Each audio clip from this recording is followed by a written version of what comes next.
5 seconds remain.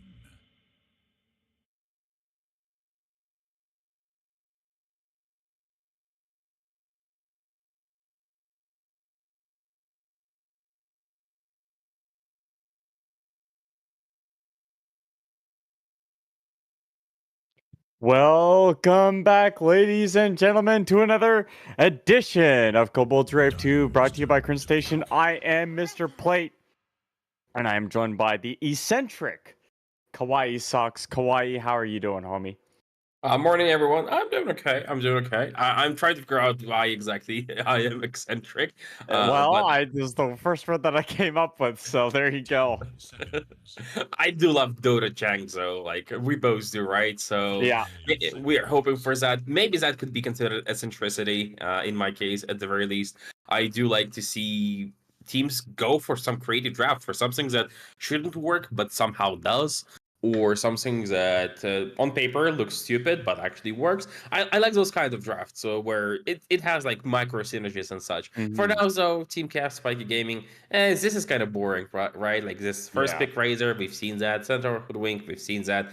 So yeah, let's see if they're gonna surprise us in the later portions. I mean, this is like the most boring draft first 3 picks I've ever seen in my life. It's just they're going with what works, and when you gotta start getting some wins here, man, you really gotta start pumping out some of those W's, get those points, trying to make it deeper into that group stage. And Spiky Gaming gonna go with this Crystal Maiden as, I guess, an addition to the Razor. A lot of slow, a lot of control, something that Razor enjoys.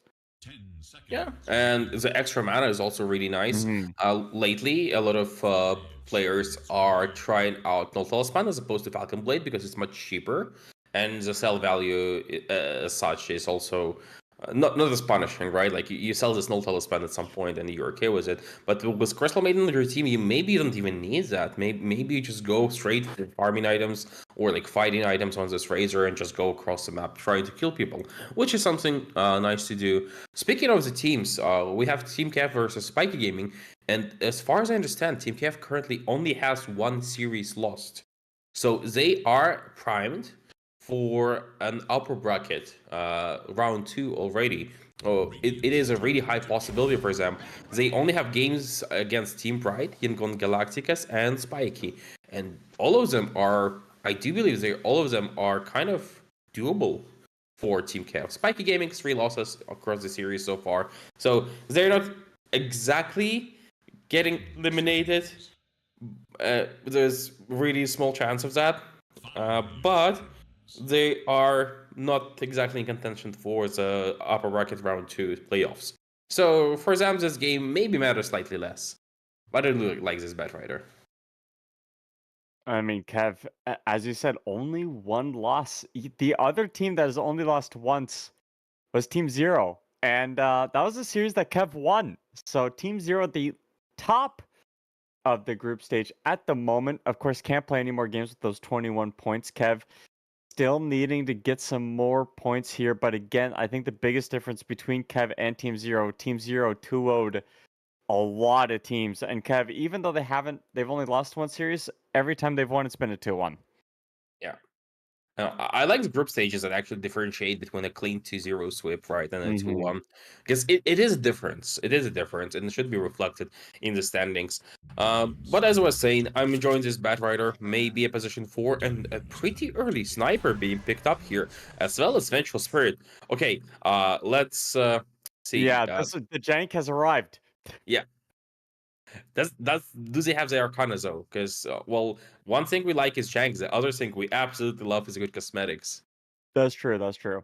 10 Well, seconds Kawhi, remain. break down the sniper pick for me, and this is pretty weird. I'm Spiky Gaming. I'm ignoring everything they're doing. It's very normal, but the sniper Vengeful Spirit.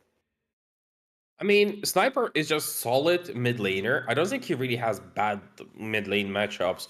The only truly bad, maybe, I'm not even sure about that, could be Lina if she gets a good start. I Mm-hmm. could see something like Ember Spirit playing super conservatively far back with a Blightstone trying to do something there. I don't see it working, honestly. Maybe Kotal, yeah, they're gonna ban Kotal. He just farms there, but Sniper is outright oppressive in the middle lane, and I think that's one of the reasons it's been so highly prioritized by Team KEV, and they would been winning with it. And Vengeful Spirit is just naturally a really good save for Sniper. Get him out of a tough spot, get him out of the arena, make sure that he just gets to stand there and quack his rifle, and I think it's possible to win off the back of the Sniper purely, especially considering Razor is not a hero you can really buy Blink on as a first item. You should get it, and I do think that they should get a Blink on Razor at some point, but you can't really buy it as a first item. Yeah, Blink Razor might have to be the itemization here. It's not something you love to do. You kind of just want to be able to tank up a little bit on the Razors, find the enemy carry, link onto them, and then cause a huge amount of problems. Is there a chance we can see maybe Spiky Gaming going for an Invoker here to lane into the Sniper? Ooh, I don't know. I feel like it's wouldn't be that great. The previous iteration with regeneration on Quas could have done something, but the current one. So the idea, I guess, from you is that every time he presses take aim, you just tornado him, which could be a good idea. And maybe EMP him, but I don't think like you need gap closer. Is they gonna go for gap closer? Question mark Earth Spirit. I'm not sure if it's actually going to be enough, but it might be. Because Sniper, the way I've seen him dealt with at tier 1 Dota level is Tusk, Kanka sometimes. I'm just remembering now. And I do feel like Earth Spirit kind of fits into the general beefiness of Tusk and Kanka in the mid lane, right? It's kind of a similar concept here. Yeah.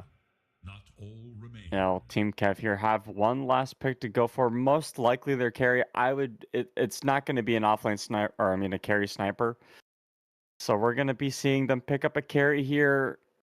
Not sure who they're going to go for. I don't know the carries that KEV favor. Actually, they could do something cool here and pick an oppressive mid laner against Earth Spirit. Dazzle / Viper can absolutely destroy this melee matchup, and they could technically play Sniper as a position 1. I don't think it's a very good idea, but it could work. And are they going to go for it? Oh. Yeah, they are going for a mid lane closer. They're going to go for Huskars, though, which is surprising to me. But yeah, whatever. There's no break on Spiky Gaming. No, there's also really no burst damage, right? Like, how do you kill this Huskar when he gets a BKB? Like, this is a pretty decent Huskar game, if I'm not mistaken. Yeah, I think so too. I think Razor can become a problem in the later portion of the game, but as long as they throw everything with this Razor at the start of the fight, the damage is going to be so limited on Spiky Gaming at some point that it's going to be impossible to actually do anything. Even if you connect with Sniper, depending on his build, he can be able to stand his ground. And what is that set on Undying? This does not match, does it? Undying? The Vengeful Spirit by Undying. I don't want to look. I don't. Somebody. This hat doesn't work. Yeah, okay. Yeah, I see. He's cooking. I don't like the cook. It smells a little funny. But what in the world? What are those wings are what's throwing me off. I like Zarakana, but I don't get why he has this hat on it on top of it. It's just so it's so over the top. Yeah. The pick is 9 out of 10. The fashion is I don't know, like a 4. We're gonna ignore the fashion. Yeah, it's a little embarrassing, but we're gonna get into game 1 between Spiky Gaming and KEV. Of course, a clean 2-0 for KEV would be something that they absolutely would be trying to fight for here in this first game. You need absolutely, again, as many points as you can get. And if KEV can find a way to squeeze past Neon, maybe if they keep going hard, they keep winning these series. Very well. I'm very proud of you. I don't know. I'm not sure if they can pass Neon, but if they could, that would put the group stage through a very big turnaround. I think they technically still can do that. It's 2 points for 2-1 and 3 points for 2 points for 2-1, 3 points. Yeah. So if they 3-0, if they 2-0 the next 3 series, that's 9 points, right? So then they go up to 17. Yeah. Which would be enough. That's enough. The math checks out. Neon finished all their series, right? Yes, Yeah. Neon can't do anything else. They've clocked out. So KEV, they get to even play one of the series was a 2-1, right? Mm-hmm. And then they are at 16, but their head-to-head against Neon is a win. A So win. that would that would technically put them ahead of them. So they have everything to play for, is what we're trying to say here, and we hope it's gonna be showcased here in this game 1 of the series with really ugly Vengeful Spirit. You really don't like this Vengeful Spirit, huh, Kawaii? I generally have problems with Arcana slightly for gameplay reasons. I think it looks awesome, but it looks a little bit too much like Skyras Mage Yeah, at a let's not glance. let's start with Mage. Oh, he took off the hat. Okay. I take my words back. Undying. He took his Okay. hat off, so I'm glad. If it's now, I think a problem with the Kev lineup is with Huskar and Sniper, you're kind of double dipping a little bit. I feel like these heroes kind of serve the same purpose, where you just pick a place to fight, you stand your ground, you out damage your opponents, and then just assume that you're gonna live. Is that really gonna pan out here? Like, I feel like if SG just start a fight with Blink Batrider, you abduct Sniper, then the game goes sideways. They do have Vengeful Spirit to prevent blink Oh, initiations yeah. from Bad Rider. So I think that's the reason why I think it's a 9 out of 10 pick for the game. And as long as Undying is playing it well and being showcased currently with a crown, not with a wonky, funky hat, as long as he plays it well, I think they should be in a good spot. They're also setting up for an interesting play here. Might connect with Razor, actually, who is walking down the lane and is taking the detours towards the jungle from the looks of it. What? Nice play here by Razor. He gets a good read of that situation. 999 walked down on the low ground before the. I guess he just didn't see, but I think that let Duck kind of tell M, hey, that's there's something a little fishy going on here. 999 gonna get hit with the static link, but the coconut or the pine cone. Ulu, in a lot of trouble. Whoa. The Tango healing him up just enough, and Undyne, he's gotta bail out his carry here, but that is kind of a problem, right? If you get bursted down onto the Sniper, Flame Break not gonna connect. Might have, Flame Break into a Shield Crash or Guard's Rebuke. Definitely could be enough. It's actually a really strong lane against Sniper now, to think of it. Pre-levels, I want to say pre-level 3 for Sniper, this is going to be hard to deal with. I don't think Undyne provides enough control and pressure on the lane to actually help out all that much. His stun is nice, but it's a really low duration. So the moment they see Sniper step out, they can flame break him. And once there is level 2, there is a possibility for a Firefly as well. Ulu is being chased by the defense. Ulu getting gone on a little bit here by Hard. There is that kill top onto the Razor. Oh, the turnaround route by Duck onto 999. One click won't do it. It'll be the blood grenade that actually gets this kill, but he's coming back with the vengeance. He's stealing up that damage, and Centaur is going to TP out. He decided to TP towards the tower. Which is all fine and dandy. He's back in lane, taking experience. But at the same time, he is super low on resources. Once CM comes back, he is threatened to be killed. And I don't know, like, it just feels slightly too greedy for me. Yeah, I mean, he should be fine. He's got the tangos going. I think 999 gave him a little bit of regen as well, so it'll turn out into his favor a little bit. But this Huskar, man, 16 CS to the 9 of Earth Spirit. that will as a last pick Huskar specifically to destroy a hero that was supposed to destroy the sniper. So is this laning stage going this well for Huskar? It is expected, and it is also very necessary for them to actually have success in this game. So far, they're doing an admirable job. Undying, trying for a deny towards Roshan. He wants to do it, gets the hit out with that stun, but the Roshan only beating onto MDR, the spear will connect, Undying gets killed, and dude, every time I look at this Venge, I think it's Gareth Mage. This is the problem. Yeah, it's a bit of a problem. It just people need to get used to it, and they will get used to it at some point. He's got to get used to getting run down here. That Blood Grenade with the Firefly coming through, this is going to be more than enough damage. He's not even going to try to TP out of here. He's just going to... Again, it's a slow process. The Spear is actually not going to connect. Hold on a minute. He has to die here, right? Like, there's no way he lives. No, there's no way he lives. Tara gets that kill, but it took a full duration Firefly to burn him down from the tier 1 tower. But the goal achieved. I feel like at some point he should have just died faster, because there was absolutely no way he survives. He was winning time so that Mars was pulled back from the creeps, and he successfully managed to bait out the spear on top of everything else, right?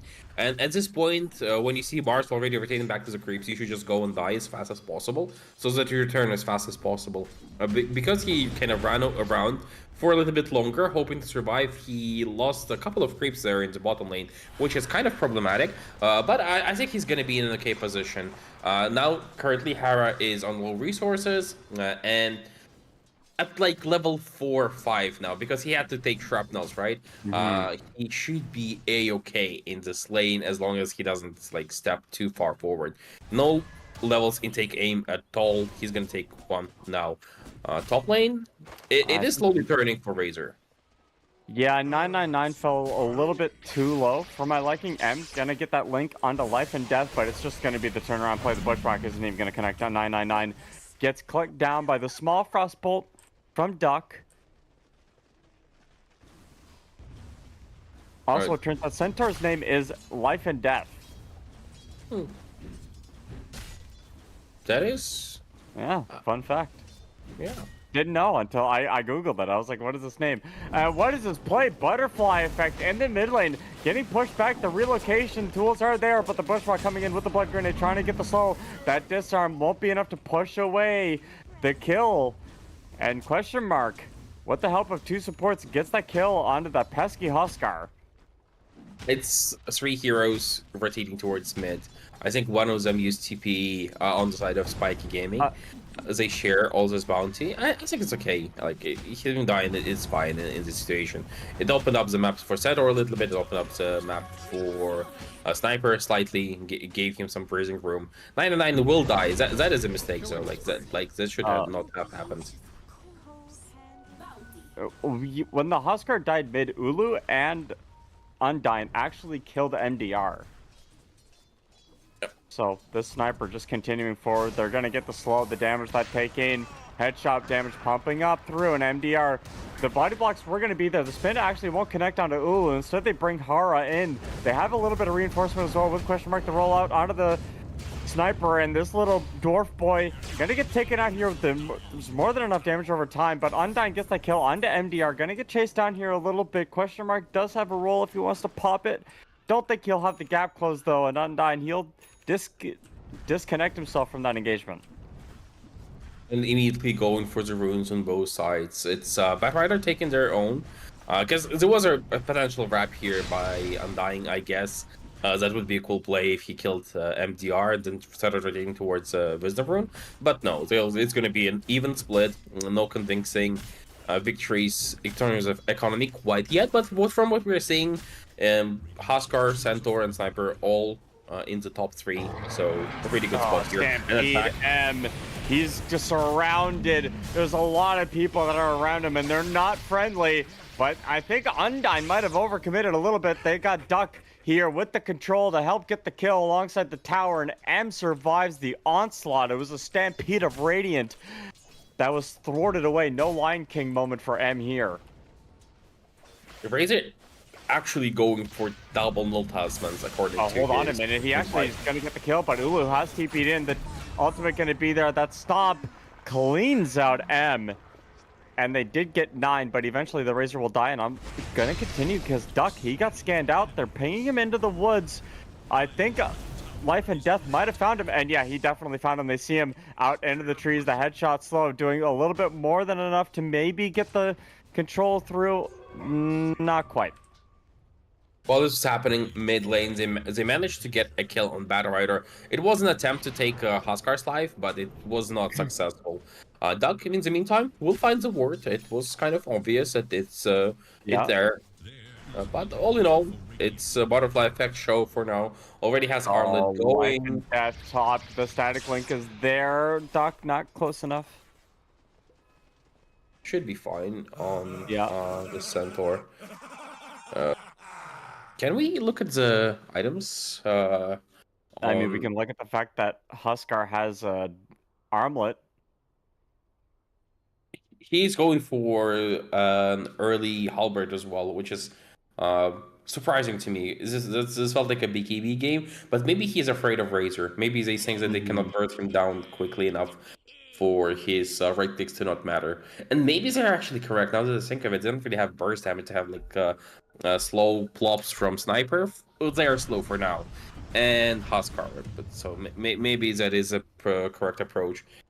Ulu also going for a Dragon Lance into Aghanim's build. Typically a mid laner build, not a safe laner build. Oh, so, Ulu.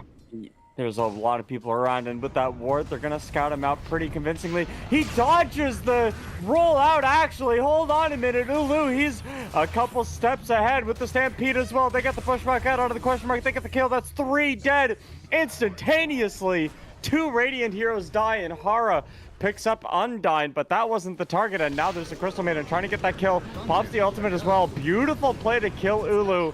He's going to get pushmarked up, and Butterfly Effect, he's showing what he's made out of, what that Armlet of Mordigan gets that kill, and the dominating spree goes towards Butterfly. Oh, that's one of the worst things to do on CM. I get the idea. You're kind of trading your life for the life of the carry, right? It's nice. Yep.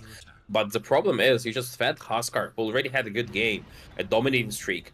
And the streaks were changed in 735 or 734, I believe, to provide a lot of experience. And this Huskar, he is just skyrocketing.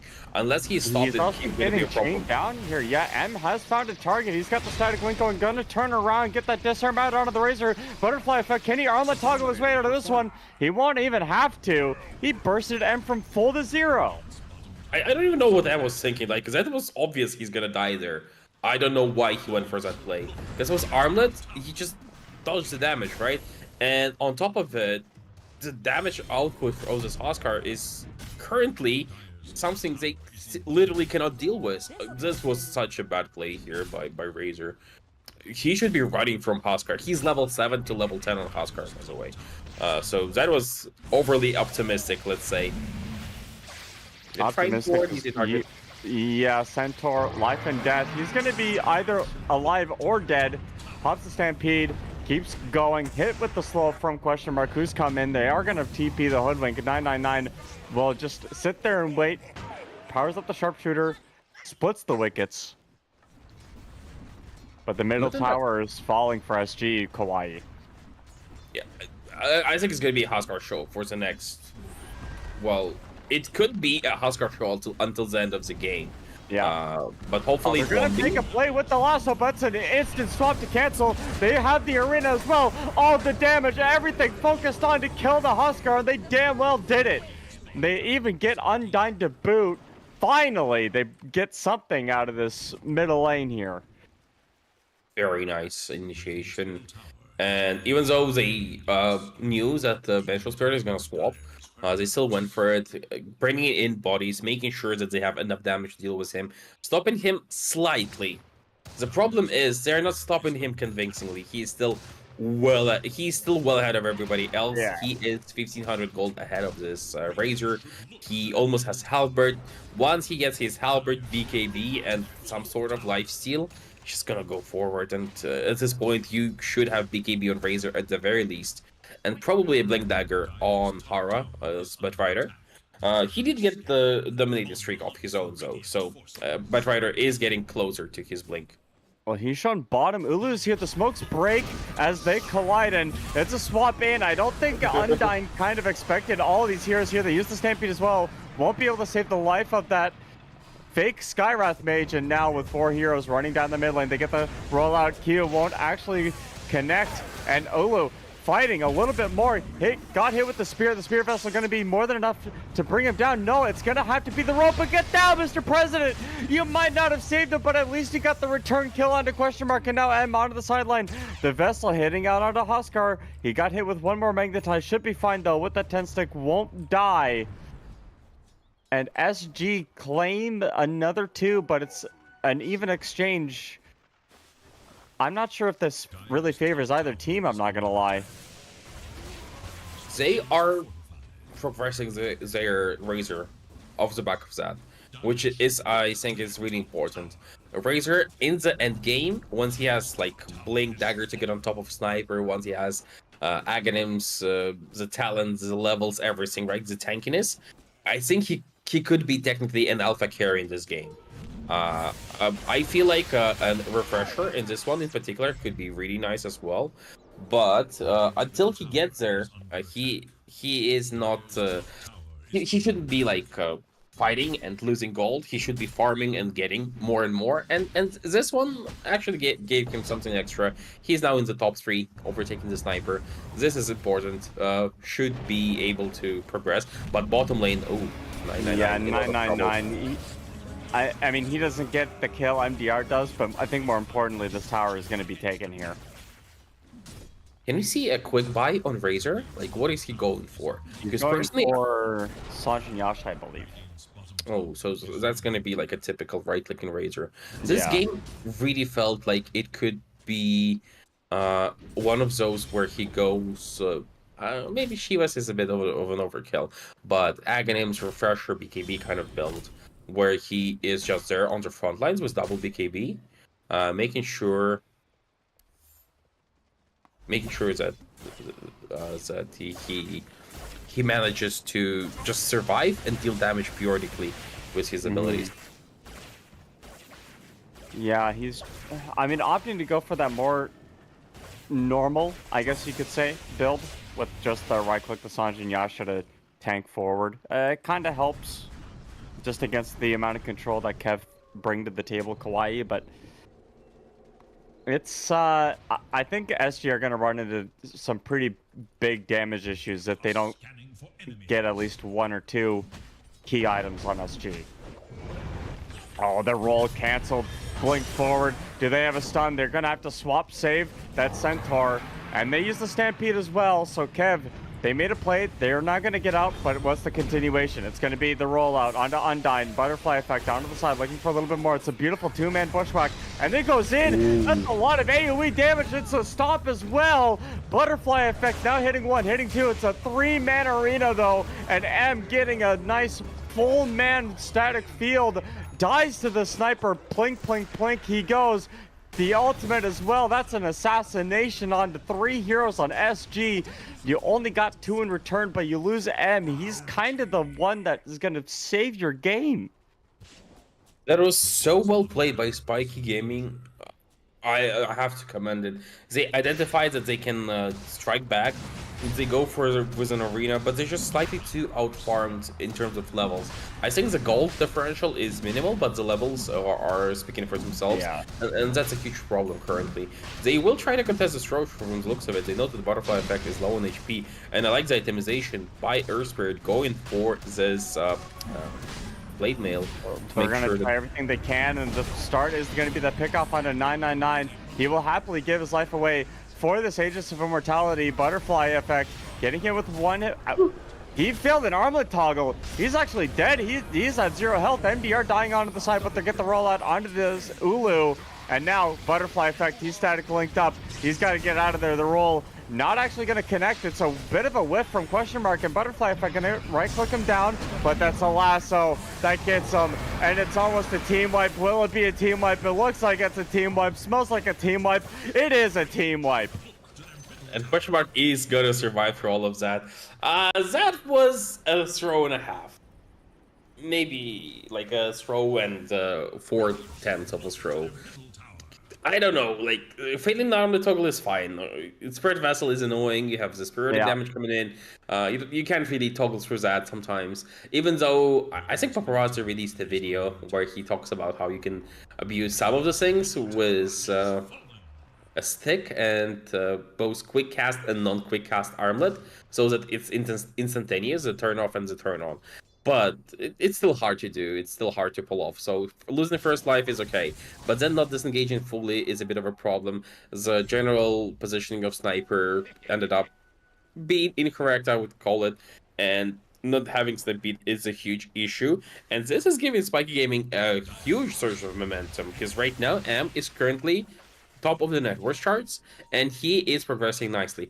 I do hope that after Saint Yasha, he will go for something gap closing, maybe a shard. I keep forgetting about his shard being so good on this Razor. I mean, it's just looking more and more like we said it was going to be this Huskar game, right? Like Huskar was going to own the show. And the first Aegis of Immortality can actually just be the whole game, and instead he loses it. Undyne gets jumped on. They have the burst damage to take him out. It's a free support kill. Hara's going to take it with that blink reveal. I believe it's the blink reveal anyway. It's a camp team fight, right? Like from what I've seen, and ooh, it's 999. Oh. Getting caught off. I feel like they can't team fight currently. They don't really have the big arena button or something like that, so they need like triple BKBs to actually be effective. We have a bit of a problem here for Centaur in the mid lane. He's being chased by Hara. I'm not sure it was a blink reveal, but he won't be able to stick to the target somehow. I don't know how he got the blink off on Centaur. He's just good at the game, Kawaii. That's, you just have to be good to be able to do things that your opponents can't, right? That's how that works. Yeah. Yeah. I like, why? Like, did he fail sticky napalm or didn't deal damage? Because Observer was trying to show us something here. Yeah. Oh, nice stun. Oh, maybe we're gonna see Hara. That's a very long range minus armor bird flying out from Undyne to get that kill, and I guess KEV finally gets something back, but Butterfly Effect is no longer the most net worth, like the highest net worth hero in the game. That actually belongs to M, and M, he's getting close to that BKB. BKB on Razor is value here. Not enough lockdown to, I think, burst him from full to 0. And he's going BKB refresher, so he's going to have a double BKB at some point with double ultimate as well. Huskar is no longer going to be a threat. And as I was saying, I don't think they can burst him down from full to 0. They have stuns from Sniper. They have stun from the Centaur. This is reactable, both of them. Bushwhack is reactable, Magic Missile reactable. So all in all, I don't think they can kill him, and they already had the team fight problem. Trying for a kill on the Earth Spirit. Team fight problems are galore. Actually, on the side of SG this time, Butterfly Effect gets the kill on the question mark. It's a nice play. And I wanted to bring something up with you, Kawaii. Have you looked at Sniper's item build? Yeah, it's a mid laner Sniper kind of approach, right? He goes Dragonlance, Academics into Kanda. It is surprisingly effective. But it is usually played in mid for the tempo reasons. I don't think it's fast enough for the safe lane. I don't think it farms well enough for the safe lane. But we were talking about how this game should be technically about Huskar for the next 10 minutes. And I think Sniper also identified that. And he was like, yeah, we're just going to go and close the game. They got kicked hard in this Roche pit, losing Aegis and losing 5. And right now, this build is going to look extremely bad. But in general, it's an XM build from Extreme Gaming. It generally looks really good. Well, right now I'm looking. I love Sniper. And now, actually, fun fact, Kawaii, I have a 100% win rate on Sniper building Divine Rapier first item. And I have done it more than 5 times. So I am a connoisseur of this hero. I'm also a connoisseur of Undyne getting hit out here, but it's a reverse initiation going for the Centaur. He is basically perma-stunned. well, there's an equivalent. The swap save coming up. Butterfly effect gonna get rolled down, but no, question mark actually whiffs. And now they turn around stun. They have to be careful about End though with that BKB. He's going through the Glimmer Cape. Gonna save Butterfly effect's life, and instead Undyne gonna get the kill. Question mark roll dodges the assassinate. And they turn around, get the kill on a 999, but question mark still dies at the end of this engagement, and KEV are lucky to get out with the core kill at the end of this engagement. Oh, that wasn't a team fight. That's a big problem, right? It wasn't an actual team fight. It was a long, drawn-out engagement that started off with a really whiffed initiation here by Hara. Couldn't connect immediately on Vengeful Spirit. So basically, the state of the game currently is you have to have Batrider initiate onto Vengeful Spirit every single time, because otherwise your initiation is whiffed. You jump her, and then if somebody gets dragged in, you go play Arena, BKB, Razor, and just go in. If they don't, you get a freebie and wait for the next time, and maybe take a tower while Vengeful Spirit is unavailable. The problem is, the moment this fails, the team fight suddenly starts being okay for KEV. It's still not good, but with Stampede they can disengage, and if they connect on multiple targets and wait out BKBs with Stampede, it's just, if he connects with a stun on multiple targets, I mean, it becomes suddenly a lot easier, and they have the damage, sustained damage, coming in from both Sniper and Huskar. They can't really hold on a minute, he's gonna get smoked on here. The absolute perfect target for KEV to find off the back of that smoke. They knew his BKB was on cooldown. They absolutely knew that, because the Stomp is very much reactable too. It's 0.3 seconds of wind up, which is an infinity for a professional player. They want to get the swap onto Hara, they won't. The blink comes out, but if you're wondering what the Stampede was for, it was to swap. Yeah. So catching him off guard with no BKB, kind of overstaying his welcome in his bottom lane on Razor, is costing them dearly actually. And it's showcasing us why he's going for this refresher this early, right? He wants the double BKB. He is impervious with double BKB, essentially, since Sniper is not going for any aggressive right-clicking physical damage items. Turnaround play, SG. They want to find the enemy carry right here, right now. And with the Sharpshooter, the Boomerang combo, I think the Batrider might die. No, he won't. Ulu definitely did. You're getting split up, you are getting killed. It's the name of the game. Just the initiation power from both sides is incredible. On one hand, you have Batrider, as well as Rolling Boulder from Earth Spirit and Mars with Blink Dagger. So there is that. On the other hand, you have Bushwhack connecting from the trees, or maybe a Venge swap, things like that. All in all, though, I have to say, I think Spiky Gaming, even though they just found a kill on the enemy carry, slowly but surely, they feel like they're starting to lose slightly. The game is becoming more problematic for them, at least in my opinion. Even though they're economically in an okay position, I feel like it's becoming really problematic. Just look at this Hoodwink as well. Yeah, I mean, the smoke play coming up from KEV. They want to find SG, and they knew that the Razor was up here also. They also are going to assume that all of SG are here. They pop the ward down as well into that lane. They'll be able to scout some people out, but the smokes are broken. They throw in, and immediately Life and Death comes into the tree line. Can they get the first damage down onto the MDR? Yes, they do. An immediate buyback coming out from him. It'll be SG's turn to fight, but the swap out onto his Butterfly effect actually going to cancel the static link there. And Ulu onto the side, backing up Butterfly effect, but up onto that high ground they are. You cannot really fight up a high ground, question mark. Don't you know anything about Dota? Fundamentally, this is half falling apart for SG as KEV. They buy back a one hero, but it's a buyback and buyback galore. The second Roshan, the most important Roshan Dota, and it's going to go in the hands of KEV. Yeah, most likely it should be going to the KEV team. 3 assassinates used by Sniper in this fight.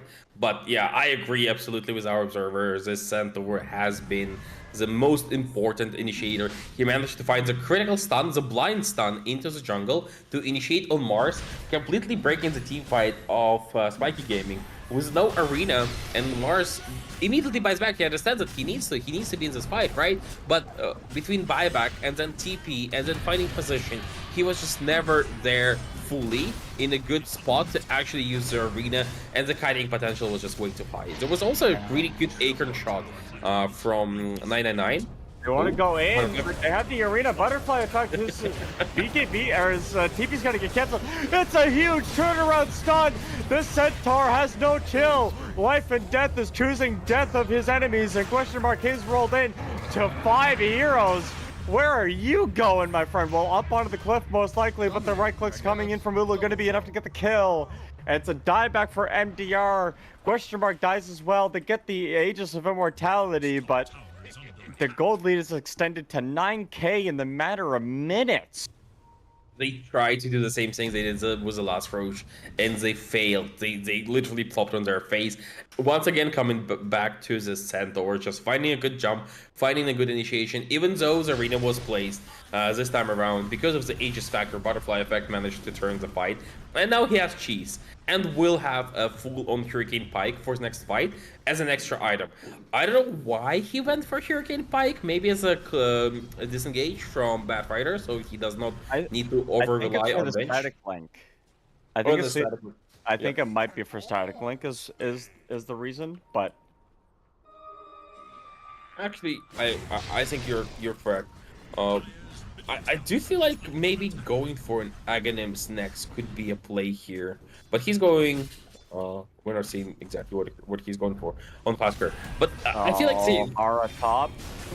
that Yeah, he's super dead.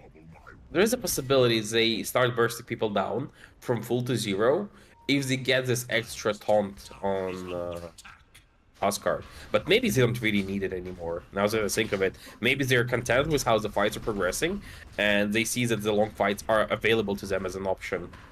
So they don't really need to burst down this Razor. This is such a weird play from KEV. They've just left Butterfly Effect alone top completely. They have a smoke bottom. They scan out M. And now they TP top. They know Butterfly Effect is alone, even though he's going in. It's like, team? Where are you? I mean, you have a cheese, homie. You got the BKB as well. He's gonna TP out of there. Such a... Okay, that seemed a little unnecessary. So I think the idea here was we're gonna keep this Huskar top. He's not gonna get attacked because the enemy will assume that he has teammates behind him. And because of it, they will give up this tier 2 tower, go across the map, split it, and try to farm, assuming that Huskar has teammates behind him. And while they do that, we as 4 try to wrap across the map and find a kill, find a pick-off. And Huskar is under no threat because he can always BKB TP out. So the always BKB TP out plan did work, but the plan where they wrap around didn't work. That mostly comes down to possibly vision, or maybe they just never took the bait on Spiky Gaming, didn't play efficiency, and got rewarded for it. Well, I think they found M, but M went right back into his triangle. I think he kind of maybe like something smelled a little funny, decided not to take the risk. He just hit level 25 on the Razor, so it's not like he's even behind in terms of experience. And he's not even behind in terms of net worth either, but I mean, this Hoodwink is turned into a 4th core. We haven't talked about this hero at all this game, but Gleipnir Mage Slayer finished on 999. Wait, Razor is level 25, you say? No, he's level 20. Okay. 20. I was scared there for a second, but Yeah, I was like, what? So almost ready there was a double BKB, double Yules, double Static Link, potentially double Eye of the Storm. That is a big spread. I still feel like maybe an Aghanims build here could be a bit more interesting, but we'll see how it's going to work out in the next fight. I do believe they still have one fight in them. They still have one time where they can turn this game around. If they lose the next fight, there is no way back, at least in my opinion. Well, it's really just going to come down to this. I mean, Dota's a game about moments and micro decisions. Micro decision of taking the best fight you can on SG is definitely one of those. And 999, he's making the micro decision of getting the heck out of there. 4-step up onto the high ground beautifully. They do actually catch him with the arena on the very tail end. He's going to want a refund on that TP. That was a very well done by MDR. Yeah, no hesitation, just get a pick off. Mainly because they need to stall for now. Every kill is not about getting economy or anything. It's mostly about time. Just get some time, wait until Razor maybe has his extra item. Maybe these things respawns on the enemy team. And it's not like Hoodwink is a worthless kill. She's actually top 5 in Hold on, they network. got the lasso on the Huskar. This is a huge kill if they can get it. Can they stun lock him before he flicks the BKB off? Well, no, he's got the BKB off. Hurricane Pipe forward, and they get the swap as well. He's just going to TP out of there. He wants nothing to do with this anymore. Undyne, thank you for your service. Get the hell out of here. That was a 2 quick kills. And I do believe it's extra respawn timer for Venge because she bought back for the previous fight. Yeah. So it's minutes without Venge. Lasso will be coming online sooner than that if he's level 18 on Batrider. He probably isn't though. But there is a possibility for a play here. I think that's the main part. Like if you're losing economically and you know about it, desync enemy response. Kill somebody and immediately go for another kill. Because otherwise, the enemy is going to respawn, the enemy is going to regroup, and then you are stuck in a 5v5 against an enemy who has more gold than you, right? But if you keep on killing people while they are not grouping up, because currently, you know, like they are a man short, suddenly you start getting the economy back and you win yourself some time. I do feel like they shouldn't be farming the bottom side of the map. They should be attacking Ulu, who was actually showing himself across the river and never got punished for it. I don't know why. I don't know. I think the problem is it's a sniper, right? Yeah, a butterfly effect. Whoa! You can't attack Sniper. Like Sniper is probably one of the better targets to attack. They will find the Tormy for the side of KEV. I don't know. Like I feel like Spike Gaming are being slightly outplayed here in terms of macro. But when I say slightly, maybe not even slightly. They did a good 2 pickoffs, right? They connected on 999, even through the arena on him, because they need to win time. Immediately go for Vengeful Spirit, kill Vengeful Spirit. They had 75 seconds to do something on the map, and instead of that, they just went to farm and never even pressured tier 2. Like, the plays that are available to you is their hunt for a kill, and maybe you get lucky, or at least pressure a tower. They didn't even take the towers, they were so afraid.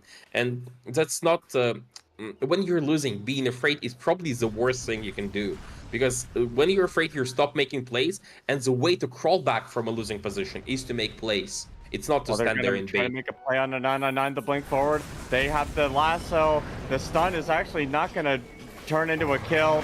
And with the taking, the assassinate is going to be more than enough. The Razor now has to get out because the Stampede has been used. He's going to get stunned up. The solo arena onto 999 is going to be followed up with the Glimmer Cape with the heals up onto the Huskar. Is going to make that Aghanim Scepter ultimate not going to last for any longer. With the swap as well, the barrier is going to be enough. Undying is going to fall here, but M, he's falling so low. M is not the target though. Ulu is the only one hitting onto M again, but the Yield Scepter coming up from the Mars. This is full Wind Waker. My apologies. MDR gonna look for another angle. Has the blink available? Question mark onto the side. It's only 3 cores alive for KEV. No backup. They're gonna try to get the D ward and escape, but I'm not sure they can do it, or if SG are even gonna make that fight happen. Kawaii, you said when you feel like you're behind, you have to make play. You have to make plays. I feel like they could have made a play on KEV there.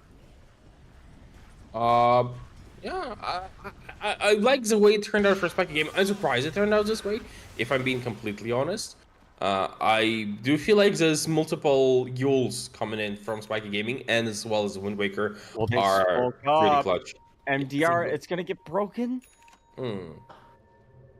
They have the refresher onto M. We'll see if this pays off, as he's going to be the one that gets on Tara with the BKB lasso usage out onto the question mark, but it's going to be the save. And M, even though he's got the BKB going, the assassinate is going to be more than enough to get the final blow. It's a headshot onto M, has a buyback if he wants to use it, but I think his team is basically saying, get the heck out of here, my friend. MDR hit with another assassinate. The Gleipnir actually going to connect onto that Crystal Maiden. 1 hit, 2 hit. Is all that he can afford, but the take aim as well. Gonna find him in the trees. The trees are not your friends when you're fighting into a squirrel, and Ulu is unstoppable here, my friend. This was a bit optimistic. I think he went in too far in the Razor. taking the brunt of the damage, made sure that he got killed, he got bursted, and that's what we were talking about. The long fight currently on Spiky Gaming is strong, but they need to land their abilities, they need to have their arena for protection, so that nobody can hit Razor inside it or cross it, and that's how he survives, takes away the enemy damage, deals a minus armor effect from Rival Storm, and so on and so forth. He just went in thinking that his BKB is going to be enough, and at this point it isn't. It doesn't have enough armor, maybe his health is even limited. So all in all, this was probably the last fight where Spiky Gaming looked competitive. And the previous one actually looked good, this one didn't. And they're not going to have the double BKBs for the next, I don't know, probably 100 seconds or so. They will not have the ability to defend their high ground because of it, and they will have to fight into an Aegis Huskar. Yeah, not only an Aegis Huskar, but also the Egg Interceptor picked up onto the Vengeful Spirit, and we know how much Venge has been doing in this game. I mean, the swaps have basically stopped every lasso possible. They will start with the nice skewer, or the spear back onto the Huskar. He will eat the Aegis, and they get the lasso onto the Venge, but hello, I'm an illusion now. The illusion gonna get taken out basically immediately. They get the stun out onto the Huskar. The Huskar, the burst damage is there. Actually, the burst damage is more than enough. He doesn't have any life. He's gonna die. And now Hara on the side, 999. He's gonna be the target, but Ulu with the BKB has to TP out. They have no way to stop it, but they do stop the BKB from life and death with the Lotus Orb onto himself. 999 dying in the back. It's the triple kill for M. They continue forward with the roll. The stun, the control is all gonna be finished up with the static link, the plasma field coming out, and beating into the life and death of life and death. It's an ultra kill for M. Kawaii sucks. I think you gotta eat your words a little bit, homie. Oh yeah, I absolutely did. I did not expect this kind of a fight from Spiky Gaming. They just did everything correctly and they got rewarded. Didn't even use arena initially, right? Because they just had Huskar in the off position, and the end result is they just wiped 4 with Aegis. We were saying that like this Razor is going to be the alpha carry at the end of the day, and he's approaching the state. Now has Satanic going for a Wind Waker to complement his survivability, and it's kind of getting problematic. I still feel like it is an advantage for KEV, and it's showing like 10k gold. Maybe if they fight in an open field, they should be able to take it, or in their own base. But it is not looking as trivial as I assumed it's going to be. This Razor, really huge. Okay, well, I mean, okay. So we're kind of talking about comeback potential here. You know, the tier 2 towers are falling. It's 40 minutes. Tier 2 towers, whatever. Get the high guard against a sniper, though. Yeah. So it is like, how do you do that? I think the best way to do that is by initiating with Mars spear back. Oh, they want to swap. They're going to swap M. They do get the swap out. It's the turnaround immediately. They have the taunt onto him as well, but he Yule Scepters himself up immediately as fast as he can do. But again, the burning spears might be more than enough damage. Hold on a minute. He uses himself again. The assassinate won't get the kill. Butterfly effect. He is low. They get the tier 2 tower mid. It's a denial. Butterfly effect trying to mitigate some of the loss there, but SG get out clean somehow, some way. This might be the turnaround. KEV, I don't know if they have the burst damage to kill Razor anymore. Yeah, I don't feel like that way anymore either. Oh, they might have the burst damage to kill Mars. Nice Wind Waker usage. MDR trying to get away. Somebody needs to nullifier. I think at this point somebody needs to nullifier. I don't even know who. 99 chasing another Wind Waker. M is here to scare everyone away, and they should be able to disengage. You need nullifier on like the Huskar, I think. Either Huskar or like who else? Yeah, maybe Centaur could buy it just for the sake of having it, but it's getting ridiculous. That's the reason why this item was. There are reasons why this item was so popular in both ESL 1 and before that Elite League and Dream League as well. And it's being showcased here.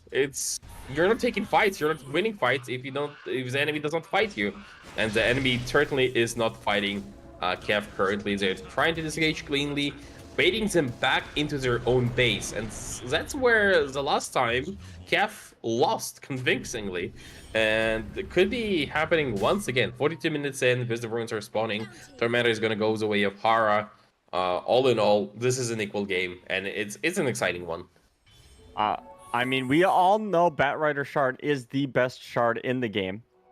That isn't something I said. Kawaii said that. He wrote an article about it actually, so be sure to read it. Yeah. I mean, it is exciting on core Batrider, but I don't think core Batrider is as a concept is currently exciting. It's just not working out for the hero at all, and I don't know why they even went for that. Like, this shards are usually like support enablers kind of things, right? And this one is just like every second time you right click, it's a sticky napalm. Great. Yeah, now wonderful. I mean, it's amazing the ability to drop. Hold on a minute, they got the catch shot out of the sniper, but Undyne was there immediately. He's gonna die, but again, he has, of course, the egg and Inception going through a butterfly effect, gonna get turned around. The damage coming out onto M is more than enough. It's a huge arena with the Duck Crystal Maiden ultimate. The Wombo combo has right for SG. The team fight is more than enough to get the kill onto the sniper. They're gonna continue on. The Centaur is going to be the next one to fall. Dude, the question mark will actually get the kill. And now, butterfly effect coming through. It's an alley-oop all the way down. The taunt onto the question mark as well. M has arrived in the backline. The side going on the butterfly effect. Going to be more than enough. The Yule Scepter up. Huskar is a dead Scar. And now, we're thinking about buybacks for KEV. 3 cores, 3 top net worth on the side of SG. 1 buyback, 2 buyback. KEV are going to run forward, protect the high ground, but M has officially turned into the big boy. Yeah, he is an alpha carry now on this Razor. Absolutely massive. Cannot be stopped, cannot be intimidated. I have to say, though, this play by Sniper was a bit questionable. At some point, he went far ahead to actually hit people with right clicks. The deep target, not the one that is being presented to him. And I feel like a sniper, you almost always go for the one that is presented to you. You want to stay at max range. He got caught inside the arena with CM, just using her ultimate inside it as well with BKB. I absolutely love this play. Nothing breaks CM's BKB. What is it called? Freezing field. And they don't have enough damage. They don't have enough physical damage to actually kill her. Level 25 now on Huskar, so his spears should be pure as of now, and that could be a difference maker for his upcoming fight. What is the talent? It's a left one. Could you? Yeah, it is the left one. He got it. He got it. Okay. So. Yeah, he's got that burning spear's pure damage. Maybe it's gonna change the outcome of the next fight. Maybe. I'm not entirely sure. It does say it pierces spell immunity. I have not tested it myself. From what I know, typically pure damage just does not go through BKB. Like, the effect is gonna be applied, but it's not gonna deal damage. If that's the case, I don't think there is a good way back in for KEV. If it actually goes and deals damage, pure damage, into BKB, I think they still have a fighting chance. But for now, it's going to be a wraparound for a wraparound. Both teams not even smoking up. Well, one team has, the smoke, the lack of smoke's really going to punish SG here because there was the ward. And now they have the vision from the Wave of Terror. Going to terrorize all of SG to back up. They did get that D ward eventually. I believe Duck, or no, there's a gem on Hara. And now it's a 5-man smoke from KEV. KEV looking to find the angle here. SG up onto the top area, but again, it's another ward on the side of KEV. They see it once again, and instead one team is going to have the D ward. MDR trying to get the D ward out. He's going to Wind Waker himself out. It's a tight-roping little mini-game going on here between SG and KEV, and KEV, they've pinged out the middle lane. I think they're going to escape. The Roshan just respawned, though. It would be an awful time to back up. I don't think they're going to. Kawaii, this is going to be the fight on the knife's edge. I mean, if KEV, they want another chance at this game, they need this Roshan. Aegis of Immortality needs to go in their favor, and question mark goes in completely. Now he gets hit with the bushwhack. Maybe there's going to be a turnaround play. He's going to get poked around with the Gleipnir as well. It's just back and forth plays. Nobody really committing on one, but there is going to be the commitment. They see the Roshan. They are going to commit for it. SG actually have an advantage here because the roar won't go out, and KEV, they back off. I can't believe that they're doing this. You can't give SG Roche for free. But it's better than trying to fight right now because they just lost 3 wards in quick succession, right? Like they lost exactly 3 wards, so that means they only have 1 at best somewhere on the map, and they do have it. So you can't fight in the Roach without vision into a team fight lineup. Magnetize is now undispellable, and something to showcase as well. That means we get even more damage coming in through here, and magic damage, it works even through BKB. So that could be a problem. Ooh, this is looking spicy. I do feel like there is a high ground hold potential for KEV. I mean, yeah, you have the sniper, right? So you always have to think about that high ground. It's just not that normal right-click sniper build, right, Kawaii? It's this mid sniper that I feel like has had some impact in the game. But is it like... Is it a lot? Is it enough? I mean, typically it's a tempo play. Usually you want to close the game like 3 minutes 30 with this kind of build because you don't really farm. It's even seen on the network graphs.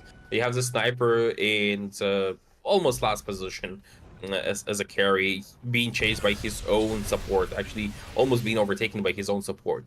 But he can still contribute meaningfully. The problem is the build on Spiky Gaming was always on point. I was kind of critical of this Hules, but now that I'm seeing all those Wind Wakers, I'm realizing that that was a correct play.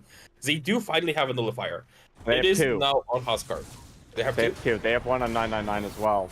Ooh, nice. On the swap, gonna hit out the nullifier. MDR thought he could get up for free, but Undying, the swap is actually gonna claim his life. It's a whiff of a Mars Arena because you only get life and death. Now the roll in, he's taunted up. Question mark has to do his best to try to keep Ulu at bay.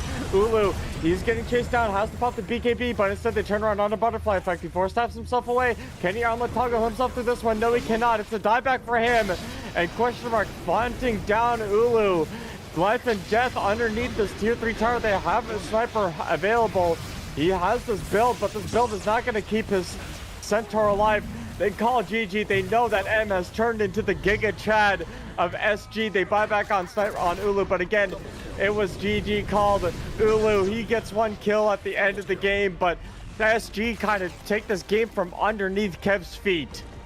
Oh yeah, the high ground hold, the one at the top lane, where he just kind of jumped in and got killed as 5 on KEV. But then it was the big turning point. 18k gold lead. That is what Spiky Gaming came back from.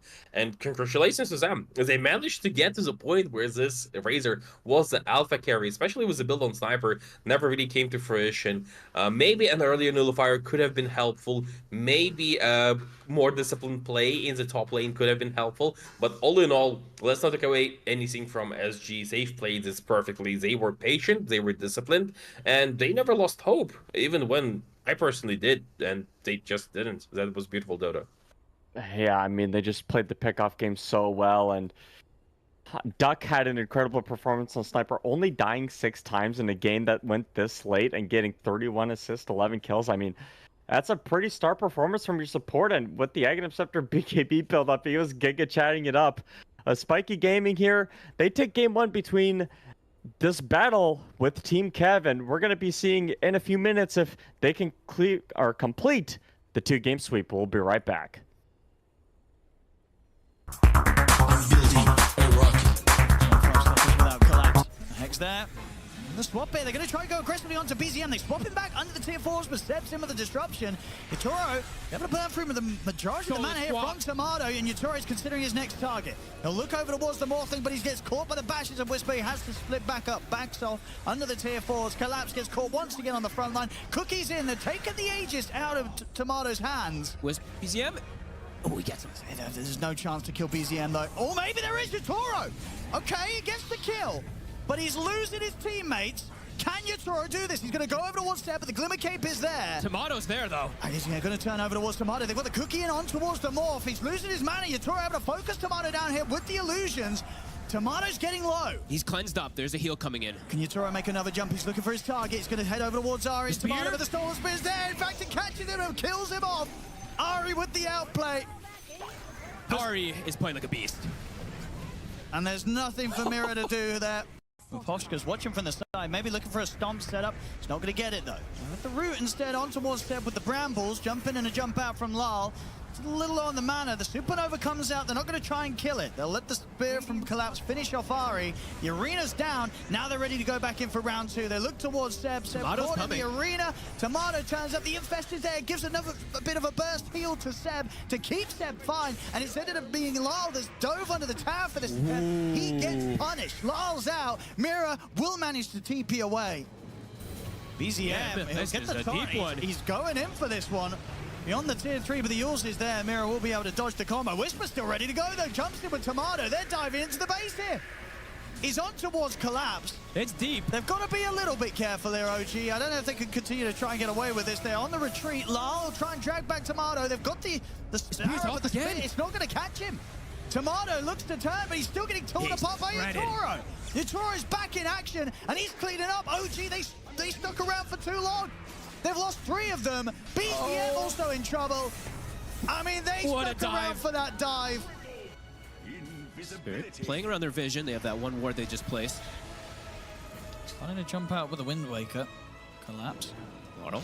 Gem is on top of him. They've got eyes on him. They'll head back for now. They'll turn with the Bramble and the Cursed Ground down onto Whisper. Tomato's got the BKB. Tomato. He's still getting torn apart, but he's got the Axe. We'll be able to jump inside of Yatoro for now. Yatoro also getting caught by the Fiend's grip from Ari. They got And that's a good grip. That's a big grip. He's out for 90. Great They kill angle. off the Luna. Now they're ready for more. Let's see if they can find Collapse. Whisper jumps up to the high ground. Collapse trying to run away from the Ari. He's got Sleep back up. Be able to put his escape to a stop. Sets up for the X-Mark drag back. They'll get both the carry and the offlane here. 2 kills, both go in the way of Tomato. I mean, you said things have been a bit slow from Ari with the grip. Finds it. But when he hits the big ones, he hits the big ones. It gets them the biggest kill they could hope, knocking out Yatoro for over a minute. Pretty much perfect opportunity they could get there to bring things back for them. Tomato Wow. chasing forward with his brand new axe. Top. He's going to try and stand around and fight. We'll have to zip TP. Didn't have anything to put a stop to that, even though his BKB did come to an end. Maposhka, on the other hand, though, he will die as well, was the case for Mira. So after it all, it's going to end up with Spirit losing 4 heroes. OG, they're pretty much done it in terms of That was- rectifying what went wrong earlier. They must have got the Seb speech, I guess. I think they did. Cage is still on Whisper, and yeah, they have double hexes at the moment on the side of OG, so have to watch out for these catches. And yes, all 3 BKBs at the ready. Oh, Collapse. He's been caught by the hexes, as you say, and he's out.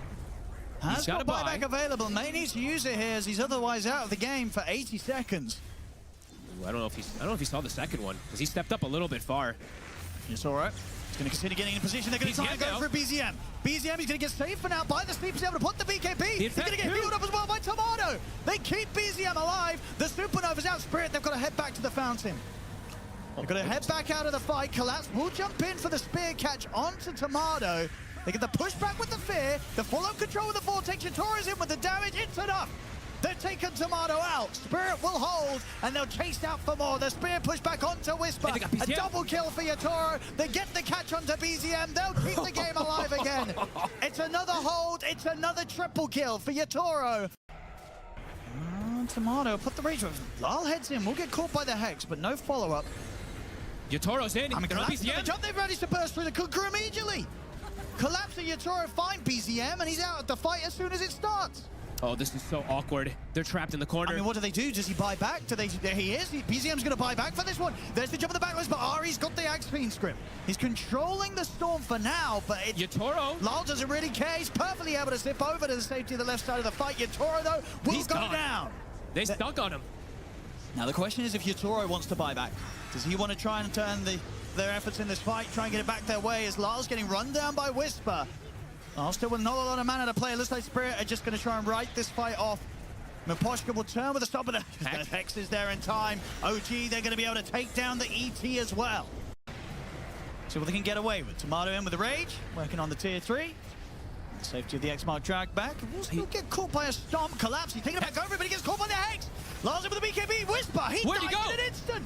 He's gone. He'll buy back. The feed script's there on the Lyle, but it's not enough time to lock him down and finish him off. He'll still get caught by the X-Mark, though, and he's But Tomato. Oh my They're God, the getting the damage. clean up. 3 dead on Spirit. They have to use the buybacks. Yatoro's back in. Maposhka's back in. Mira's back in. The silence down onto BZM. They're going to try and take him down twice, though. Still has this Aegis, of course. The spear will get him. Holy shit, everyone's just dying in an instant. I mean, can they keep BZM safe on the second round? Tomato and Ari heading up. They'll use the sleep to try and protect BZM from any sort of combo that's thrown down. And if they turn towards Collapse, they get over the Hex. The drag back there for the Vortex. Big damage. They've killed on Whisper. It's a dive back on the Timbersaw. Lol turns over towards BZM. He's in on top of him. BZM trying to run up towards the high ground. Yatoro finds the Lucid Beam to finish Tomato's him off. alone. It's a double kill. Tomato caught by the Hex. Spirit, they clean it up. And once again, for OG, pushing the high ground has gone horribly, horribly wrong. They're kryptonite, the high ground. But Malrine, he wants to play aggressive. Arrow will miss. Rolling Thunder. Chuen denied regeneration rune. Still on this Razor with a lot of damage now with Amar arriving. And that Rolling Thunder ending. Curse Crown is there. Amar with crits still going to get on top of Jokam for a double kill on your Viper. Now Ponyo very isolated, left out on an island. Not much Akashi can do here. Level 5, 10 minutes in, so not even a defensive chrono available here for Akashi. As the Moonlight Shadow is going to allow Falcons here to close the gap onto Ponyo. They really want that level 4 maiden, huh? Get it. Big chunk of money, 221 for Malrine. Yeah, we've seen these games, though, where some teams only get support kills, right? Just killing off a position 5 over and over again. At least Talon are finding core kills, important ones to try and buy them time to get into late game. And good attempted move by Chuen there to get to high ground, but now he's stuck on low ground, moving and turning around on the snaking. Dragonite in, and with that Good breakdown on swash. Timbersaw, tons of magic damage comes his way. WS and Jokam both fall. Amar with a double kill. And is that the Crystal Maiden trying to scurry away with a couple of hundred health? Well, they don't see her. Instead, turning their eyes and targets onto the Faceless Void to bring him down, and a triple kill. Yeah, I think at this point, Talon needs King Jenkins and his entire round table to come in on their Knights and Lancers to try and hold back the Falcons here. Viper on the front lines, holding them back as Skitter will get away from the Chakram damage. Malrine moves forward with a jump in, Rolling Thunder. There's a Freezing Field and a Chrono there onto Malrine. They're going to get the kill on the Pango. Down he goes. 2,000 gold into the hands of Talon. And Akashi moving forward. I think Malrine is going to buy back. I think so? he's going to buy back and they want to end the game. Rage bite, let's go. When Chrono's down, what else is going to stop him? Skitter still just beating at buildings. Amar, the real carry in this one, going to stand up on the front lines and hold them all back. Chuen with his BKB, trying to chase into the Viper here. Oh, dodges the Terrorizer, looks like, with the Manda style. Skitter holding the ground, but the Viper's going to fall. Talon fighting back. They get the takedown on 1, 2 cores, now a third. Aegis gone. Crit the snaking, trying to turn back. Malrine did buy back. You're right. With the Rolling Thunder back in onto the Faceless Void, they're going to get on top of Akashi. Can he try and walk away from this? Does he have the protection? No, the that Rolling Thunder. far too good with the arrow over the top of it. Ponyo now in trouble as well, but WS and Chuen are still going. Snaking has that leap to get a bit of distance up Malrine and Crit. Turn back around. They've got the firepower here to bring down Chuen. Buyback's ready on the Razor. No Faceless Void and no Dark Willow now, though. Didn't get much done in the last couple of fights. Nice vision. Jokam, he can find the Hoodwink. Oh, but hang on, that Gleipnir holds him back. Malrine breaks away from the static link, turns onto the Tiny, and the Doom is there onto the Zeus in the back lines. Akashi has to sing the song, try and buy time for the rest of the team to get away from the Doom, but look at Amar. He's going wild. He's unleashed the beast onto the Zeus, taking him down, and now the rest of the team can come and help him. Snaking with the bubble, saves the Doom, the turn on the Nagastar, and brings Akashi down to the ground, and Chandra's in trouble as well, and Falcons pummel Talon, absolutely annihilate them. Yeah, it's really a possibility right now. Gleipnir onto this Razor. Might have to BKB, a good amount of damage and control on the Weaver, pops the Aegis immediately. Sharpshooter's coming, trying to aim it in onto WS. They've lost Snaking, Crit nearly falls, but Amar and Skit are going to work in the actual fight proper, killing off the Razor. Jokam, Ponyo, Akashi is now turning tail and running, but the Gleipnir once again cuts them off, holds them in place to find the 2 support kills that the Falcons will gladly take. Team Falcons, there's a tier 2 standing top, so they can't go for the full megas or anything like that. But Skitter will get himself down to low ground. Look at this Tiny. Crit gonna scurry away, but blasted by the Zeus. Good pick by Chuen. Akashi, though, the one in trouble. Naga down with buyback available. Might have to come back into the fight because WS is in serious trouble. Draining damage from Amar, but Malrine stands his ground and takes him down. The Doom and 2 supports and Falcons are gone, but Skitter and Malrine offer a lot of damage and still stay reasonably tanky. Tiny out for 50, and Chuen gonna have to try and heavenly jump back to Mount Olympus. Malrine is zoning. This is not where you belong, Zeus. No matter how many family members you've got, looks like they're all dead at this point. The illusions of the Dragonite will kill him off, and he's dead for 70 now. very mobile carry player. All right, tower finally does die. Coil onto 2 as the Axe makes his rotation over, but Quinn taking a ton of damage. Whisper gets off the primal split, a dead Leshrac again. Seb will be the trade for now. Now Ace on the run, Illusory Orb clips 2. Tomato even makes his way over as well as Ace trying to get the call, but not gonna find anyone. Ends up dying to Rachio with a timed, okay. Time lapse did go off, but now the Chronosphere comes in, getting all 3 teammates in the area. Result here with the phase. Brewmaster. Do they have the damage? Probably gonna Primal split does go off. And Whisper, oh man, the Pulse Nova is ripping right through him. Still sticking around though. Gets one more stun with the Urk Panda as Tomato comes in, time dilation as well. More TPs coming in, Ace is ready, but the Chronosphere comes out. They have the damage to actually kill off the Lash. It's going to be close. Tomato has the Tomahawk away, but they do get the kill first as BZM gets basically soloed by Ace. And now Tofu in the midst of a TP, but gets right-clicked into Oblivion. I mean, if you think of one Axe, I mean, I feel like it is Seb, though, right? Surely. Ace. All right, here we go Another again. call comes in, dead shot though, but the Split Earth is there to layer, and the chop. Gaming Actually, I couldn't tell if coming the out chop and was beating a Huskar completely that was successful or owning the not. map. Either way, And the kill I am goes. Mr. Plate owning the cast. Not as much as my co-caster, Kawaii Socks Kawaii. Do we think there's going to be another comeback, or is this Phoenix Kunkka teamfight wombo combo going to be a little bit too much? I feel like it is shaping up to be a full best of 3 right here. I don't think that Team KEV are gonna let the previous one slide. They're probably morally slightly unhappy about what happened, and that's really putting it mildly. But all in all, they tried for a cheese strat, it didn't work. They had cheese builds, got countered with multiple Wind Wakers, really good plays by Spiky Gaming. They now respect opponent a little bit more, maybe won't go for that again. They will not have the last pick in this one. So no surprise Huskar, no surprise Dazzles, etc. I don't know, they had a choice of Viper, Huskar, and Dazzle, and they chose Huskar, which is the one that falls off the most, at least in my opinion. This one is, this draft at least, is really cookie cutter, so like they are saying, we're gonna play normal Dota, we're gonna win you with normal Dota, and then we're gonna win you again. With normal Dota? I don't know, like the third one usually gets wacky. Yeah, that's true. That's true. Because the third one, that's when you get the most points. That's when everything shapes up. And Spiky Gaming here looks like they've picked up their off laner, or maybe the Slaughter is the lane counter to the Kunkka. I think it could be a mid Slaughter. Question mark played it before. I think it worked out well for them.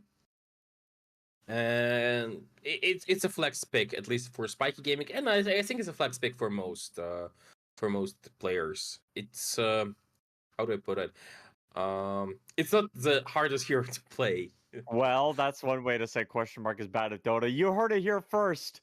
Kawaii Socks thinks question mark is bad at Dota because he plays Slaughter mid. There you go. I feel like it's a hero that you don't really need to learn. For example, you can't really pick up Arc Ward and play him. You can't really pick Broodmother and play Broodmother, right? Slaughter, I feel like the barrier for entry on this hero is kind of low. There are some tricks, of course. There are some timings you need to be aware of. Charging your stun, knowing exactly how much you need to hit the enemy before you bash rocks, etc., etc. It's all nice and dandy, but for the most part, if you just play straight Slaughter in a very, very straightforward, I'm a tank, I run at you manner, it's gonna work out at least well enough. And well enough is gonna be maybe good enough for Spiky Gaming. They've used up all of their reserve time on these 2 picks. Now, what kind of thing do you think they're thinking about? Faceless Void? Okay. I like this. I really like this. Snapfire is a good egg killer, and you have Faceless Void as just a generally solid alpha carry. If Razor last the game became an alpha carry just because, like he was playing into Sniper with mid laner tempo build and into Huskar, who is a hero that naturally falls off, and that's what made Razor as an alpha carry. Faceless Void here, I don't think there's a harder carry in the game right now. No. Considering Spectre's been nerfed to the ground, considering Juggernaut is kind of iffy, BA is maybe in terms of damage output, she's higher than Faceless Void, but nothing beats Chronosphere late game. No, and I mean when you get the refresher as well on the Faceless Void, it's literally 2 free kills. Yeah, it like, should be. Yeah. It should be 2 free kills, and there should be nothing that Kev could do about it. Now, Kev burning down the reserve time of their own. Do you think they're going to go for some sort of core that can save somebody through Chrono, or Does Butterfly Effect could play OD? No, well, maybe. It's still a possibility. Possible. Can you strength shift if you're in Chrono and you have the shard? I think so. Chronosphere is a stun. Yeah. What do you think Kev need here to kind of run the draft up? They could go offlane or they could go mid. I like Kank off lane against Faceless Void. I don't think it puts enough pressure on Faceless Void. OD is gonna get banned, so Butterfly Effect does play as a hero. Personally, I feel like it could be a Viper here. Again, it really depends on whether they really want to play it on Team KEV, because a lot of players, they are set in their ways, and they still feel like Viper is a really weak hero in the later portion of the game, but I don't think it's the case. Break is amazing. It's a BKB piercing break with a BKB piercing slow. You also have this Aghanims build, which disarms for a really long time and makes sure that maybe if someone doesn't kill somebody, you are tanky as all hell. Considering you have like innate magic resistance and you can build for magic resistance, and then at level 25 you suddenly become universal, and there's just a cherry on top. So that's probably the funniest talent in the game. I love that talent so much. Just oh, by the way, you should have probably been a universal hero, but we didn't make you one, so we'll just put it in your talent tree, I guess. Yeah, if you have 6 butterflies in your inventory at this point, you lose damage, I believe. Yes, you lose 0.3 per agility. Yeah, and you maybe not gain enough, but it's picking Ember Spirit into Faceless Void, I feel is not correct. I feel like his face is gonna get bashed in by Slaughter. Yeah, I'm not sure what this pick is for Kev. Actually, it's gonna get spiked in by Pangolier. I don't know. If it was Mirana, I would be like, okay, yeah, you have Ember Spirit Mirana, and then you have this free setup with chains for a really long time, and then you connect with an arrow, and it's a free kill every single time. No mid laner can survive through that without some TPs, so you accelerate Ember Spirit like that. But this Ember Spirit, he doesn't have a good matchup against Slaughter. He has an even worse matchup against Pangolier. I'm not sure, like, And why is it on top of that, there's Chrono. Like, we haven't even talked about the fact that you're just going to get Chronoed and die. That could be a possibility. There are some tricks on Ember Spirit where you can Sleight of Fist if there are enough creeps, maybe Remnant out of the Chrono. There's like you can start doing it while you're still invulnerable. So you do get out with a Remnant if you've been caught during the Sleight of Fist. But all in all, I don't feel like he's dealing enough damage. Does he provide enough catch? Not sure. It's a good hero to get on top of Snapfire, but you don't really interrupt her ultimate, so she will die to you most likely, but she will deal critical damage to a hero that's been hit by Faceless Void. Pangolier at some point will have Yule's Shard, and Blink, so that means he can instant initiate on you, use Yule's to keep up initiating on you, and then use Shard to continue stunning you, and it's just not fun for Ember Spirit at all. And And then you have also Kanka in the offlane against Faceless Void, which isn't. I'm not gonna say it's a bad matchup for Kanka, but it's not a devastating matchup for Faceless Void. And against Faceless Void, you want something devastating, right? Like you want to shut down this hero as much as possible, punish his early game, and I don't think Kanka does that. Maybe like it's a genius on life and death on this Kanka. And 57% going the way of KEV from the graphs. Interesting. I don't trust Dota. Gaben is wrong like 90% of the time on the graph. You kind of have to give him some time. But Hara gonna walk up onto the high ground. Undyne kind of gonna give a couple of slaps, but the Gaben graph lies. Yeah, I think it's it used to overvalue Spectre, it doesn't anymore. Yeah. Maybe there are reasons for that, but all in all, I think it was. How do you know how the graph even works? I think it's calculating the previous matchups of similar natures at similar drafts, how well they went. Maybe individual head-to-head matchups between heroes. Because, you know, like, it starts at the one value, and then it sees something that it did not expect in terms of laning. For example, it assumed somebody goes mid, but they go off lane or something like that. And then it just suddenly switches. So maybe... Well, like if it takes data from... See, it just switched. It was at 57, now it's 51. Or it's 50-50 now. But like, do you think it like takes data from all games? Like, do you think Herald games have an impact on the Gaben graph? I think they do, and I also think they should. That's fair. The reason for it is the differences in draft and just the ability that are present is in the game. They are more pronounced in lower level games. So if you're analyzing just from the abilities that are being used, not how creatively you use them, not how you adapt to them, but just like, you know, two teams button mashing, essentially, you're gonna get some good data out of that. Yeah, first blood top. NDR gets the Phoenix.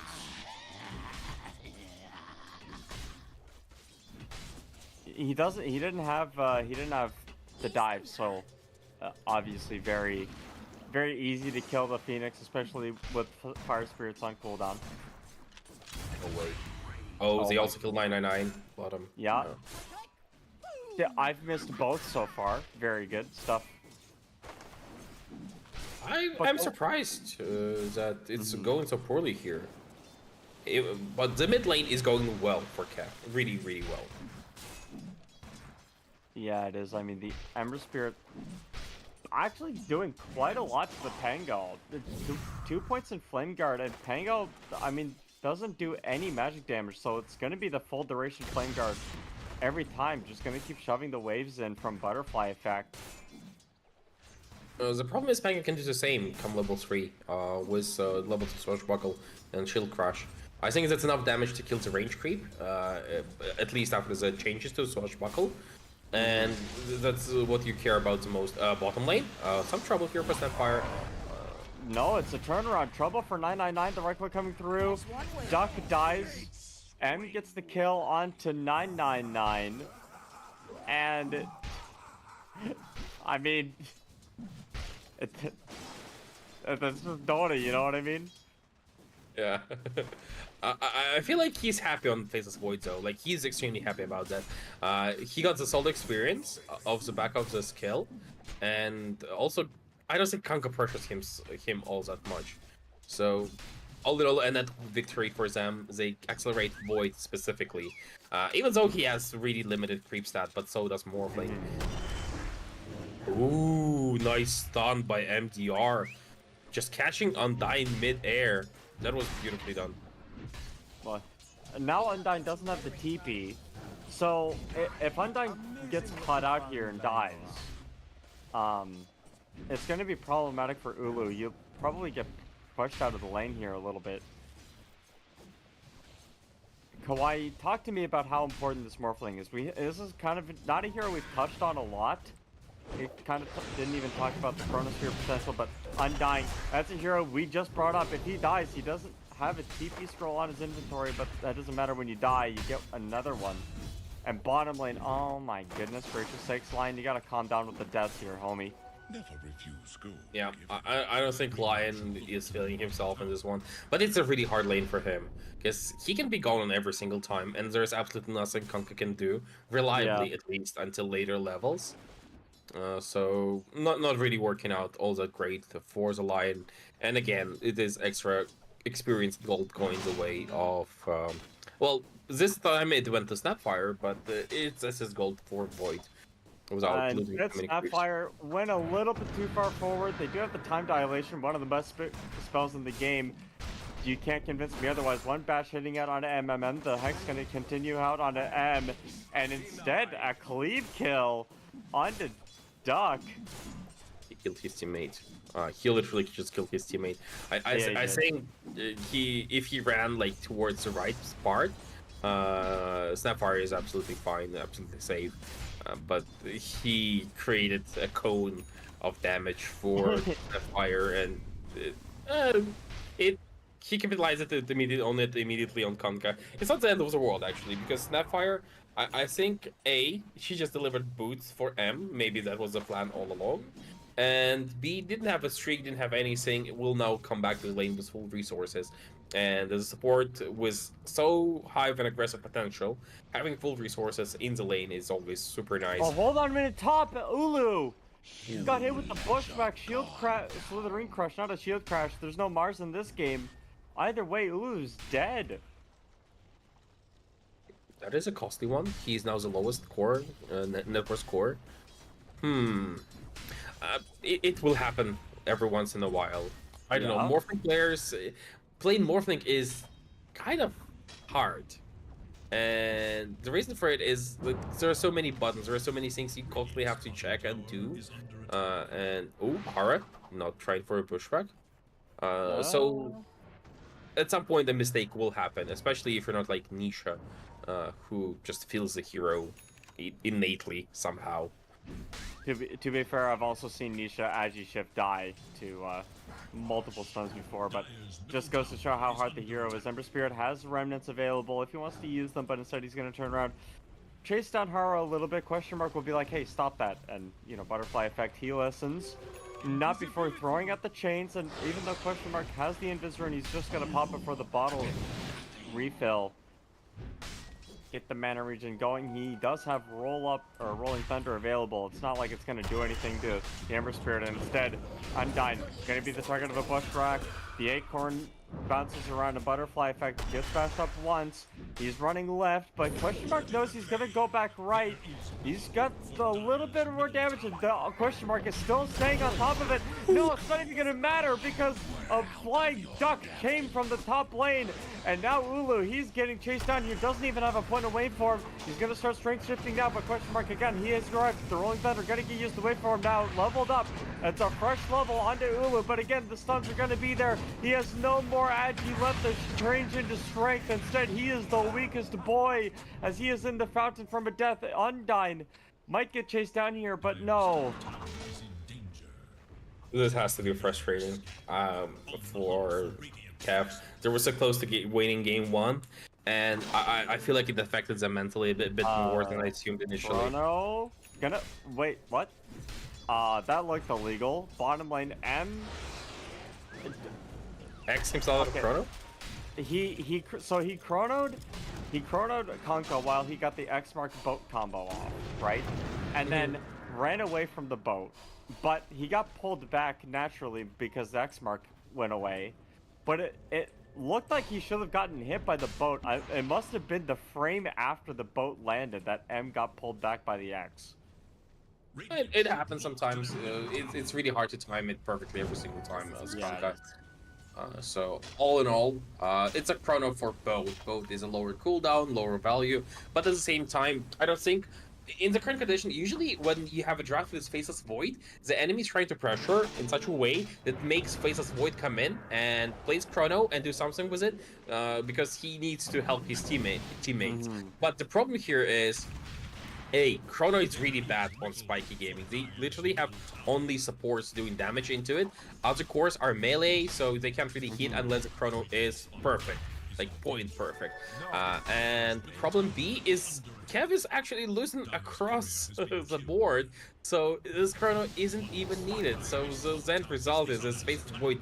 He's actually fine using this Chrono somewhere for anything. No, Ulu, you cannot afford to die. Your whole team is depending on it. Your whole team is gonna have to come in and help you out, but no, nobody's gonna be coming to help you. MDR with 2 supports get the kill onto the Morphling. And bottom, they're gonna make a play out onto the Faceless Void. He has no chill. Time walks right into the 999 with the time dilation as well. You have to attack Void and not when somebody gets on top of this Morphling. So deep as well. But they can't really kill him. What is the build on Void? Like, did he go for like an extra race band or something? He's got 4 points in Time Walk, and he has a Morbid Mask, Preds. Just the 1 Wraith Band. There is an Ember Spirit on top of him. Butterfly Effect looking for more, but that Time Walk gonna come out.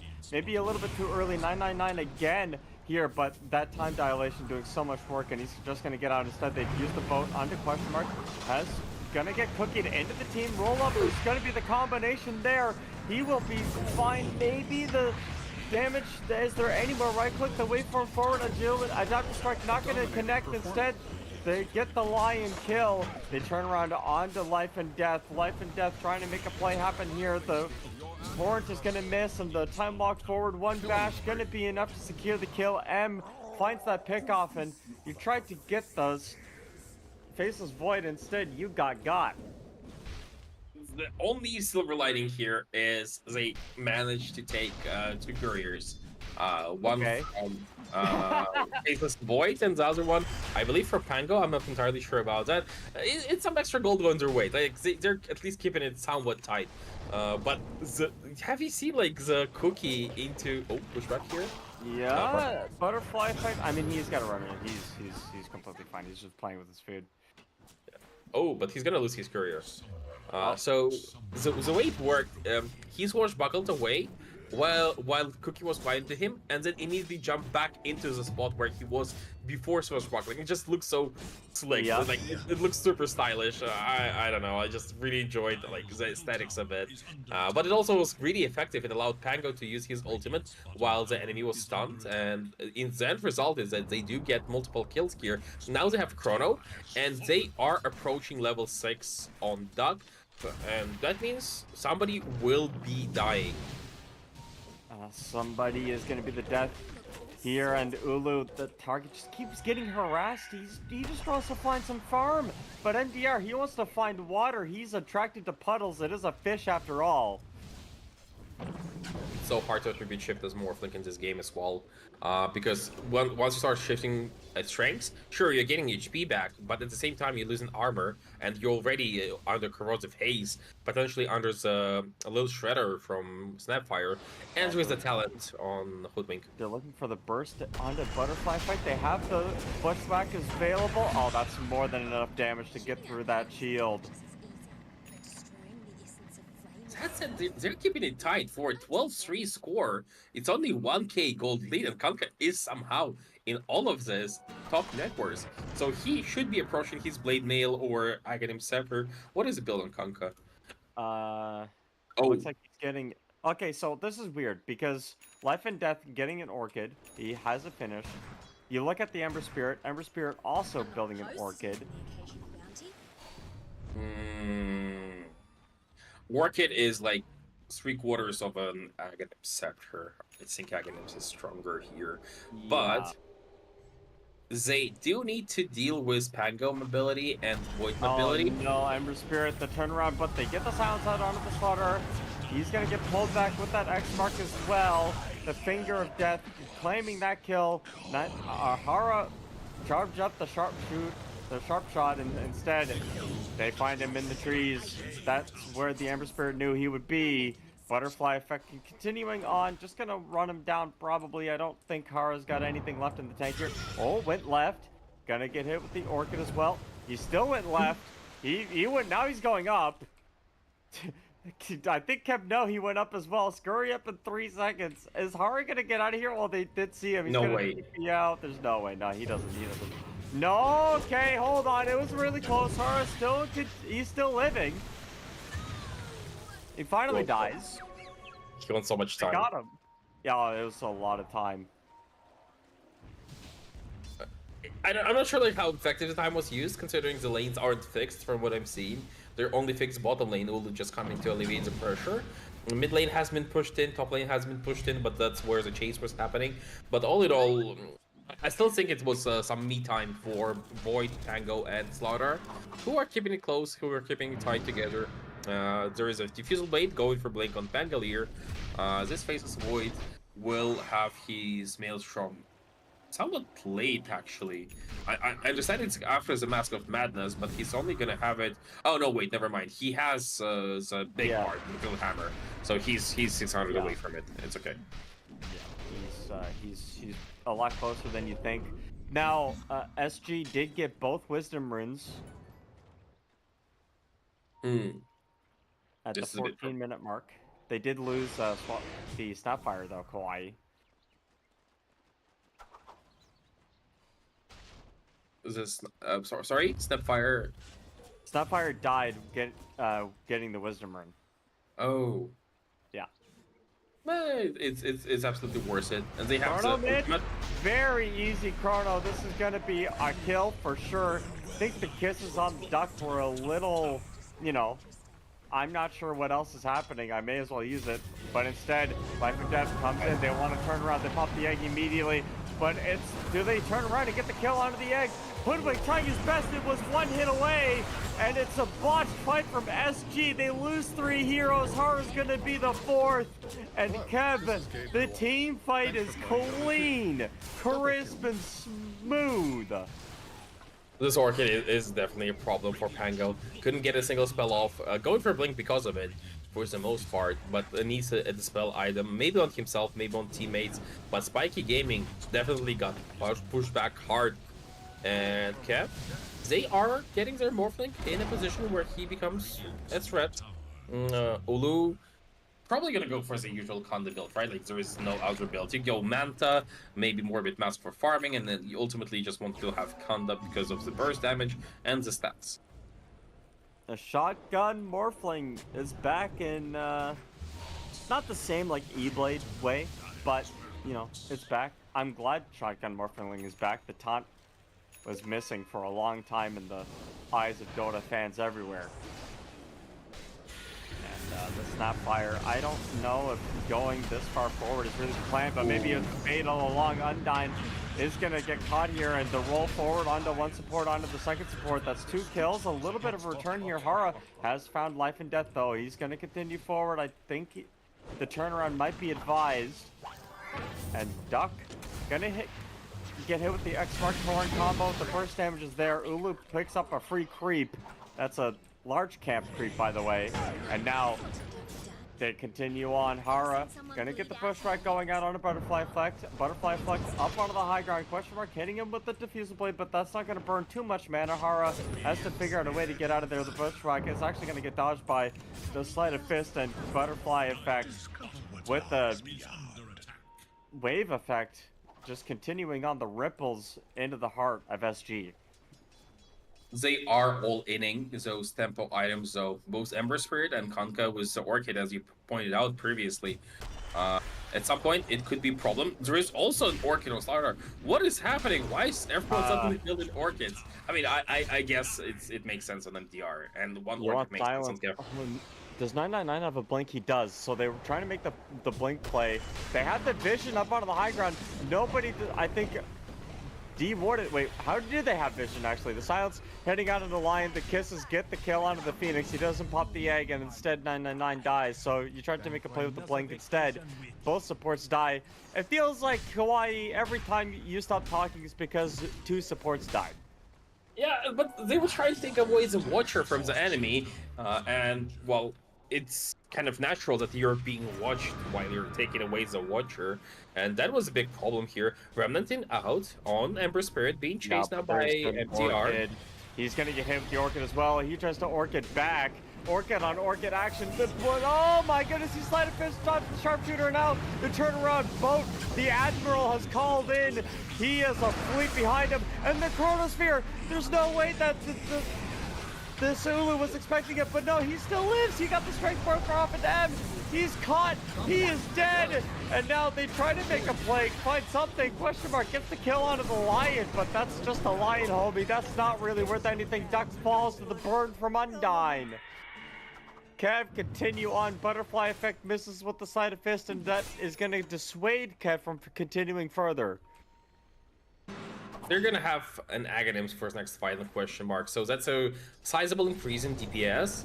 But I also feel like they need a shard on this Slaughter. He's losing a bit too much time currently, applying corrosive haze after the fact that he jumped.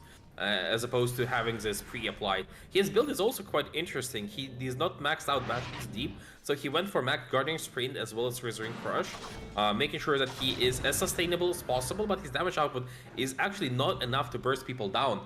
I think, well... he's gonna try to burst the Phoenix down. This might be enough. It will, but instead, they get the turnaround. They're gonna have a Hex from 999. They're gonna have a Hex from 999. They're gonna... Stun? Hello? Something. Anything? Spells, man. Do you have them? And your cool bar on your ability bar. Hello? That was a dead slaughter. Kawaii, am I missing something? I'm trying to figure out exactly why they didn't go for it. Maybe they were afraid of Bangle reinitiating, so they were hoping to save the stun for Pango swashbuckling in. Maybe they just thought the Slaughter is outside of the realm of possibility for them, which could be the case. I'm not sure about that, dude, but you know what? There's a reason why I'm just an Ancient 3 player and not actually good at Dota. I don't think anyone is actually good at Dota. That's actually true. Like, even the best of pro players sometimes make mistakes. They're kind of, you know... I think the cap for Dota right now is maybe 65% reached by the top of the top when it comes to like decision making. We're gonna find us here in the boat as well. On top of the egg, MDR. I mean, you can silence, but hold on a minute. The egg almost died. The Snapfire came in, tried to make an assassination play. It didn't work, and now MDR, he's gonna die for sure. Undyne ends up falling to the Snapfire at the end of the day, but 999, he's gonna get hit with one acorn. Almost takes his life. Hara's got to get into the trees. Kev are just playing these team fights basically perfectly, and Ulu might find Hara in the trees, but this is definitely a tier 2 tower that's gonna fall. The Torrent hits Hoodwink, kind of saying, I know you're there, buddy. I know where you're at. I think he got clipped by the edge, but he wasn't actually seen on the Torrent. Because Torrent gets vision, but the vision is slightly smaller than the area of effect. And that's what saved Hara in this instance. Otherwise, they'd probably jump him.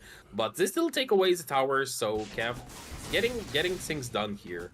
Hara, previous game, if you remember, he... Oh, no, wait, never mind. It was a Hoodwink on Kev. Never mind.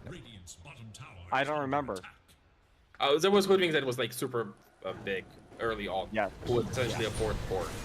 But it was a Hoodwink for Kev, not for Spiky Game. And I mean, even though the Phoenix isn't playing that farming hero, I mean, Phoenix, I've heard not the best farmer in Dota. Still keeping up in Narwhal a little bit, has the Spirit Vessel finished up. Take a look at the items here. You have 3 Arcane Boots on the side of SG. Blink finish on MDR, and the Snapfire as well. So Snapfire, I guess he's just, Duck is saying, I had to kill Egg. Yeah.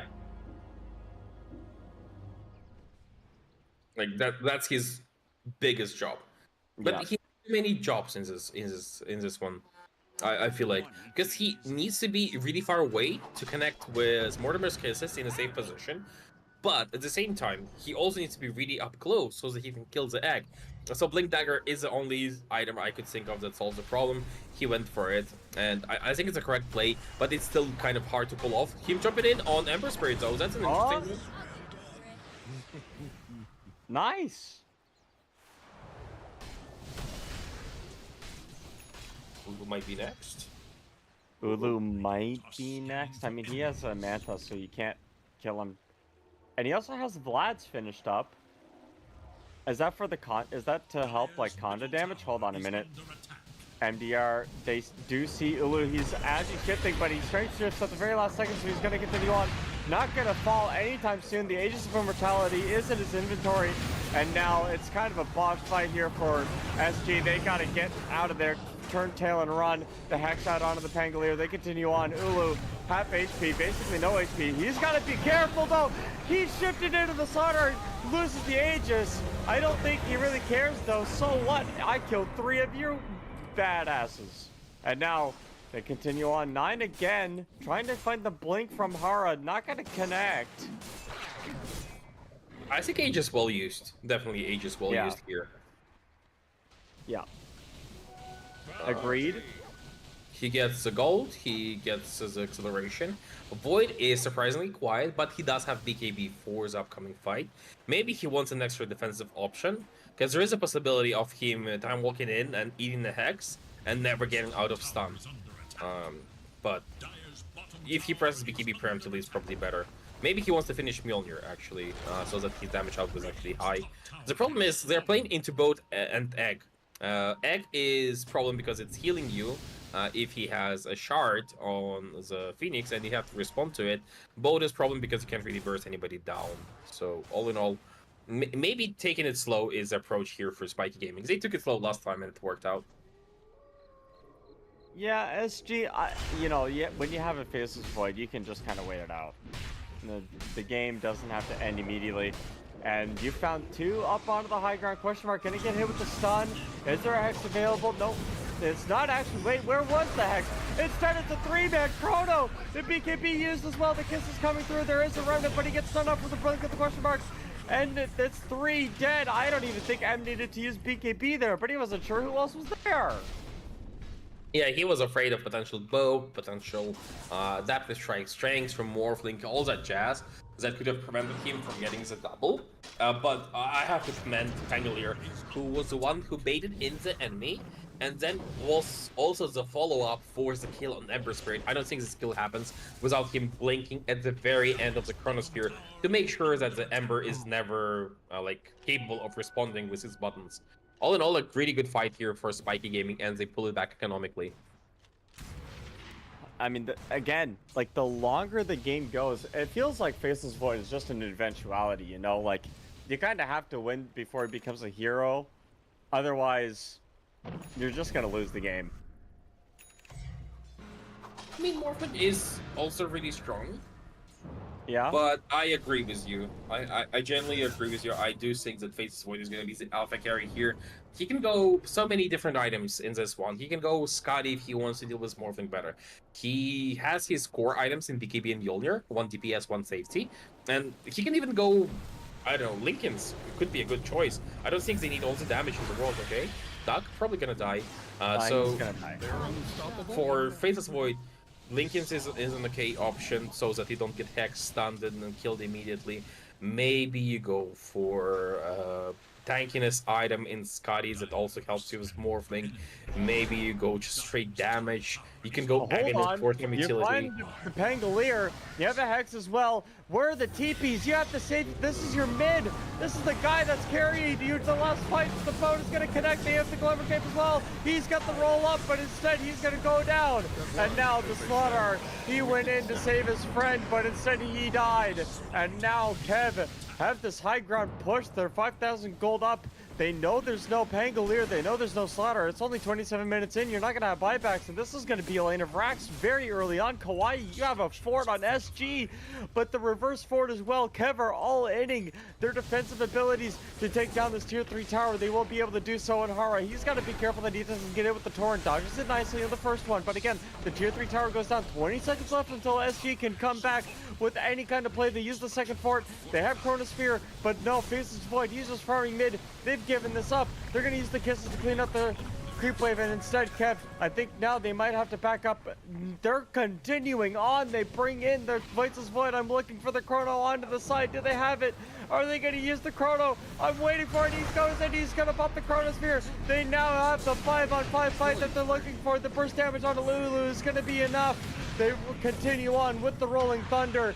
Now it's going to be Kunkka. He's next. He's got a Bloodthorn. He's got an Orchid. Neither of which will save your Phoenix, who is dead. And you're surrounded by 5 heroes. Can you do anything to keep yourself alive? I don't think so. Not especially when Butterfly Effect leaves. You get what Elena Rex. You get the tower, but you get killed on 4 heroes. I feel like it's they could have gone for this play much earlier. I don't know why Snapfire uses her ultimate like that. I don't know why they kind of allowed the drags to be taken, because Void had Chrono for most of this fight and didn't TP in time. They lost the lane. Sure, they won the fight. Sure, they got 4 kills, but at the end of the day, it's still permanent damage to their base. The lane is constantly being pushed in. Roshan is probably going to be spawning Radiant for the majority of this game, from the looks of it. So at least that is okay. So maybe that's the reason, because Roshan is mostly going to be Radiant if they take it on cooldown, and that means the bottom lane isn't as important. But still, kind of weird play here. Could have gone for it much earlier, I feel like. You remember when OpenAI played the pro players at TI? Mm-hmm. There was a Sven on the AI side that used like God Strength and died for a tier 2 tower. And then after he did, I think the you know how sometimes the AI would like say that the win probability changes? Yeah. In your favorite? I think after he did that, the win probability increased. It was really funny. But like, it just goes to show, like, that permanent damage, you can't get this Rex back. It's dead. There's no such thing as a repair kit. True. And it's good. I hated that item. You hated repair kit? Okay, which one do you hate more, repair kit or Roche banner? The what? The Roche banner. I think Roche banner is okay. Like it's much weaker than cheese. Oh, bottom lane. They will find that. Yeah. They'll find what? Who? Yeah, exactly. I do think it's Roche banner is weaker by design compared to cheese, because Radiant always had an advantage historically in terms of win rate, and they still have it slightly, I believe. Right. So almost every single time there is a coin toss, right, at the start of every lobby, at the start of every series, for somebody who doesn't know, and team gets a priority. They choose either pick or side. It was like first pick, second pick, or die Radiant. Most teams will always immediately go for Radiant. Oh, jump in, the one fight, and he's back immediately. Oh, Slaughter is in trouble. Oh no, he's gonna BKB, just walk out of there. It's the ward from KEV giving off that vision, so they know, SG kind of know that they can't really take this fight. It's for a Roshan that doesn't exist, and KEV are the only people that know. SG are gonna kind of navigate this as if Roshan is alive, but instead KEV, again, they have that opportunity. They are gonna see the TP in from the Snapfire. What's the angle here? They try to find the angle onto M, but no, instead 999. He's going to go down immediately. No buyback for him. Ulu pops the BKB. He's starting to beat an MDR. The Chronosphere. They're going to kill the egg underneath of it as well. And now they turn around onto Ulu. The BKB has been used. The strength shifting is still continuing on. Duck dying out of the side, but it's a stolen Faceless Void, and the time dilation doing quite a bit of damage. The silence onto Faceless Void. He can't do anything. He can only sit still and die. And Pangolier, the next target. Everybody's around him. They're trying his best. Question mark. Hit with the X. Hit with the boat. Hit with the torrent. Everything hits him, and everything will get a piece of his life as SG lose 4. KEV navigate that fight beautifully. I think the big thing was that they used BKB on Slaughter before this fight even started, and Snapfire was also not in position to kill Zag, so it had to be Void who killed Zag. He had to respond to it, but at the same time, he needed to kill Ulu. Never did that. Ulu getting away was low HP. Now going to the top lane, the Roshan is going to respawn in 10 seconds. There is a fighting chance here if they delay on support or fix the lanes, but it looks like they're not gonna go for it. It looks like they're just gonna go for the push and make sure that once the enemy gets Roshan KEV, they are gonna be in a position where they can't immediately go for a push. Yeah, and KEV, I mean, with this Roshan, Ulu will be able to fight a little bit more aggressively. Won't really have to worry about eating a Chronosphere. You'll just come back and then turn it around. But again, I think a big part of that fight too, Ulu turning into the Faceless Void and hitting the time dilation. So the Faceless Void, the real one, couldn't time walk out of that situation. He was kind of just stuck in the middle of the fight, got hit by an Orchid eventually, and then picked apart.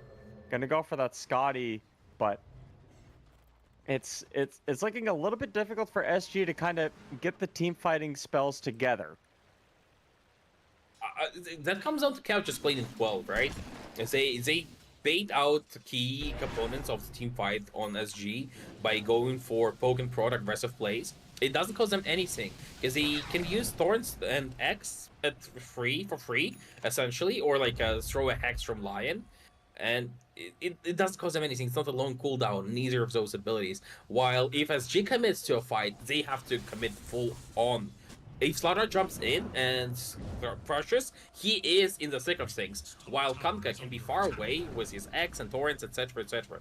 So that's just a completely different approach. I think team fight-wise, SG are a lot stronger, but KEV are leveraging their strengths much better, in the sense that they are not giving a fair fight, they are giving many small, unfair fights to the enemy. Does the Bloodstone on Kunkka Water Park affect the Torrent? Yep. Okay, that sounds like it should work, but it also sounds illegal. It is stupid. I have to agree. I think the water park is kind of too strong, honestly. Yeah, you think it's gonna get changed in the next gameplay patch? I hope it doesn't. I hope the delay in torrents is higher and the telegraph is stronger. And maybe the torrents themselves are smaller or something along those lines. My main idea being that the counterplay is actually a possibility. Because right now, it is showing you where the torrents are going to land, right? But reacting to it in the fight is close to impossible. It's almost as stupid as SK's Aghanims. And I think SK Aghanims is kind of underrated still. Yeah. But all in all, maybe like a delay of extra 0.2 seconds on Torrent or something could be a nice addition. Or maybe Torrent slightly weaker, so it lifts you not for like 1.7, but maybe for 1.5 or something along those lines, you know? It also does 400 magic damage, which is yeah, a lot of damage. It's a lot. It's a continuous slow as well, which is yeah. Nice X marked. He's, just poking the base again. Permanent damage to the tier 3 towers. They'll do this for, a little bit, but it's only 2 minutes left on the Aegis. So KEV, maybe they're gonna wait for level 25 on the morph and then, make something happen here. But I'm not sure you can keep just doing or afford to do this. Anytime Ulu gets into any sort of threat, they just pull him back, and then he's just gonna hit some creeps and go heal himself up to full. I feel like they need an extra initiation tool here. Or like, I don't know. It's kind of hard. Just look at it. This is absolutely insane. Yeah, like, hold on a minute. Oh, he didn't get pulled back. Why? What happened, Kunkka? I don't know. Now the stun is going to continue. The top goes in, and he dies. He doesn't get the Chronosphere off. No, the Pangolier has to roll through and do it all by himself. He goes up out of the high ground. Now Aster, the life and death, he's arrived. They get the Hex onto Pangolier again. He's dead. There's no buybacks on the side of SG. And just like that, I think KEV have won the game. That is so 2K. Honestly, that was... I'm sorry, but Void not pressing BKB before jumping in is a vibe. It's an aesthetic. That should not be happening. Oh my goodness. It's a random Torrent from a Torrent Storm just catching him completely off guard, and he never got a chance to actually get off any of his abilities or press his BKB. And that is so stupid. That is such a stupid way to lose a game because they were keeping it even. They were at a 2k disadvantage just like 30 seconds ago. They were at 2k disadvantage. Just so that we understand. They get rid of the Aegis because there was a misplay by KEV. Got overexcited, pressed time walk without pressing BKB, and got wiped. That's essentially the entirety of this game summarized in 30 seconds. Nothing before that actually matters because Flame broken when you make and lassoed, looking for the call. Oh yeah, that feels good. Can just. It's gonna do more than that, huh?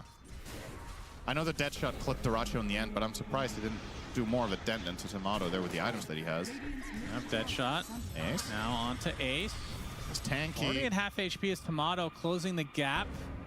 Has the chrono, of course, will use it. The rest of his team will walk into it as they do. Awkward. Very poorly played there as Ace now calls, looking for a potential chop, but Tomato time walks away. And Ace was using the Bloodstone there. The coil's gonna snap, and he's still very tanky, but eventually OG gets what they came for. Tomato, though, lassoed and soloed essentially by Tofu. Seb's gonna get the Nightmare Celery, takes it off instantly. Tofu making his way over as well as BZM coming to the party. Jingu is gonna connect, but the RP onto three heroes. Block grenade onto 3 heroes as well, even more important. Seb gets taken out first by Quinn though, glimpse out onto him. Gets another Jingu stack, but he falls in the end, 2 for 2. Lots of action early on as Dyrachyo, basically a creep at this level of the game, showing up, tickling everyone. They're laughing their way to the farm as Tofu gets skewered by Whisper, and now Dyrachyo tried to help his team, but he's just gonna die again. Can he deny himself on the creeps? No! All right, that was unnecessarily rude to Dyrachyo, because again, this is honestly, okay, hang on. Yeah, hold your horses. Whisper has no time for all right, puts Ace on the cliff. Very classic stuff. And a Static Storm now applied to several heroes. You can see Quinn just trying to brush it off. He's going to get snowballed, which actually cancels the grip. And Quinn gets off his Wukong's command. Whisper getting really low, but Nightmare to save him just a little bit. Another skewer, almost clipping all of them. But the damage is enough either way for OG. Ace still stuck up there, that fat, juicy watermelon. Finally, Whisper's reign comes to an end via Dyrachyo's right click. Somehow he does enough damage to kill something other than a creep. It's incredible, in fact, as Ace. This will take a while, but Tomato and company will claim the watermelon. Feels like it's more than that. OG trying to beat that record in this one. Yeah, for sure. BZM, all right. Oh my God. Beautiful. RP onto 3 heroes. Waveform completely misses. Ravage to follow from Ace, though, actually doing a lot of damage. They're gonna be able to take out Whisper and the Bane. As you can see, 4 heroes very low for Gaming Gladiators. They try to run away. The Magnetize gets 1, make it 2.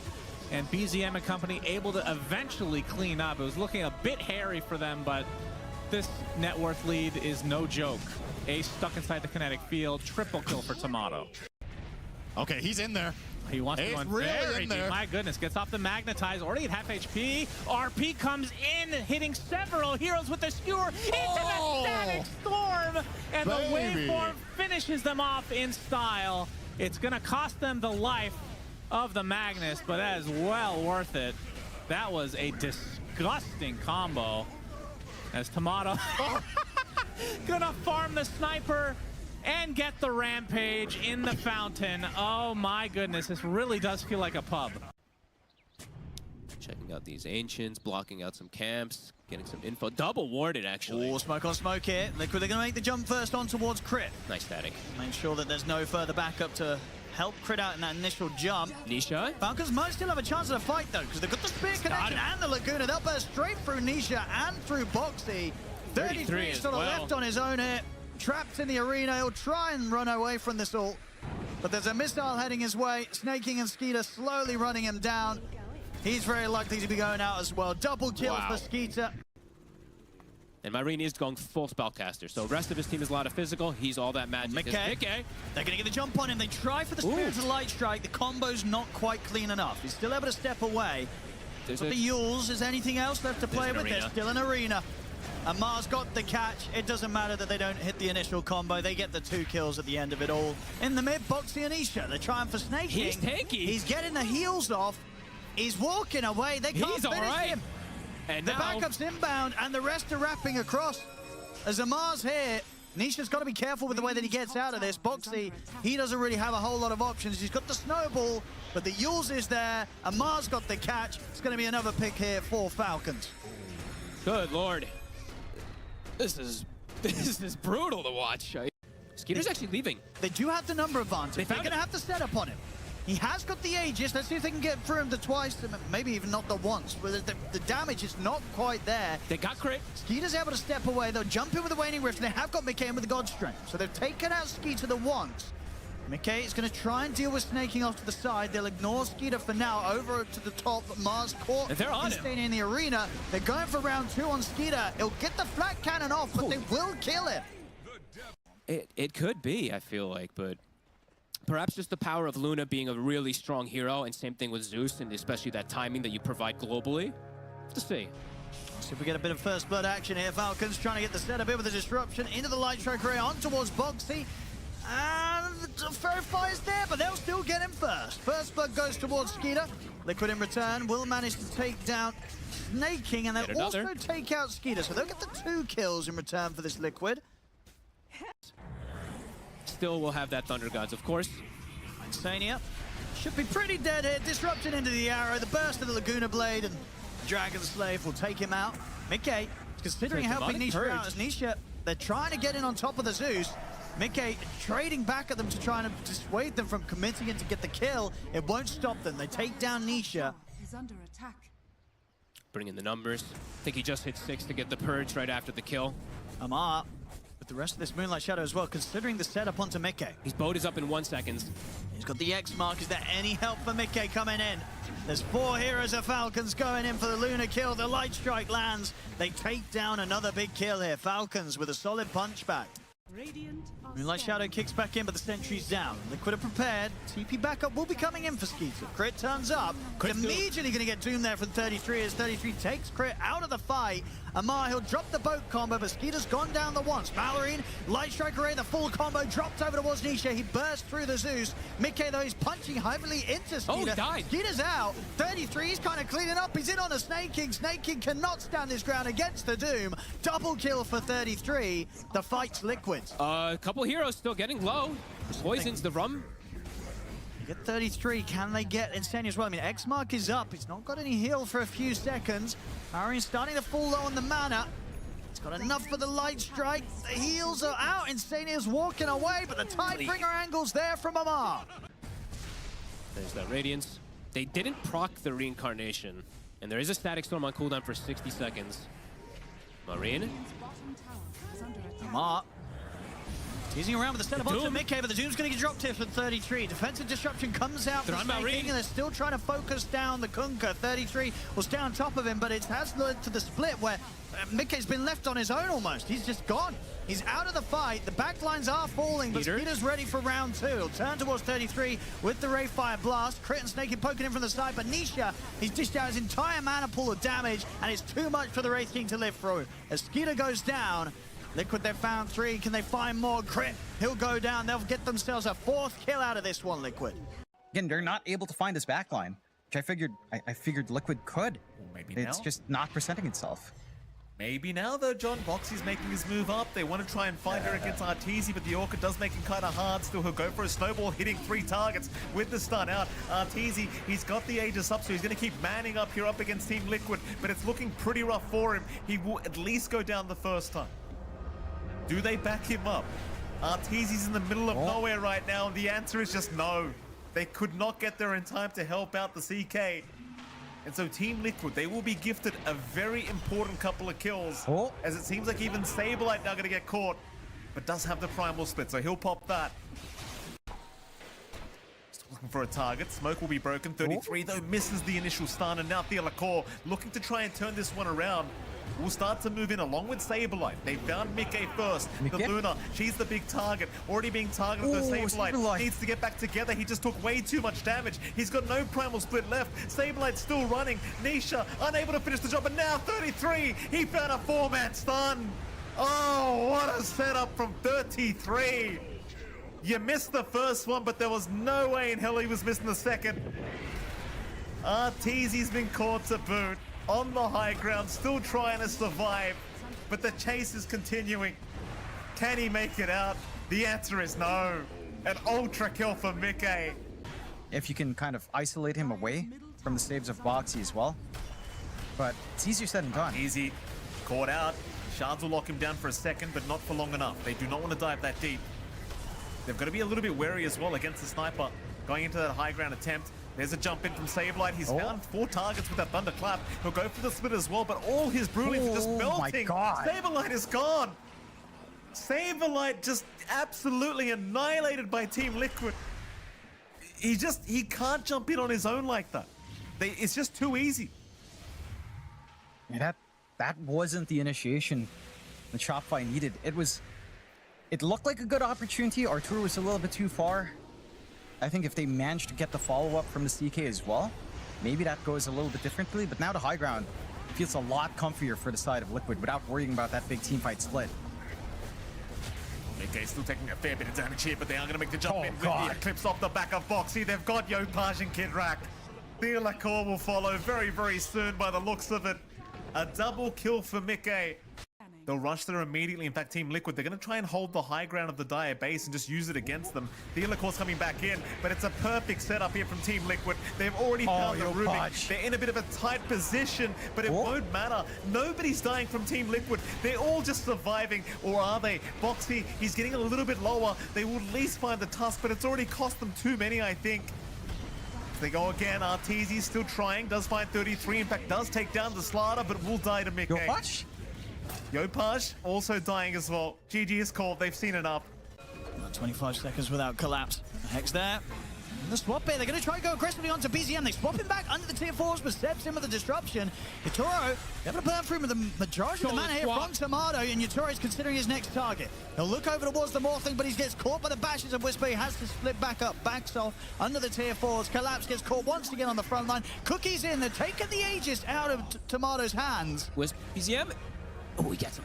There's no chance to kill BZM though. Oh, maybe there is Yutoro. Rave, okay, he gets the kill. Is game but he's 3 losing his teammates. Can Yutoro do KEV? this? He's going to go over towards Step, but the Glimmer Cape is there. Tomato's there, though. He's going to turn over towards Tomato. They've got the cookie in on towards. Ended on a sour note for Spiky. It ended on a sour note for everyone. I have to say, like it was a massive blunder leading to a very unexpected and very anticlimactic end Forza game for Spiky Gaming. Their carry didn't press BKB before jumping in and hold on. There's more to a Dota game than one button. You know what I mean? Yes, but not really. I mean, it was like a really interesting game up to this point, right? It was tense. It was building tension, building a storyline, and then the storyline kind of ended abruptly with the main character just being shoved off a cliff or something. It was like very. Did you watch Game of Thrones? Yeah, exactly. It was kind of like that. It's like, wait a second, what happened to everything else? 10 seconds remain. So I'm a bit unsatisfied. I think Spiky Gaming are unsatisfied as well. So they are pulling out big guns, Io Marcy, for the first 2 picks into Dragonite, Lich, and Hoodwink. I am surprised to see Lich, but I think it's a good hero into Io Marcy. Yeah, I mean, you have the Frost Shield to really help anybody that's getting unleashed on by the Marcy. You know, give them that, what is it, like 60% damage reduction or something like that? Yeah, it is insane. It also has a talent on top of it. Yes, it's insane. I think Lich is one of those heroes that everybody sleeps on, and then like it gets picked, and teams are like, "Wait a second, hold on, wait, Lich is actually a hero still." I think the main reason was a lot of the damage was ability damage for the last Yeah. couple of patches, maybe even 3 patches. So everybody was playing things like Lash. Everybody was trying to use abilities to deal damage. Magic damage got really, really strong.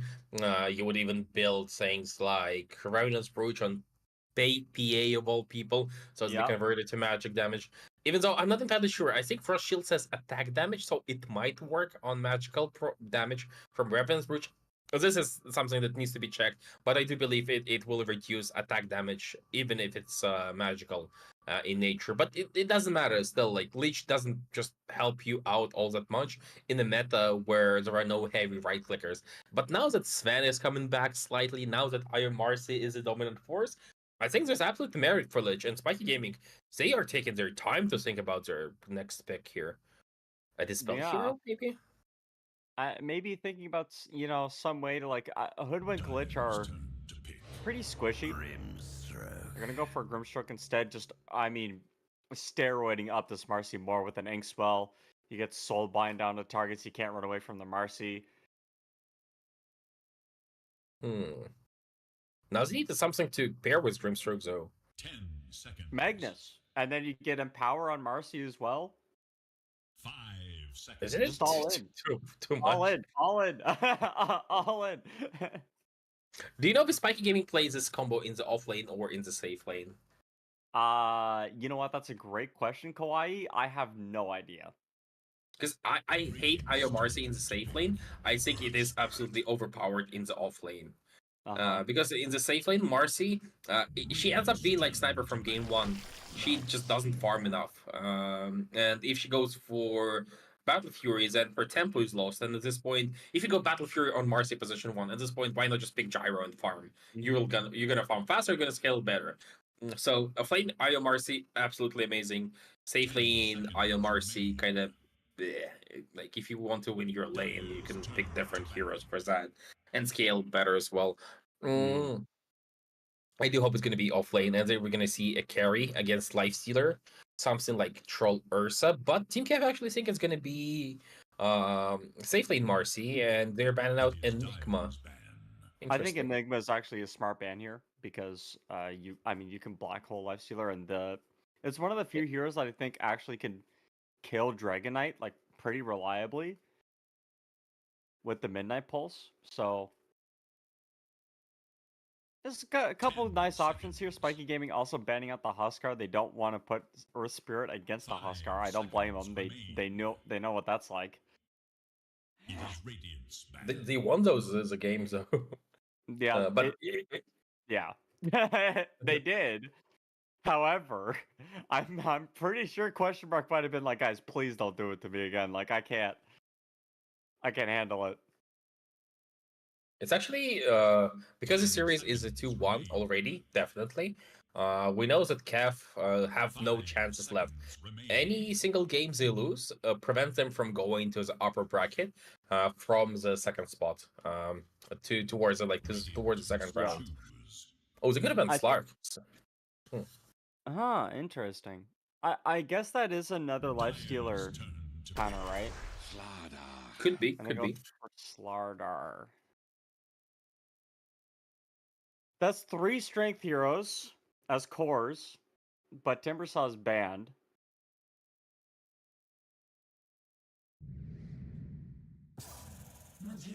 Medusa. Yeah, this is Io Marcin's off lane. I like this. Yeah. And I think you'll be able to outtrade the Lifestealer, right? I mean, you just do so much damage. You probably should be able to. Yeah. And on top of it, you have this Medusa doesn't care about Slaughter in the slightest. Because the damage calculations from Mana Shield, they go pre-resistances. So that means you can Corrosive Haze Medusa all you want, it doesn't matter. She's going to be taking the same amount of damage. Lifestealer, also percentage-based damage based on health. Medusa doesn't really have a lot of health. So this is like a perfect pick. And the only way I see Team KEV play it is actually Lifestealer Rush Negatives after Radiance. I think that is going to be the build for the Lifestealer. I'm not sure if it's going to be enough. Now, you do have like a little bit of mana drain potential on the side of Kev with Lich, but it's not like a lot. And I think Undyne has a few more priorities, right? With the Frost Shield, making sure that you get the Chain Frost out on the correct targets.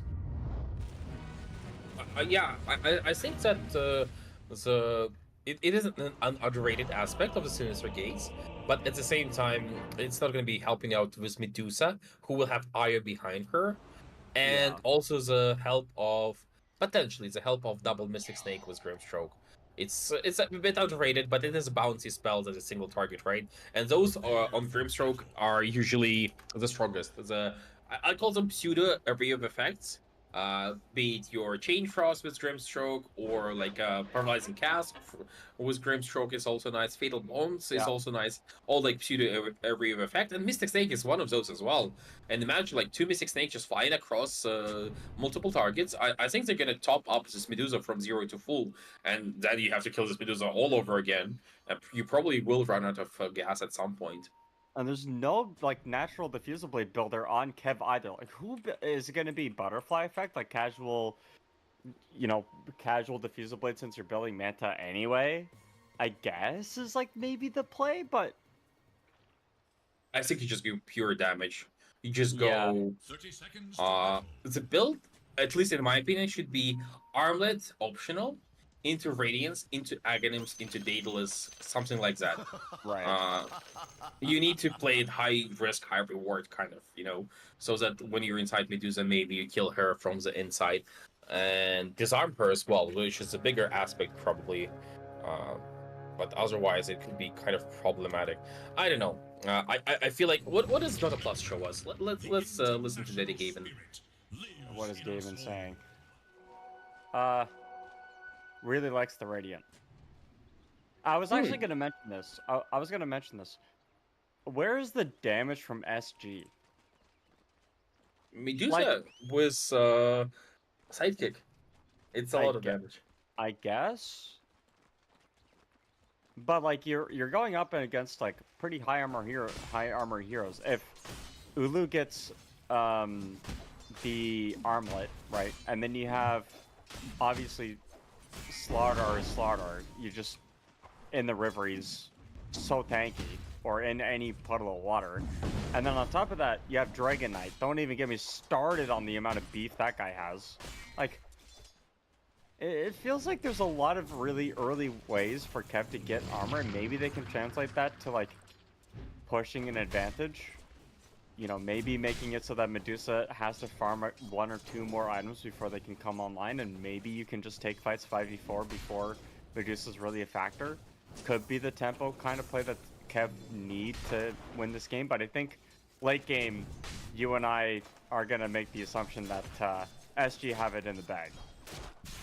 I think like ultra late game, I would actually give a bit of an edge to Kev, simply because they have really strong scaling support in the boot wing. And they also have the options to kite. And as you said, there is only one damage dealer here on the side of Spiky Gaming, at least when it comes to late game, is going to be this Medusa. So in that regard, I do feel like at some point Kev will overtake it, especially considering Medusa is kind of slow, kind of, she's sticky. But she will have some amazing timings. Bottom lane, Undyne in some trouble. Some trouble. Basically going to go down there, but the Frost Shield doing more than enough. And now MDR getting hit again. There is a blood grenade on Undyne. They're not going to use it. They don't even need to use it because Ulu is beating into him over and over and over again. The lifesteal coming out from Io. Healing MDR throughout that whole fight, and we're seeing the power of the combo. Meanwhile, top 999 gets the kill onto the Grimstroke. The problem with, picking Grimstroke when you don't have a melee core in the lane is you're kind of a target. Yeah. And also, they are winning mid convincingly. Bottom lane, though, Ulu might be in trouble. Or maybe it's MDR. We don't know yet. It's going to be Ulu. This is Gabe. It's a double kill for Io. Double kill. Nice. Yeah. You know what? I will say Io, I think, is one of those underrated supports that with items can very, very easily have a very large impact. I want Io to go double raise band. But he won't. But he won't. but it's I'm such a with strong you. play in this lane. He's universal, and you want armor against Lifestealer in your lane. I think if you go single raise band, you can already outtrade him. You will have the attack speed and attack damage, and you'll just naturally click harder. You also have sidekick on top of it, so the extra attack speed is really helpful. But with double raise band, I generally thinks that he can just right-click on Lifestealer and go brew himself some coffee, and he will win this lane. Like, literally, he's just going to win this lane like that. Brew himself some coffee. Well, there's no brewmaster in this game, so the brewing might be a little limited, but it just goes to show how simple it can be to win this lane, especially when you have the power of the sidekick. 2 points in it even. Is the build like, 1-1-3 on the Marcy? I think it's this one. Yeah, I think he one sidekick maxed out. I was about to say 9 class. It's actually 999. Almost died here. Stroke of Fate will not be attempted by Hara. But they did equalize the laning stage. M Snake Bounce didn't connect onto the Slaughter, unfortunately, but level 3 Snake is a huge problem. And instead, they're gonna turn around onto M. He doesn't have another Snake. He doesn't have the mana for it, and they know this for sure. They're just gonna start to right-click him down. Kara again with the Inkswell trying to get the stun out, but this is the problem. You don't have a melee core. You're gonna get chased down, and chased down he will. It's a bushwhack to secure the kill, and it's a double kill on the side of Kev in this top lane. Bottom lane, Io is also in trouble. Really low HP here. Will manage this engage. Has the Lotus available to him. Will put in the chainmail, so extra armor going to him this way. No raise bands. I'm kind of sad about it, but like honestly, there's the whole concept of universal heroes and early game trinkets is still underexplored in my opinion. Because we see a lot of raise band and multiple spans. We see a lot of double bracers on things like Wind Ranger for the attack damage, right? Because it gives you so much in terms of actual right click. And they have a double universal lane with sidekick on top of it and shared lifesteal on top of it. And of course, Lifestealer is one of the stronger laners in the game when it comes to carries, but they could absolutely devastate his play. Instead, they're concentrating more on the mid-game goals, which is probably a better idea in the professional game compared to pubs. What I'm describing is probably how you would play it in the pub. But sometimes pub ideas do end up being really useful in the professional setting. I was like, what? OD Meteor Hammer was a huge pub stomp thing, and then it crept into the tier 1 tournaments. There was also Sniper. Sniper. What else? It was the Urn Invoker. The Spirit Vessel Invoker was another one that became very popular. Just like a lot of really neat little things that come through from the echelons of the pub games and into pro matches as well. So far, it looks like the IO Marcy isn't working out as great as they hoped. Marcy, lowest core net worth actually in the game. But IO is surprisingly... There's a play here on the mid lane. They want to go on a butterfly effect, maybe too strong of a target, but they have the Ice Shield in behind them as well. It's a lot of magic damage coming through, and it will be enough to get the kill. And now the silence, the Magnetize pouring on the damage. 3 seconds left on the Magnetize on Undyne. It got refreshed just now. It got refreshed again, popping all the rocks. It won't be enough life from Kev, and it's a triple kill for SG in the mid lane. They take out that Elder Dragon form DK and get a bunch of urn charges on the Hero Spirit as well. Slaughter is really lucky, by the way. He dove Medusa, didn't expect the Arcane Boots maybe, but it was enough for Medusa to survive. And almost caught Mystic Snake. If he caught Mystic Snake on the creep bounce, I think not only would he give away mana to Medusa, he was actually could be potentially killed. For now, it's still a lane that they are winning, but Slaughter is now joining this Marcy at the bottom of net worth. But so is Medusa. Medusa is not farming too well. Yeah, and I mean the DK is farming like a maniac. 52 CS at 7 minutes. Take a look at the Wisdom Runes. It's 1 for 1. Who cares? I think DK being big is a part of Spiky Gaming's plan. Well, not this over exaggerating. Yeah. Yeah.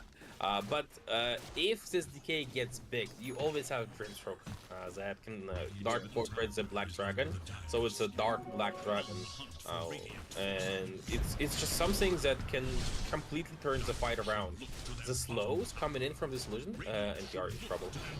He's so much in trouble, but again, they bring in the cavalry. There's no spells on the side of MDR, but he does have to back up with H12. And oh my goodness, how did he heal? I think it might have been mech from Io. Nobody on the side of KEV expected that.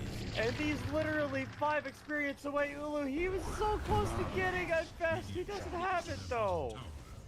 Was it the mech with Io? Oh, it's immediately the mid lane. Yeah, the TP mid. They want to get the kill. They have Unleash on Marcy. That's rebound gonna get canceled. And now, question mark. As a polar smash, butterfly effect went up. Nobody will catch him out. It was the mech on Io that healed up. That is a really early one, but we talked about how he surprisingly reached for support in top lane. Question mark? For play on the Undyne. Question mark has the boulder smash, no roll. It's only level 3. He's bad at the game.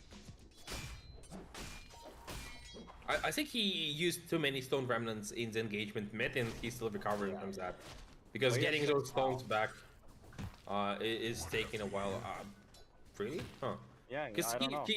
he slow rolled in the top for some reason. He slow rolled? Yeah, he didn't use a remnant for the roll, and that's how he didn't get the connection on Slaughter, I believe. And I thought that was because he didn't have stones, but he has stones. Interesting. But it's okay. They're just creating space for Medusa. Her timings are slightly different, slightly lower than usual. Let's call them like the slower than usual, and she might actually go down. Oh, they're gonna make the play up here on the top area. They have the sharpshooter as well, doing quite a bit of damage, but they bring in Undyne with the Chain Frost. It bounces onto the targets, not gonna continue on any further, and they still have the Unleash combo. MDR, he's hungry, he's looking for something. 999 gets rolled on. He doesn't have any help because they just left, but instead, they have the Medusa. Oh no. Oh no. Oh no. Oh, that is so sad. He got stuck in the trees. It happens sometimes. But we saw just now, right? Like, Slaughter applies Heroes of Haste to Medusa, and she's like, so what? I have Mana Shield. It doesn't matter. And Frost Shield does matter, though. And NDR doesn't want to fight into it, even with this overcharge from Io. Yeah, you just literally do net damage, and the Wu will just be able to heal off of it. I mean, look at his... dude, Lifestealer attack speed is... Okay, calm down, dude. Lifestealer attack speed needs to be looked at. This is a lot. I think that could have used a couple of hits on Ulu. I don't know, like, he sees his Marcy being wailed on, and maybe he could join the party and try to hit Lifestealer back. Yeah. Or maybe he was afraid of the rotation, because rotation is actually coming. He pops the Rage, the question mark is here, he pops the Inksmoke, goes in, Undyne gets the roll, but Ulu gonna try to use the portal. That's a little bit ambitious. Hoodwink is in that back area, but didn't even cast a spell.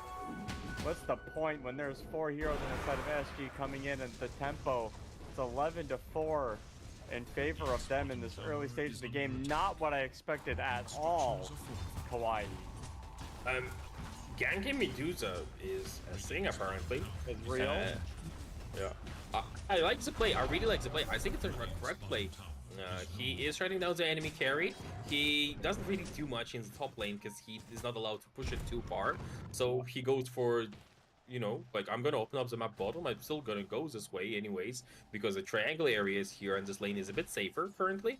And this is a really cool play. I don't think he was contributing that meaningfully to this gang, but... Well, hold on a minute, hold on. Let's not...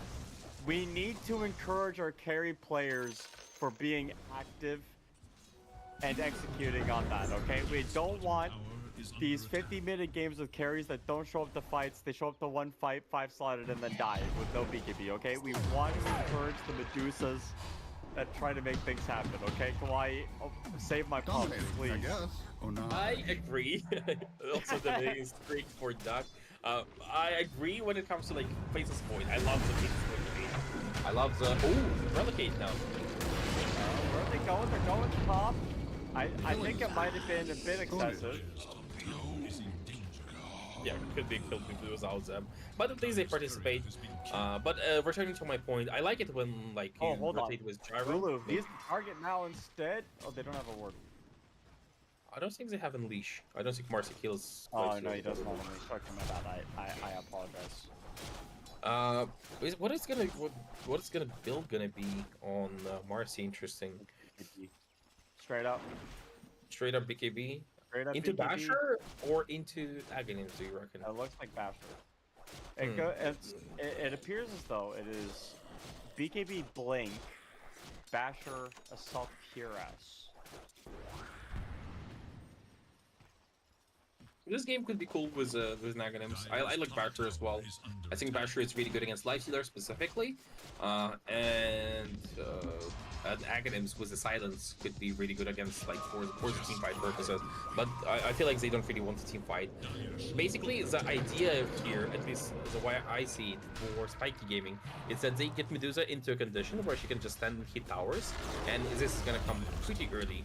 At least I feel like it's gonna come pretty early because she is having an okay time now. She's actually ahead of Lifestealer, and then they just get on top of towers as 5 with Marcy IO, potentially farming the other side of the map and joining with Relicate, or maybe even standing behind, because you can drop a sidekick on Medusa and suddenly Marcy is unkillable, especially like with all the spread damage to level 25. Yeah. It's just gonna come down to how do KEV kill Medusa? They do like, is it just the raw damage? Do they have enough, or are they gonna have to do some weird like? Arms for the dead. They don't have a diffusal blade builder, as I said. No real way of burning the mana. I think it's Dodge Medusa. Because Medusa is not a mobile hero, and Io is kind of stuck with this Marcy. Hold on, bottom. They found the 2 heroes from SC that are causing the problem to change cross. Even though there's a creep wave, doesn't really matter. The unleash onto MDR gets the kill out of the ledge, and now question mark has arrived as well. MDR pumping in the damage, gets a 999 as well. Elu will finally get a kill. Is he gonna invest? Yes, he will. And now it's Sardar's turn to get the heck out of there. But they have the roll. The roll will miss. Inkswell not gonna connect onto the target that they wanted, but instead it's gonna connect on the target that they need to. And he comes out of the building. It's the double snake coming out with that play. The roll onto the earth, onto the Sardar, and Ulu. He's got the armlet going, but it's a roll out from question mark. They get the kill onto Ulu. They're continuing on. Undyne, he's arrived. Pull back onto the ledge with the Dragon Tail as well.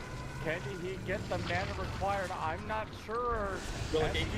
Oh, they relocated in. MDR, he's fighting to pick up on Undyne. They want to continue on this fight. It's not going to end. This fight is no kill. A question mark. He just dies. Collateral damage, I guess. SG. I think it's still going. Kawaii. They don't know how to stop. They can stop, please. It's too much death. Peace and love. Something like that. The slaughter of life and death wants to continue on. The blink is not going to be available. What is the angle here? KEV want to look for more. SG, they're trying to back up, but there's the blink, and he finds it. Medusa has the Ventus now. Overcharge as well, but the flashback hitting out onto the Medusa. Do they have the damage? They're going to have a mechanism available in a little bit. He's done so low. They don't pump the mech in time. Ulu continuing forward. Hara will die here, and Io can only sit and watch their team being in on Marcy. MDR has Unleash available with the finished BKB. You know he's going to look for an angle. Question mark here onto the side. MDR pumping BKB running up. Is he going to use Unleash? I'm not quite sure. Yes, he will. And the damage is going to come up with the Lifestealer trying to save Butterfly Effects, and he will. The BKB ends. Unleash still going. He dies. He's bursted down. Marcy can't do anything. It's a silent whistle. And now, KEV, they take the stack. And after, I think it was 3 minutes of fighting, we can finally say everything happened and nothing happened at the same time. Yeah, that was amazing, man. That was so good. I got goosebumps here. But this fight, like the end result is, you're correct. It's kind of dead even, right? Nothing really changed here. But they are showcasing that they're still in a fighting condition, and maybe it's a bit too early for Medusa to come in and join the fights. Yeah, she's going for Butterfly's first item after getting Manta style, so first big item, let's call it. All in all, though, I have to say, Marcy in this fight kind of felt slightly underwhelming. Because she was in it 3 times and died 3 times as well. And part of it is I felt like Sidekick wasn't applied to Io, and Io was also not hitting at the same time. Which, even if it was applied, so that means like you're not getting the shared lifesteal. Yeah. And that's a big part of it. And that's why I was saying that maybe you need to go for this double raise bet or something along those lines. Yeah. Also, I'm not a big fan of the itemization here on Io. He's going for a Solar Crest, which is nice. The barrier is good against physical damage, but this barrier is heavily devalued in this game in particular because you're playing into Slaughter, so it's not going to be as effective. This barrier is calculated post resistances, and with Slaughter applying Corrosive Haze, the resistances are going to be low. And it's just not going to be as good as, like, if you want to save Medusa, get Soul Ring and get Arcane Boots. Maybe Guardian Graves as well. If you want to save Marcy, just, I don't know, get the... Hawaii, I think I would have rather just see the full commit to the level 25 attack tethered allies target with Unleash and just get built like Chrysalis or something. Like, be a bully, you know what I mean? I was thinking Halberd, but Chrysalis is also... is also a lot of fun. But yeah, I would like to see this Io be slightly more than just a ball that is there. Because the reason Sidekick Io is so strong is not because it gives you lifesteal and attack speed and global mobility, but because of the shared lifesteals that gets amplified and gets back into you as Marcy, right? But for that to actually work, for you to not to burst it down, you need to A, have enough armor so that heal effects are actually relevant, and B, you need Io hitting people at least once in a while, at least somehow, so that he is lifestealing for you while you are lifestealing for him. This is the way it usually works, at least from what I've seen, like in Tier 1 Dota, and from Spiky Gaming, I'm not seeing this combo utilized to its full potential. It's a bit of a skill matchup here, as you know, you give up the Io and they snap pick it, right? They just picked it up. They're like, oh, Io's here, we can't let the other team have it. Kev. And yeah, we're just seeing it kind of exist. No points in spirits either. Went for stats over spirits, like doubling down on this whole stat idea, the damage coming out. But I like the no spirits. I don't think spirits are relevant on Io. No, I don't think they are either. Not farming all that much. M might be in trouble here. They're wrapping towards trouble. He is in trouble. He doesn't know how much trouble he's in. He's in so much trouble. He's gonna end up in the fountain with that, and it's not gonna be from a TP. Well, he uses the Stone Gaze. Hold on a minute. The team is turning around. MDR pops the BKB, pops the Unleash as well. Ulu's gonna have a target. Trying his best to try to stay on the outskirts. Gonna be the rebound target. Maybe he can live for the relocate out, and he does. Somehow, SG make M survive. I don't even know how. Why didn't Kev just kill Medusa? I think they tried everything. They even connected the sharpshooter, and it just wasn't enough. Medusa is really tanky, and their burst damage is reliant on Corrosive Haze, which, as discussed previously, doesn't work against Medusa because of the Final Shield. Also, target prioritization by Marcy is a meme. The moment she sees Frost Shield applied to Ulu, she has to immediately switch targets. And I think her initial target in every single fight, in general, has to be this Lich. Lich or Hoodwink. Probably Lich. Just force him to use Force Shield on himself. You're gonna kill him regardless. You're not killing anybody when Lich is just standing there, constantly Sinister Gazing you, constantly applying the Frost Shield, constantly just being a nuisance and forcing you out, potentially even with his Chain Frost. Well, they tried to find the pickoff on a duck. They don't. And MDR, like contending with farm with the Medusa, like just tells you how much an IO can elevate your farming speed, even though you don't have a battlefield. I don't know if going Blink when you have like the IO pairing is a good idea.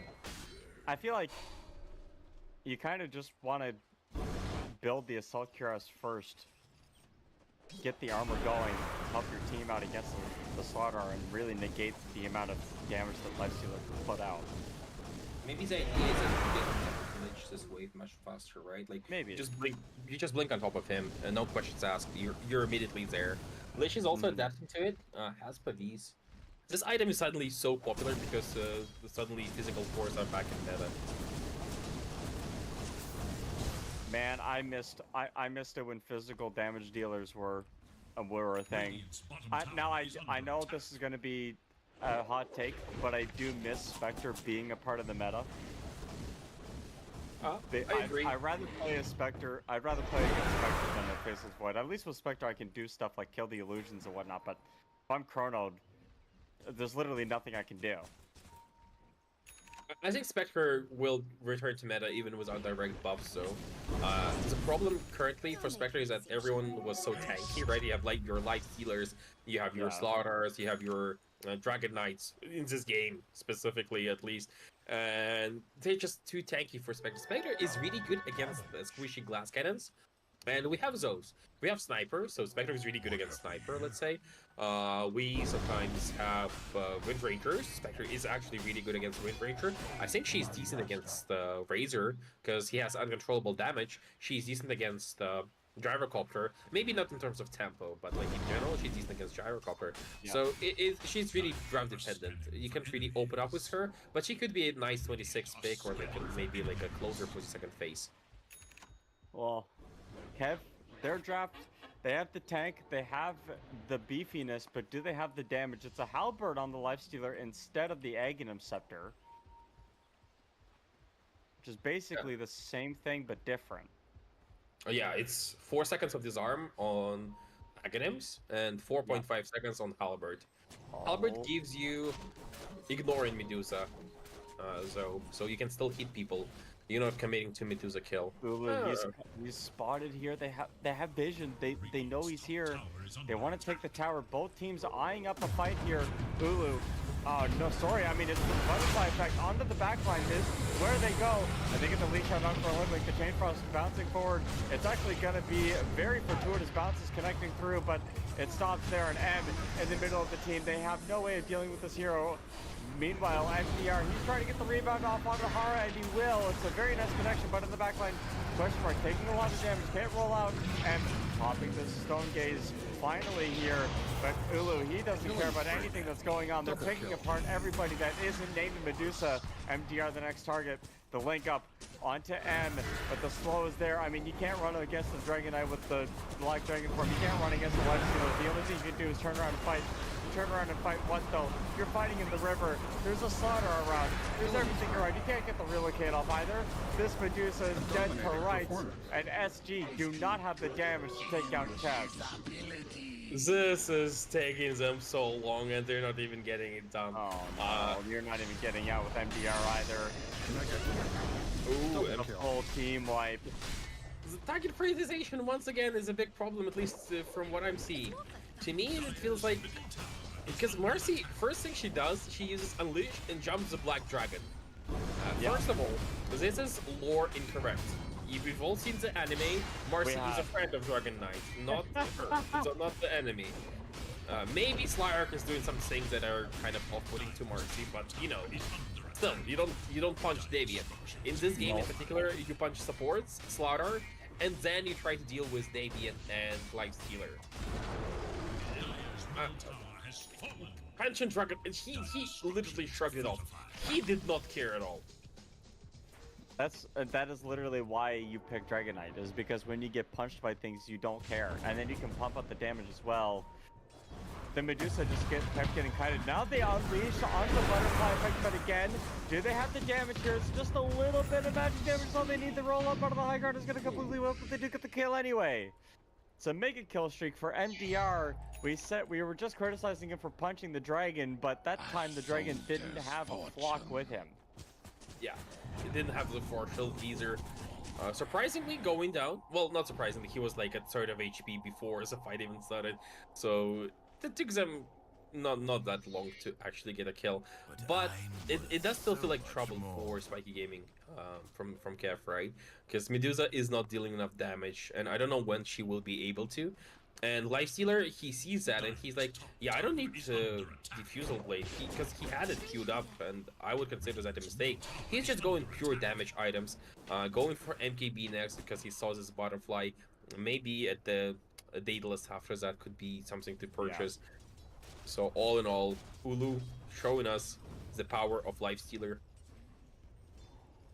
And I mean, you're seeing the Medusa gonna go for an MKB themselves on, and then the Aghanim Scepter as well. You know, I have mixed opinions about this Aghanim Scepter. I remember when Medusa, Aghanim Shard, Aghanim Scepter was like top tier, but now I look at it and I'm like, you don't do any damage if you build an Aghanim Scepter. I feel like on Medusa, if you don't build like 3 damage items in a row, you're just not gonna be able to stay relevant in fights. I agree.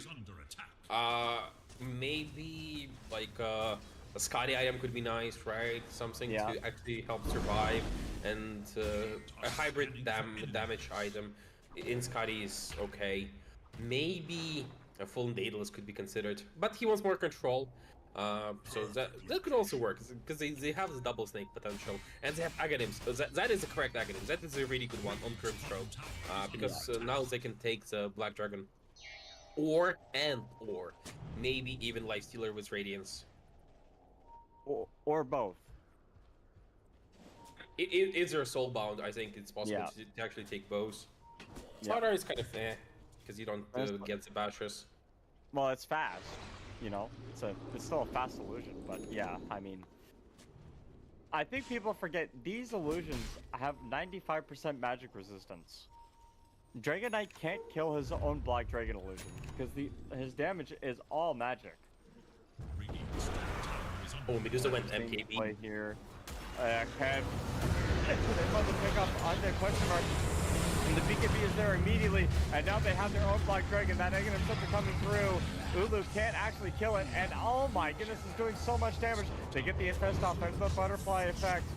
The illusion will finally die, but 999, he's going to be the target now. MDR has arrived. They get the roll out, but it's going to whiff, and butterfly effect has the package inside of his body, but it's a 2-for-0 trade in SG. They're gonna walk down this mid lane. They bought MKB on Duza. She changed her mind, didn't buy Aghanims, went for an MKB. Yeah. So slightly. It was MKB and then Aghanims was the build on the quick buy. Oh, okay. Yeah, my apologies. I misled you. That was my fault. I still don't know why she wants Aghanims. I do feel like she still needs damage. Oh, that was almost lucky by Grimstroke, because the floor wore off by Butterfly Effect, so his stun suddenly became melee, but Sinister Gates was there to catch up. And they're gonna feed Grimstroke, but they're also cutting mid lane with the Dragon Knight, and also working on Roshan from the looks of it. It's slow work, it's a slow process. You kind of need Unleash if you're gonna take it with any amount of time, but nope. They're not going to do it. Instead, they ping it out. They're going to bring Medusa down as well. They smoke up. They shouldn't fight with Grim. They're going. I mean, I think they feel like they have to. They're going to. Hawaii, they're going to fight without the Grimstroke, without the Dark Portrait. And 999, look at his positioning, blocking off any smoke play that could be done. And now SG, they definitely can't make this fight. And especially now without question mark. He got fast during the roll-up as well, so he's going to go down. Aegis will be taken here. They wanted to fight without Grim, but then they also use buyback on Earth Spirit when Grim responds. A bit eclectic here on Spiky Gaming, but at least they're farming nicely. They're gonna get Slaughter as Aegis, surprisingly. What? Why? Yeah. Why? So that he can stun twice in a fight? I don't know. Honestly, I don't feel like it's. Did they feel like Ulu isn't dying? And DK isn't dying? I think that's not it. I feel like if you want to go high ground, you 100% give it to Lifestealer, who can just get to the high ground with Rage, get several hits in, and after that, just retreat and repeat this process every time you have Rage off cooldown. So it tells me they're not comfortable currently to go high ground and finish the game. So their idea is pick-offs and fights with getting economic advantage.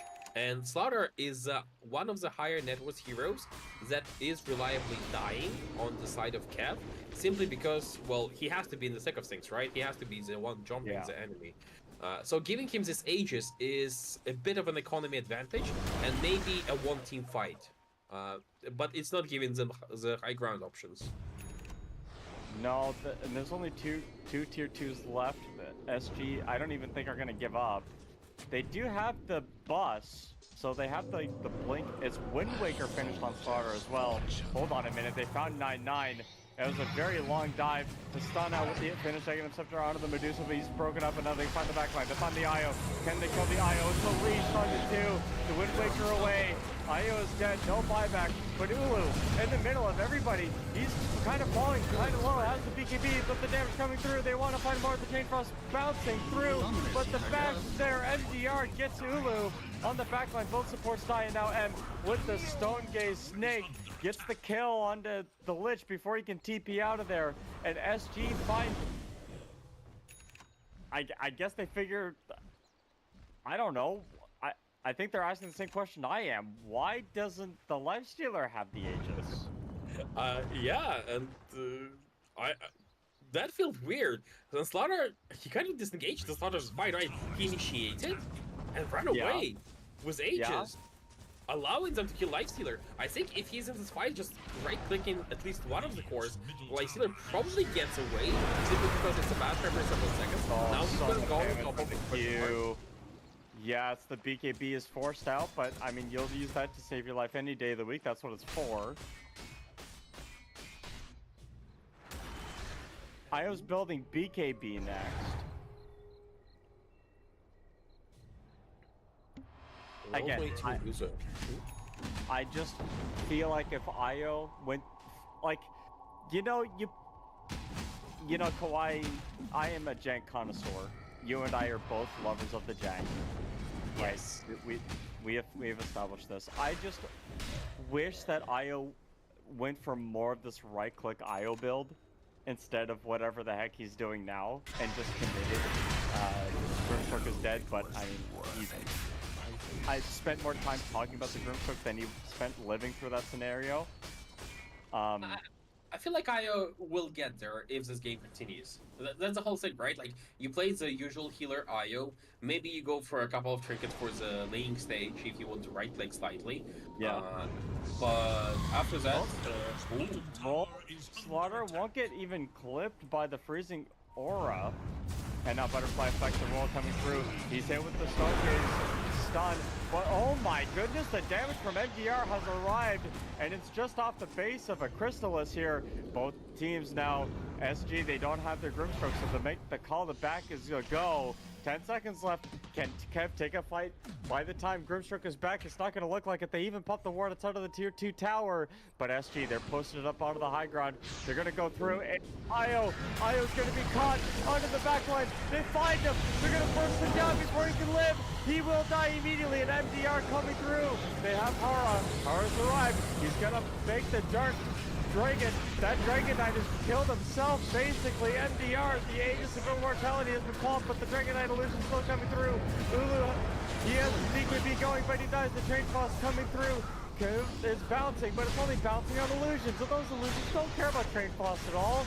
Instead, this poor Lich, he's gonna sacrifice himself for the greater good of KEV kind. And now SG, even though they've lost MDR and their IO, it's 4 dead on the side of KEV. They even bought back on Dragon Knight for whatever reason but the farm? I don't know why they bought back. Maybe, okay, this is interaction that I'm not entirely sure of. So basically, when you create an illusion of Dragon Knight, it follows a real hero for the purposes of whether it's a dragon form or a deviant form, right? Because he got killed while being Dragon Knight. He died as a dragon, and his illusion kept being a dragon.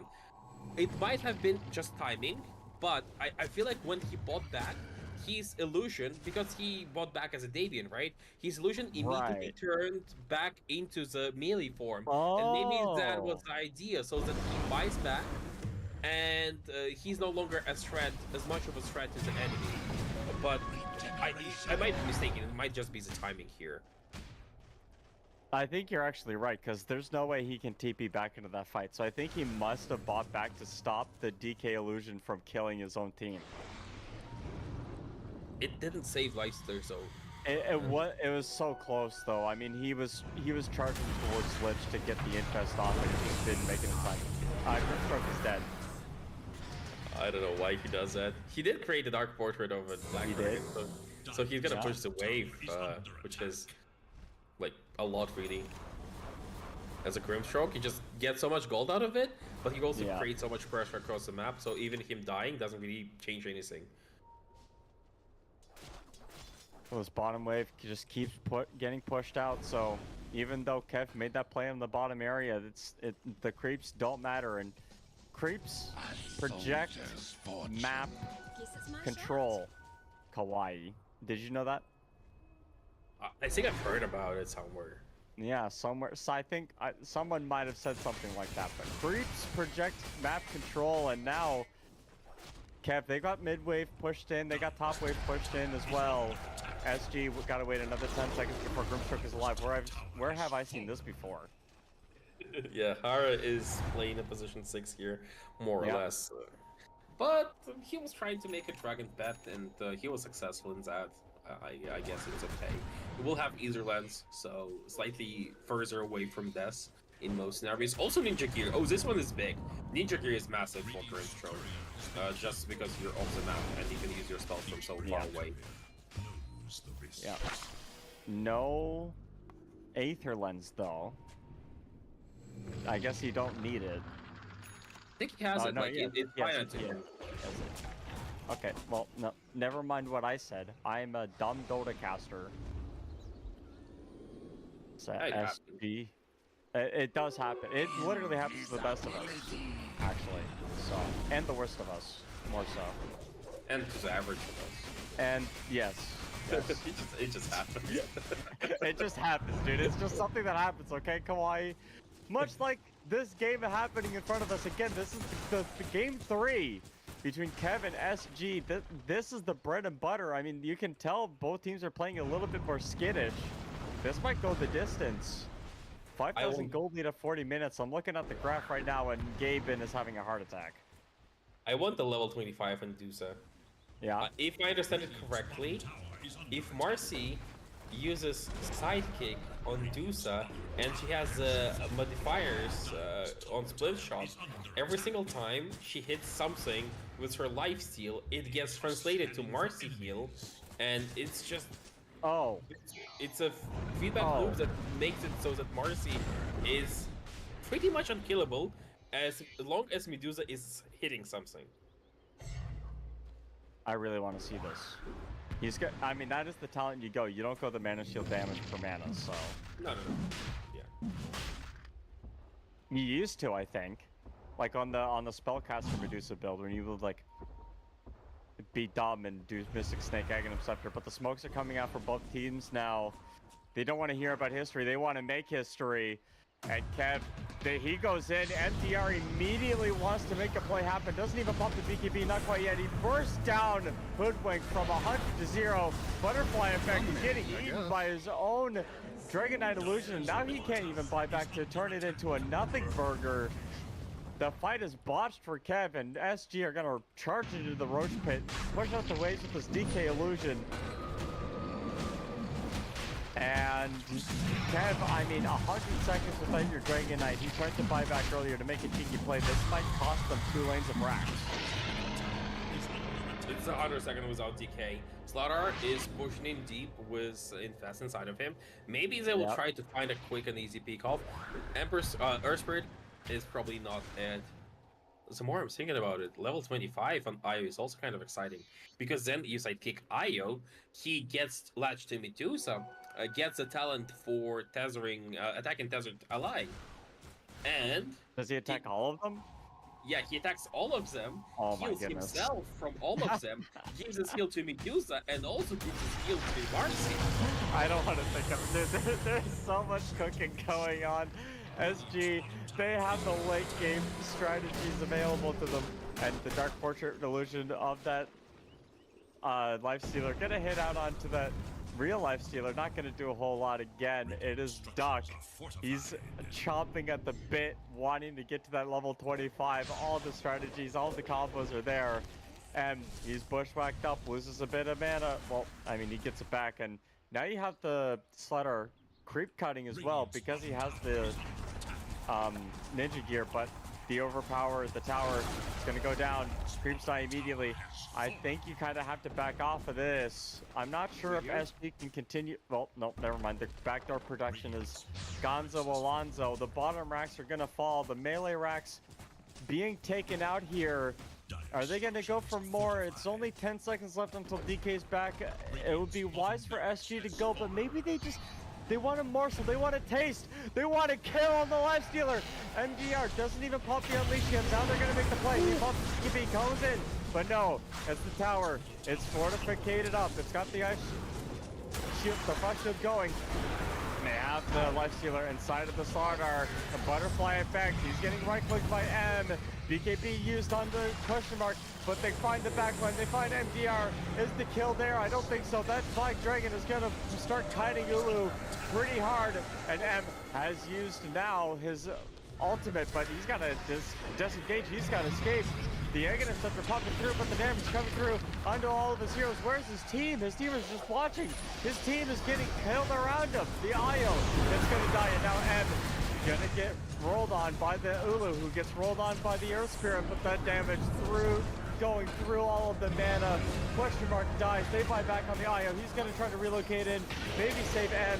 The damage, and with the split shot, trying his absolute best, but he's getting kited. Nobody cares about this damn snake. You can be slithery, but you can't slip your way out of this one. SG lose 4. They don't even get the tower. Kawaii, why did they stay for that long? See, okay, so we were laying out how this whole strategy idea, etc., works, right? Like, share lifesteal, etc. The moment Marcy dies, it all falls apart, like absolutely falls apart, because then suddenly Medusa doesn't have the damage, doesn't lifesteal anymore, and suddenly she's not giving this to Marcy. Marcy's dead, of course, and there was a moment of hesitation from Medusa where she got isolated from Marcy, and I think it was the biggest problem in this fight. They did not they were not hitting on Medusa. Medusa wasn't hitting anything, and because of that, Marcy died. They probably willing to use a buyback. Oh, they want to force the buyback. Holy smokes! MDR has to get saved. They did use the buyback. It's a silence instantly onto the Slaughter, so he can't actually use the Crush. Chain Frost to clear the creep wave. I'm going to be honest, the Chain Frost has not been doing it for me this game. It has not looked like a lot of damage. Chain Frost is it's a decoration. It's not an ability. Like past minute 20 more or less. It looks pretty, and it does slow. But all in all, I think if they return the mini stun, the interrupt on it, it's not even going to be that good. But it will give Lich at least a breath of life. It used to be a good Enigma counter, right? Because it was an interrupt through BKB, but that's been gone for a while, and Chain Frost itself is kind of eh. Okay, new Aghanim Scepter idea for Lich. Okay? When Chain Frost hits a target, it casts a mini Sinister Gaze on the target instead of slowing them. But I don't know. I think Lich is currently leveraged around his Frost Shield. He's more of a protective support. But it's so hard, right? Like the identity of heroes, they've been switching up so much because of the meta changes, sometimes the power creep as well. And all in all, it's just I would say that for me right now, Lich feels more of a defensive guy, rather than an attacking one. But it could also change pretty quickly. one of the recent, I think it was 733, that increased the HP per strengths from 20 to 22. So patch-wide, like meta-wide increase of HP by 10%. I think if it's ever reverted, a lot of those burst supports, the early game burst support, might be making a comeback. It really Even got without, increased to like, 22? How did I not know about this? It was like a recent change, maybe like less than a year ago. Maybe a year ago. I don't read patch notes, I just play the game. I'm not gonna lie. Patch notes are my jam. I just love, know, like, dude, you guys, you analysts just sit there for, you watch the Purge video that's like 24 hours long, and you're like, man, I love Dota, and I'm like, just let me play the damn game, dude. I don't want to theory craft, I just want to play. Oh, man. Theory crafting. I'm kind of getting there in years, so my reaction time isn't what it used to be. Yeah. 20 years ago when I started playing this game, but I do love the ideas that can be created in this beautiful, beautiful game. And we're seeing something interesting here from Spiky Gaming, right? Like with this shared life steal, Medusa. Actually, question mark, he's gonna get caught on here. The Dark Fortune coming through. It's so much damage. Celestialer, he's in trouble. Hara has a refresher orb as well. Now, Ulu, he's gonna turn around with that beautiful amount of lifesteal. It's the fear, but again, the Rage TP, that is the most aggressively optimistic TP I think I've ever seen. And SG clean out KEV. It's 4 dead. They have to buy back on Dragon Knight. Deviant is the main character of an anime, but is he the main character of this game? Probably not. They are literally not losing health, right? Like, they are literally not losing health as long as Marcy survives. And it's just so fun to watch. And it's not even level 25 on Io. I wish for KEV to repel them so that the game continues and Io is level 25. I want to see the absolute jankiness of this group being presented here by Spiky Gaming. I want to see the sidekick on Io that is giving lifesteal to Medusa, that is giving lifesteal to MDR and his Marcy, and all the way back to this Io, potentially even from that, right? Because you're healing MDR, and that means you're healing and indirectly you're healing Io as well. Oh, this is just so good. I mean, you just have to live for like, what, 30 more seconds? Maybe you have one more fight in you, but you're gonna get Mega here. KEV don't have the buybacks at 50 minutes. Where's your buyback money? They had to buy out. They needed to be as effective as possible in team fight. I think that the Team Spirit's MO in both times they won TI was they had one of the lowest buyback times across all the teams. They held buybacks for the least amount of time. So that they were always at their peak efficiency in terms of actually outputting damage and surviving through the damage. And I think this kind of aggressive all-in play was pretty effective. It was gonna have to be effective here as they go in with the initiation, but it's the Dragon Knight that's gonna be the target. He's one of the guys who doesn't have the buyback. He's dead. It's a dieback for him. There's no Aegis of Immortality on the Medusa. He's getting chased down by Ulu, who's popped the BKB, but in the back line, the supports. Where's any control? Where's your team, Ulu? Where's anybody around you? And he's died. He doesn't actually have buyback himself. We're criticizing KEV, but SG, they're guilty of it too. And this payment is a death penalty. KEV, they're continuing on. Hara's dead. Ulu, it's a triple kill for him. The Chain Frost just to slow him down. He is dead. It's an ultra kill for the Lifestealer. He might have stolen the life, but he's also stolen the chances to come back into this game. MDR not hitting. That was my problem with this engagement here. He was literally not hitting the Lifestealer. After maybe they could have turned around. I don't know. That was a really sloppy fight here by Spiky Gaming. They didn't make mega creeps, and 80 seconds. I'm not 100% certain it's going to be enough to kill this drone, considering they have Glib on the side of Spiky Gaming. If Question Mark dies here, though, it's going to be pretty bad, and he will die most likely. Yeah, he's trying to find the angle to get the rollout. Won't do it. Has a buyback. There are mega creeps hitting the Ancient. They have to TP back on 9-9. You know, Hoodwink isn't really the best Mega Creep killer I think I've ever seen. So good luck to you, my friend, for dealing with all of these creeps.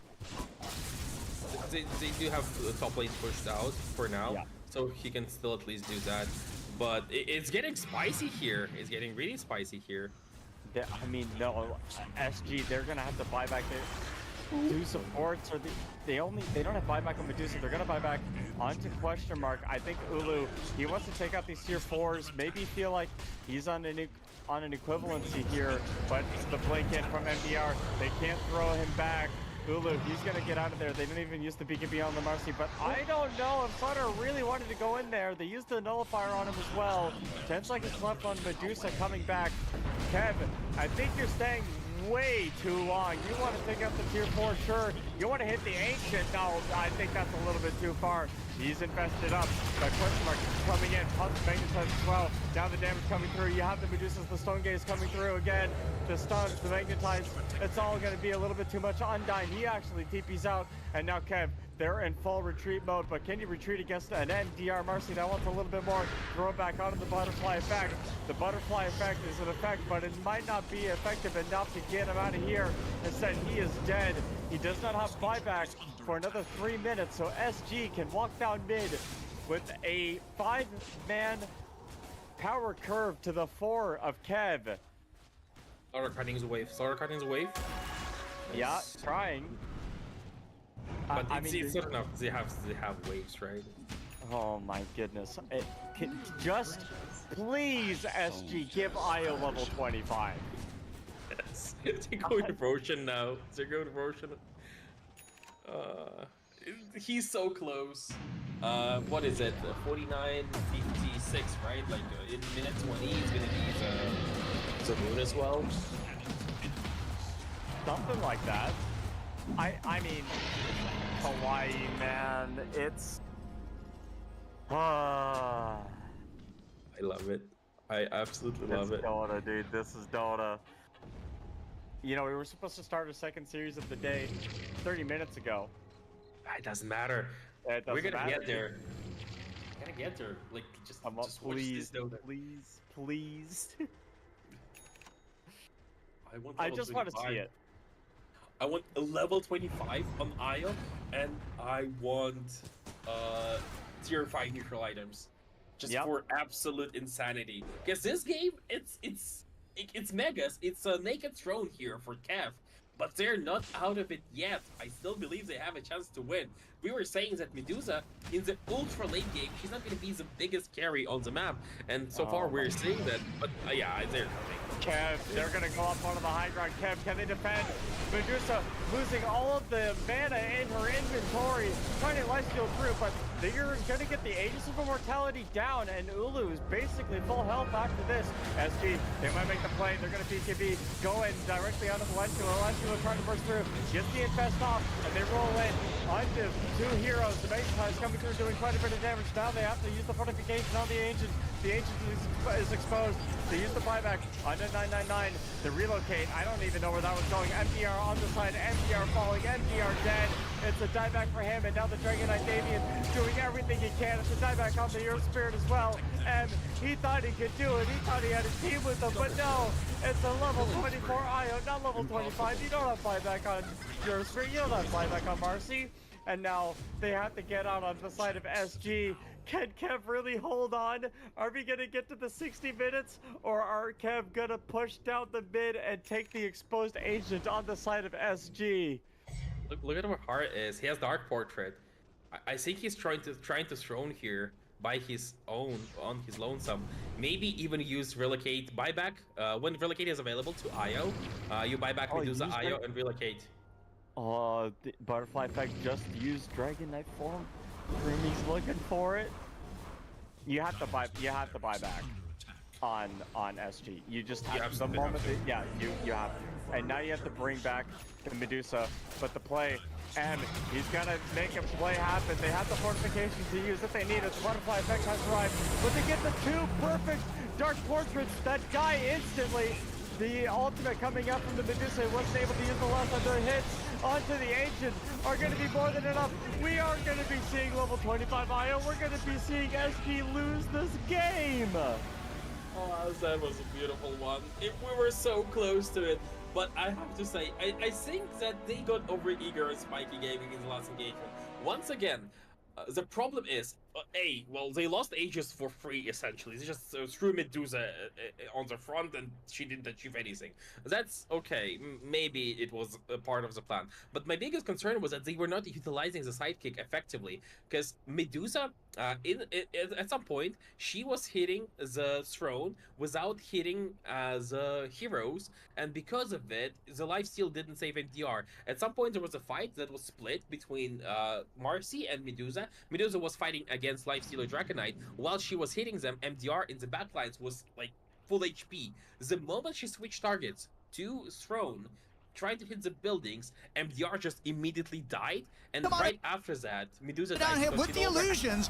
Tomato's getting low. He's cleansed up. There's a heal coming in. Can Yatoro make another jump? He's looking for his target. He's going to head over towards Ari. Tomato with the Storm Spear is there. In fact, it catches him and kills him off. Ari with the outplay.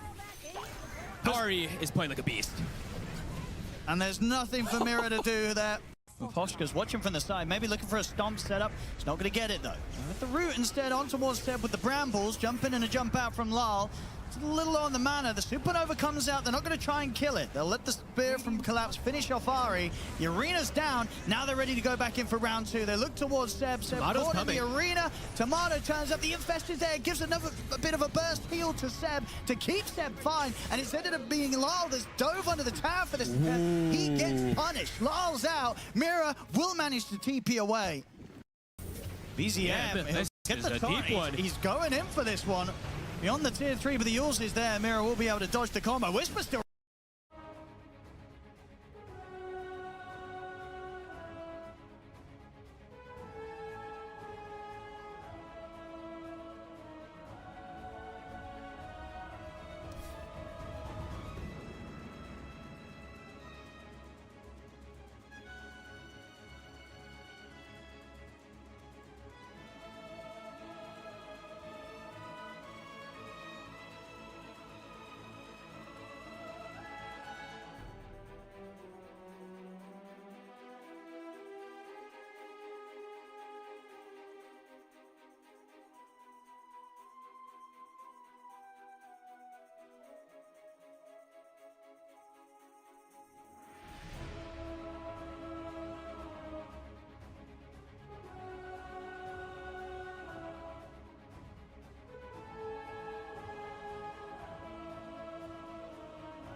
He's on towards Collapse. It's deep. They've got to be a little bit careful here, OG. I don't know if they can continue to try and get away with this. They're on the retreat. Lal will try and drag back Tomato. They've got the arrow with the spin. It's not going to catch him.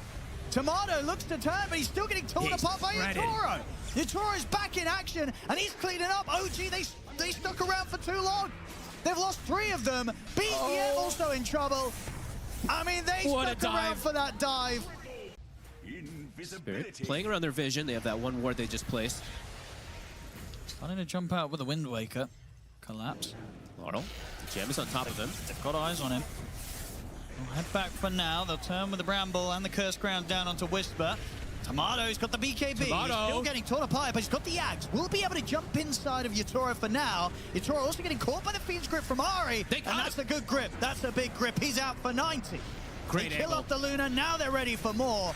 Let's see if they can find Collapse. Whisper jumps up to the high ground. Collapse trying to run away from the Mari. He's got Sleep back up. Be able to put his escape to a stop. Sets up for the X-Mark drag back. They'll get both the carry and the offlane here. 2 kills, both going the way of Tomato. I mean, you said things have been a bit slow from Ari with the grip. Finds it. But when he hits the big ones, he hits the big ones. It gets them the biggest kill they could hope, knocking out Yatoro for over a minute. Pretty much perfect opportunity they could get there to bring things back for them. Tomato chasing forward with his brand new axe. Top. He's going to try and stand around and fight. We'll have to zip TP. Didn't have anything to put a stop to that, even though his BKB did come to an end. Maposhka, on the other hand, though, he will die as well, was the case for Mira. So after it all, it's going to end up with Spirit losing 4 heroes. OG, they've pretty much done it in terms of rectifying what went wrong earlier. They must have got the Seb speech, I guess. I think they did. Age is still on Whisper, and they have double hexes at the moment on the side of OG, so have to watch out for these catches. And yes, all 3 BKBs at the ready. Oh, collapse. He's been caught by the hexes, as you say, and he's out. Has got buyback available. May needs to use it here, as he's otherwise out of the game for 80 seconds. Ooh, I don't know if he saw the second one, because he stepped up a little bit far. It's all right. He's going to consider getting in position. They're going to try and go for BZM. BZM is going to get saved for now by the sleep. He's able to put the BKB. He's going to get healed up as well by Tomato. They keep BZM alive. The Supernova's out. Spirit, they've got to head back to the fountain. They're going to head back out of the fight. Collapse will jump in for the spear catch onto Tomato. They get the pushback with the fear. The full-on control with the vortex. Yatoro's in with the damage. It's enough. They're taking Tomato out. Spirit will hold, and they'll chase out for more. The spear push back onto Whisper. A double kill for Yatoro. They get the catch onto BZM. They'll keep the game alive again. It's another hold. It's another triple kill for Yatoro. Tomato, put the rage with. Lal heads in. We'll get caught by the hex, but no follow-up. Yatoro's in. I mean, Collapse the jump. They've managed to burst through the Kunkka immediately. Collapse and Yatoro find BZM, and he's out at the fight as soon as it starts. Oh, this is so awkward. They're trapped in the corner. I mean, what do they do? Does he buy back? There he is. BZM's going to buy back for this one. There's the jump in the backlist, but Ari's got the Axe Fiend script. He's controlling the storm for now, but it's... Yatoro. Lal doesn't really care. He's perfectly able to slip over to the safety of the left side of the fight. Yatoro, though, will go down. They stuck on him. Now, the question is if Yatoro wants to buy back. Does he want to try and turn their efforts in this fight, try and get it back their way, as Lal's getting run down by Whisper? Lal still with not a lot of mana to play. Looks like Spirit are just going to try and write this fight off. Maposhka will turn with a stop, but the Hex is there in time. OG, they're going to be able to take down the ET as well. See what they can get away with. Tomato in with the Rage, working on the tier 3.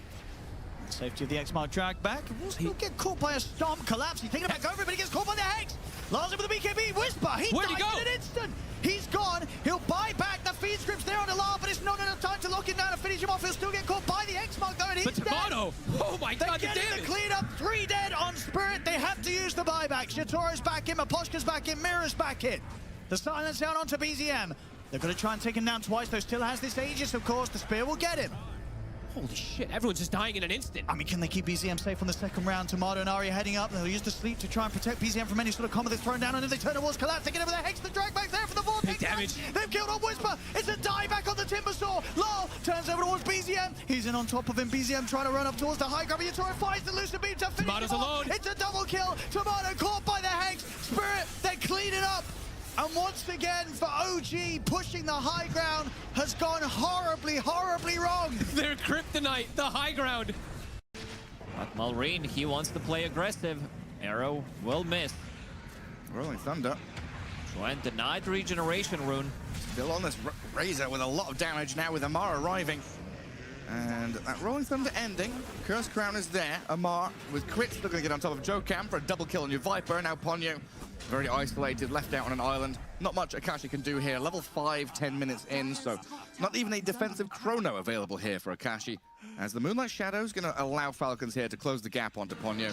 They really want that level 4 Maiden, huh? Get it. Big chunk of money, 221 for Malrine. Yeah, we've seen these games, though, where some teams only get support kills, right? Just killing off a position 5 over and over again. At least Talon are finding core kills, important ones to try and buy them time to get into late game. And good attempted move by Chuen there to get to high ground, but now he's stuck on low ground, moving and turning around on the snaking. Dragonite in, and with that breakdown on Timbersaw, tons of magic damage comes his way. WS and Jokam both fall. Amar with a double kill. And is that the Crystal Maiden trying to scurry away with a couple of 100 health? Well, they don't see her. Instead, turning their eyes and targets onto the Faceless Void to bring him down, and a triple kill. Yeah, I think at this point, Talon needs King Jenkins and his entire round table to come in on their Knights and Lancers to try and hold back the Falcons here. Viper on the front lines. holding them back as Skitter will get away from the chakram damage. Malrine moves forward with a jump in, rolling thunder. There's a freezing field and a chrono there onto Malrine. They're going to get the kill on the Pango. Down he goes. 2,000 gold into the hands of Talon. And Akashi moving forward. I think Malrine is going to buy back. I think he's going to buy back and they want to end the game. Rage buy, let's go. When Chrono's down, what else is going to stop him? Skitter still just beating at buildings. Amar, the real carry in this one, going to stand up on the front lines and hold them all back. Chuen with his BKB, trying to chase into the Viper here. Oh, dodges the Terrorizer, looks like, with the Manda style. Skitter holding the ground, but the Viper's going to fall. Talon fighting back. They get the takedown on 1, 2 cores, now a third. Aegis gone. Crit the Snaking, trying to turn back. Malrine did buy back. You're right, with the Rolling Thunder back in onto the Faceless Void. They're going to get on top of Akashi. Can he try and walk away from this? Does he have the protection? No, the that Rolling Thunder. Far too good with the arrow over the top of it. Ponyo now in trouble as well, but WS and Chuen are still going. Snaking has that leap to get a bit of distance after Malrine and Crit. Turn back around. They've got the firepower here to bring down Chuen. Buyback's ready on the Razor. No Faceless Void and no Dark Willow now, though. Didn't get much done in the last couple of fights. Nice vision. Joe Cam, he can find the Hoodwink. Oh, but hang on, that Gleipnir holds him back. Malrine breaks away from the static link, turns onto the Tiny, and the Doom is there onto the Zeus in the back lines. Akashi has to sing the song, try and buy time for the rest of the team to get away from the Doom. But look at Amar, he's going wild. He's unleashed the beast onto the Zeus, taking him down, and now the rest of the team can come and help him. Snaking with the bubble, saves the Doom, the turn on the Nagasaran, brings Akashi down to the ground, and Chantra's in trouble as well. And Falcons pummel Talon, absolutely annihilate them. Yeah, it's really a possibility right now. Gleipnir onto this Razor. Might have to BKB, a good amount of damage and control on the Weaver, pops the Aegis immediately. Sharpshooter's coming, trying to aim it in onto WS. They've lost Snaking, Crit nearly falls, but Amar and Skit are going to work in the actual fight proper, killing off the Razor. Joe Cam, Ponyo, Akashi is now turning tail and running, but the Gleipnir once again cuts them off, holds them in place to find the 2 support kills that the Falcons will gladly take. Team Falcons, there's a tier 2 standing top, so they can't go for the full megas or anything like that. But Skitter will get himself down to low ground. Look at this Tiny. Crit gonna scurry away, but blasted by the Zeus. Good pick by Chuen. Akashi, though, the one in trouble. Naga down with buyback available. Might have to come back into the fight because WS is in serious trouble. Draining damage from Amar, but Malrine stands his ground and takes him down. The Doom and 2 supports and Falcons are gone, but Skitter and Malrine offer a lot of damage and still stay reasonably tanky.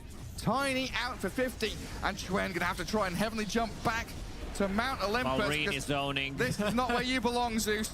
No matter how many family members you've got, looks like they're all dead at this point. The illusions of the Dragon Knight will kill him off, and he's dead for 70 now. Very mobile carry player. All right, Tower finally does die. Coil onto 2 as the Axe makes his rotation over, but Quinn taking a ton of damage. Whisper gets off the Primal Split, a dead Leshrac again. Seb will be the trade for now. Now Ace on the run. Illusory Orb clips 2. Tomato even makes his way over as well as Ace trying to get the call, but not going to find anyone. Ends up dying to Rachio with a timed, okay. Time-lapse did go off, but now the Chronosphere comes in, getting all 3 teammates in the area. Result here with the phase. The Master. Do they have the damage? Primal split does go off. And Whisper, oh man, the Pulse Nova is ripping right through him. Still sticking around though. Gets one more stun with the Earth Panda as Tomato comes in. Time dilation as well. More TPs coming in. Ace is ready, but the Chronosphere comes out. They have the damage to actually kill off the Lash. It's going to be close. Tomato has the time out away, but they do get the kill first as BZM gets basically soloed by Ace. And now Tofu in the midst of a TP, but gets right-clicked into Oblivion. I mean, if you think of one Axe, I mean, I feel like it is Seb, though, right? Surely. Ace. All right, here we go again. Call comes in, dead shot, though, but the Split Earth is there to layer, and the chop. Actually, I couldn't tell if the chop was completely successful or not. Either way, the kill goes the way of Gaiman again. Ari now flame broken and lassoed. Looking for the call. Oh, yeah, that feels good. Can just... It's going to do more than that, huh? I know the dead shot clipped Duracho in the end, but I'm surprised he didn't do more of a dent into Tomato there with the items that he has. Yep, dead shot. Ace. Now on to Ace. It's tanky. Already at half HP is Tomato closing the gap. As the Chrono, of course, will use it. The rest of his team will walk into it as they do. Awkward. Very poorly played there as Ace now calls, looking for a potential chop, but Tomato time walks away. And Ace was using the Bloodstone there. The coil's going to snap, and he's still very tanky, but eventually OG gets what they came for. Tomato, though, lassoed and soloed essentially by Tofu. Seb's gonna get the Nightmare Celery, takes it off instantly. Tofu making his way over as well as BZM coming to the party. Jingu is gonna connect, but the RP onto three heroes.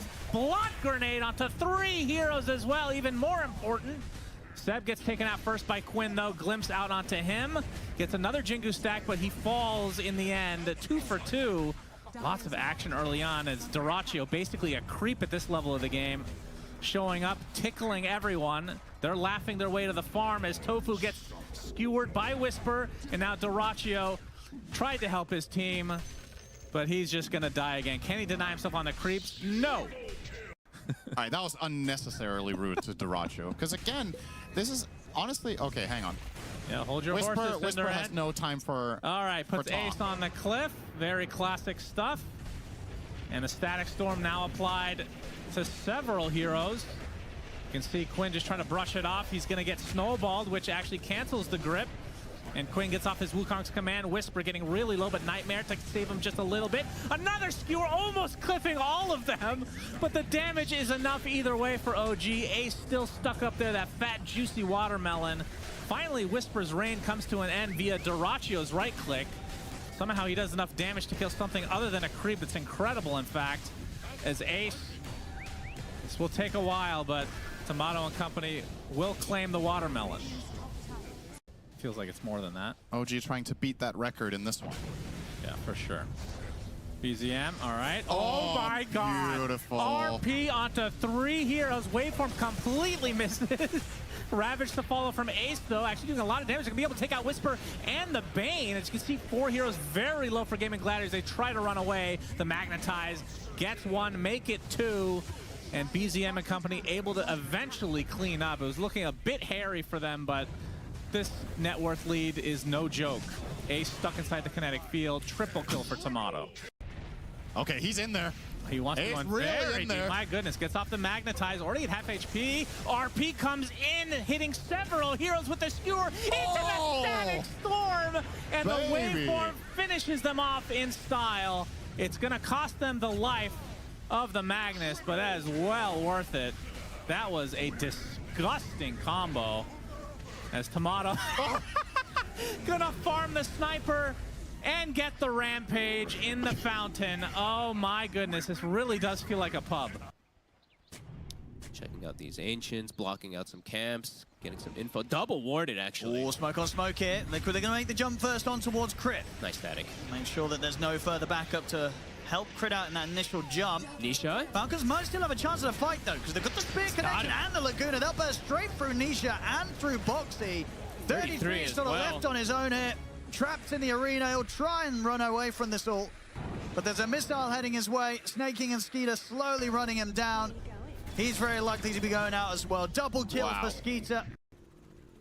And Myrene is going full spellcaster, so the rest of his team is a lot of physical. He's all that magic. McKay. They're going to get the jump on him. They try for the Spiritual Light Strike. The combo's not quite clean enough. He's still able to step away. But the Yules, is anything else left to play with? There's still an arena.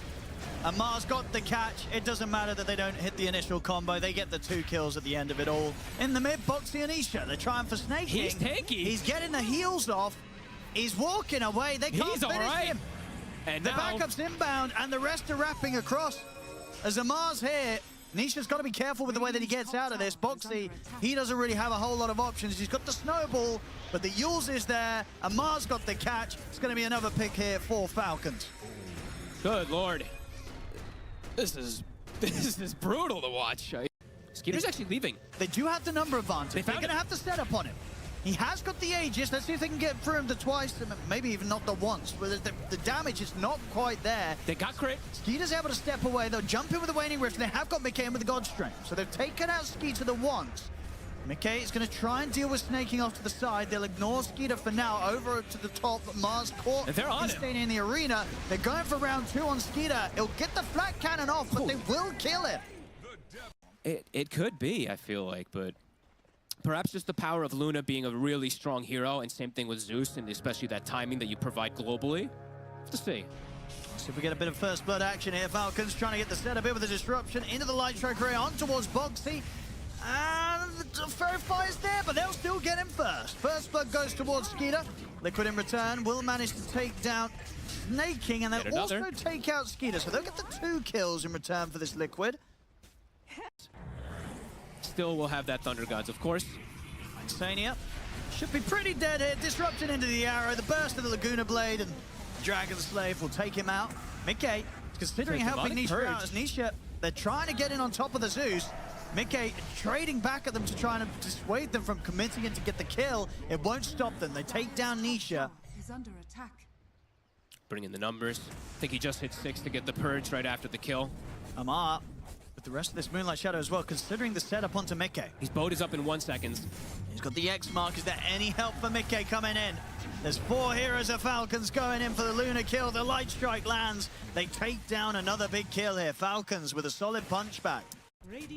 Moonlight Shadow kicks back in, but the sentry's down. Liquid are prepared. TP backup will be coming in for Skeeter. Crit turns up. Crit immediately going to get doomed there from 33 as 33 takes Crit out of the fight. Amar, he'll drop the boat combo, but Skeeter's gone down the once. Ballerine, Light Strike Array, the full combo dropped over towards Nisha. He burst through the Zeus. Mickey, though, he's punching heavily into Skeeter. Oh, he died. Skeeter's out. 33, he's kind of cleaning up. He's in on a Snake King. Snake King cannot stand his ground against the Doom. Double kill for 33. The fight's Liquid. A couple heroes still getting low.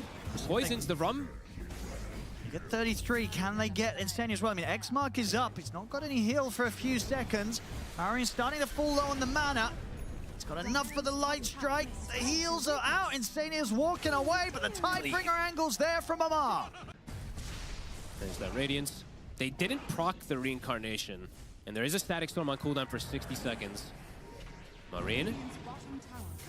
Amar teasing around with the setup onto Mickey, but the Doom's going to get dropped here for 33. Defensive disruption comes out from Snake King, and they're still trying to focus down the Kunkka. 33 will stay on top of him, but it has led to the split where Mickey's been left on his own almost. He's just gone. He's out of the fight. The backlines are falling, but Skeeter's ready for round 2. He'll turn towards 33 with the Rave Fire Blast. Crit and Snake King poking in from the side, but Nisha, he's dished out his entire mana pool of damage, and it's too much for the Wraith King to live through. As Skeeter goes down, Liquid, they've found 3. Can they find more? Crit, he'll go down. They'll get themselves a 4th kill out of this one, Liquid. Again, they're not able to find his backline, which I figured Liquid could. Well, maybe it's now. just not presenting itself. Maybe now, though, John. Boxy's making his move up. They want to try and find her against Arteezy, but the Orca does make him kind of hard. Still, he'll go for a snowball, hitting 3 targets with the stun out. Arteezy, he's got the Aegis up, so he's going to keep manning up here up against Team Liquid, but it's looking pretty rough for him. He will at least go down the first time. Do they back him up? Arteezy's in the middle of nowhere right now, and the answer is just no. They could not get there in time to help out the CK. And so Team Liquid, they will be gifted a very important couple of kills, as it seems like even Saberlight now going to get caught, but does have the Primal Split, so he'll pop that. Still looking for a target. Smoke will be broken. 33, though, misses the initial stun, and now Theolacour looking to try and turn this one around. Will start to move in along with Saberlight. They found Mickey first. The Luna, she's the big target. Already being targeted, though Saberlight needs to get back together. He just took way too much damage. He's got no Primal Split left. Saberlight's still running. Nisha unable to finish the job, but now 33. He found a 4-man stun. Oh, what a setup from 33. You missed the first one, but there was no way in hell he was missing the second. Arteezy's been caught to boot. On the high ground, still trying to survive, but the chase is continuing. Can he make it out? The answer is no. An ultra kill for Mickey. If you can kind of isolate him away from the saves of Boxy as well, but it's easier said than done. Easy, caught out. Shards will lock him down for a second, but not for long enough. They do not want to dive that deep. They've got to be a little bit wary as well against the sniper going into that high ground attempt. There's a jump in from Saberlight. He's found 4 targets with that Thunderclap. He'll go for the split as well, but all his Brewlings are just melting. Saberlight is gone. Saberlight just absolutely annihilated by Team Liquid. He can't jump in on his own like that. It's just too easy. Yeah, that wasn't the initiation the chop fight needed. It looked like a good opportunity. Arturo was a little bit too far.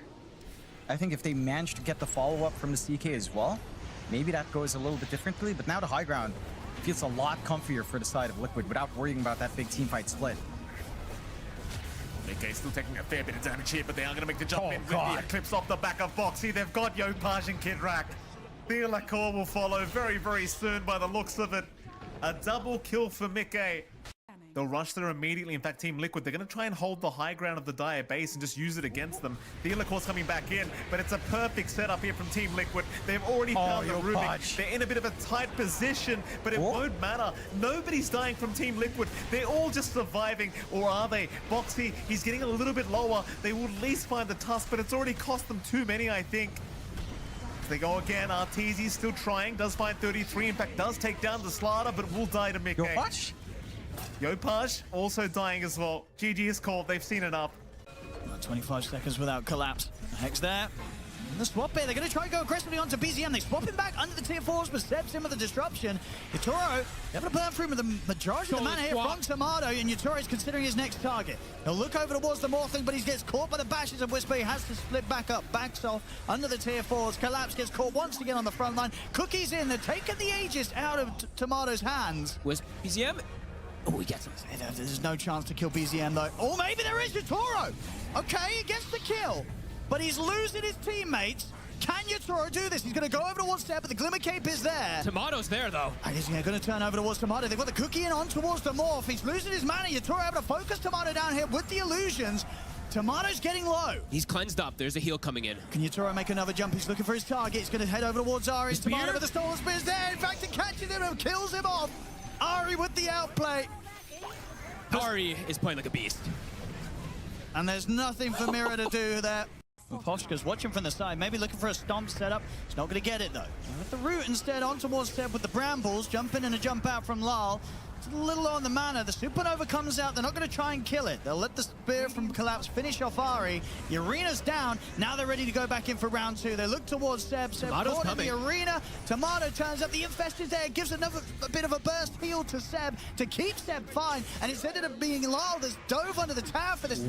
He gets punished. Lal's out. Mira will manage to TP away. BZM, he'll get the deep one. He's going in for this one. Beyond the tier 3, but the Yules is there. Mira will be able to dodge the combo. Whisper's still ready to go, though. Jumps in with Tomato. They're diving into the base here. He's on towards Collapse. It's deep. They've got to be a little bit careful there, OG. I don't know if they can continue to try and get away with this. They're on the retreat. Lal will try and drag back Tomato. They've got the arrow, but the spin. It's not going to catch him. Tomato looks to turn, but he's still getting torn apart by Yatoro. Yatoro's back in action, and he's cleaning up. OG, they stuck around for too long. They've lost 3 of them. BZM also in trouble. I mean, they stuck around for that dive. Spirit playing around their vision. They have that one ward they just placed. Starting to jump out with a Wind Waker. Collapse. Laurel. The gem is on top of them. They've got eyes on him. They'll head back for now. They'll turn with the Bramble and the Cursed Ground down onto Whisper. Tomato's got the BKB. Tomato. He's still getting torn apart, but he's got the Axe. Will be able to jump inside of Yatoro for now. Yatoro also getting caught by the Fiend's grip from Ari. And that's a good grip. That's a big grip. He's out for 90. Great they kill off the Luna. Now they're ready for more. Let's see if they can find Collapse. Whisper jumps up to the high ground. Collapse trying to run away from them. Ari, he's got Sleep back up. Be able to put his escape to a stop. Sets up for the X-Mark drag back. They'll get both the carry and the offlane here. 2 kills, both going the way of Tomato. I mean, you said things have been a bit slow from Ari with the grip. Finds it. But when he hits the big ones, he hits the big ones. It gets them the biggest kill they could have, knocking out Yatoro for over a minute. Pretty much perfect opportunity they could get there to bring things back for them. Tomato chasing forward with his brand new axe. Top. He's going to try and stand around and fight. We'll have to. TP didn't have anything to put a stop to that, even though his BKB did come to an end. Welcome back. This is the second series of tonight between Team KEV and Team Bright. I am Mr. Plate, joined by Kawaii Socks. And Kawaii, before I pass it along to you, I just have to give a quick mention. Want to say I got some pretty sad news in between the break. My grandmother, who had cancer, finally passed away this morning at 2 o'clock. And just like to say, for all of us out there that are close to our families, please, if you wouldn't mind doing it for me between this game and second game, give a family member a hug. And also, if we could get some fuck cancers in the chat, that would be absolutely wonderful. But I'm not going to let that hold me down. It's as peaceful can get. In Kauai, we've got a pretty unique draft coming through with the other Titan of the Timber Saw up against the Luna Crystal Maiden. Oh yeah, that's a very different one. Also, my condolences, dude. Fact counter, absolutely. And Thank you. If you need time, it's okay. I can do this solo, but let's. No, it's okay. It's okay. Yeah. We got this. We got this, sure. And we also have a really interesting draft, as you mentioned. We have Elder Titan being picked up by Team KEV. Probably going to be a position 5. They are not exactly known for playing this hero a lot. It's a pretty unique hero, but he needs to be paired up with something with long-range magical damage, at least in my opinion, to be truly effective, right? You usually want your Zeus with that, or maybe a Lina type hero.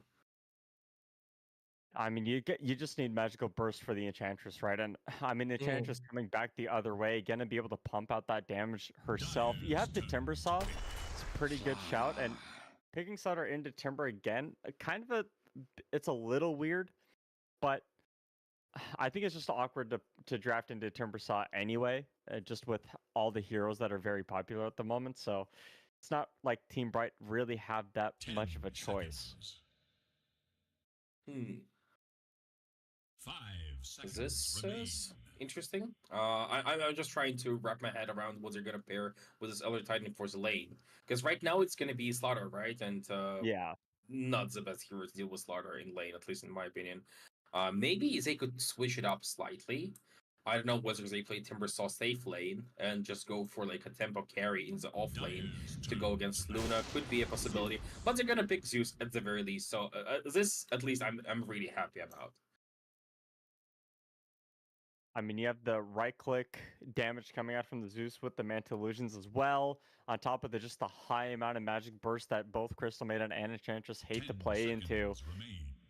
Kauai, I gotta say, I'm favoring this KEV draft pretty hard. I'm not a big fan of Elder Titan in the current version of the game. It just feels like you use your stomp and then you kind of have to like wait 15 seconds before you can do anything again. But I don't know. We'll see. We'll see if it pans out. You have Lion, who's a very high impact hero with a lot of stuns, a lot of control. Got the mana drain as well. Team Bright, I wanted to mention this, have beaten KEV both times that they've played against each other. And even though Bright are at the bottom of the list, this is kind of one of those matchups that they need to win if they want to make it higher up into the group stage. They can still theoretically get to the playoffs, right? Even though their start of the group stage was a disaster. Currently, they're 1-4. They only won against IHC, and it wasn't a clean win. It was 2-1, so they only got 2 points for that. Outside of it, they lost 3 times with a 0-2 score, so didn't even get a point for the victory. And once they lost to Dark Horse, it was 1 game won in the series, in the full best of 3. So they're absolutely at the bottom of the barrel. But at the same time, Team KEV, they're probably exhausted after the previous series. And as you mentioned, historically, Team Bright managed to find an angle on Team KEV. So, you know, I wouldn't count them out yet, but I do prefer what Team KEV are drafting. I like this Elder Titan Zeus combo. It's so simple, it's so effective. Yeah. I mean, Zeus is one of those rare heroes, the hybrid hero that can pump out the physical damage with the magic damage as well on the right clicks. There's a good little combo there, and of course, they have the last pick, probably going to pick up a carry here. They could do the Timber Saw safe lane and then pick that tempo safe laner, but I'm not sure what carry you would go if you were to do that.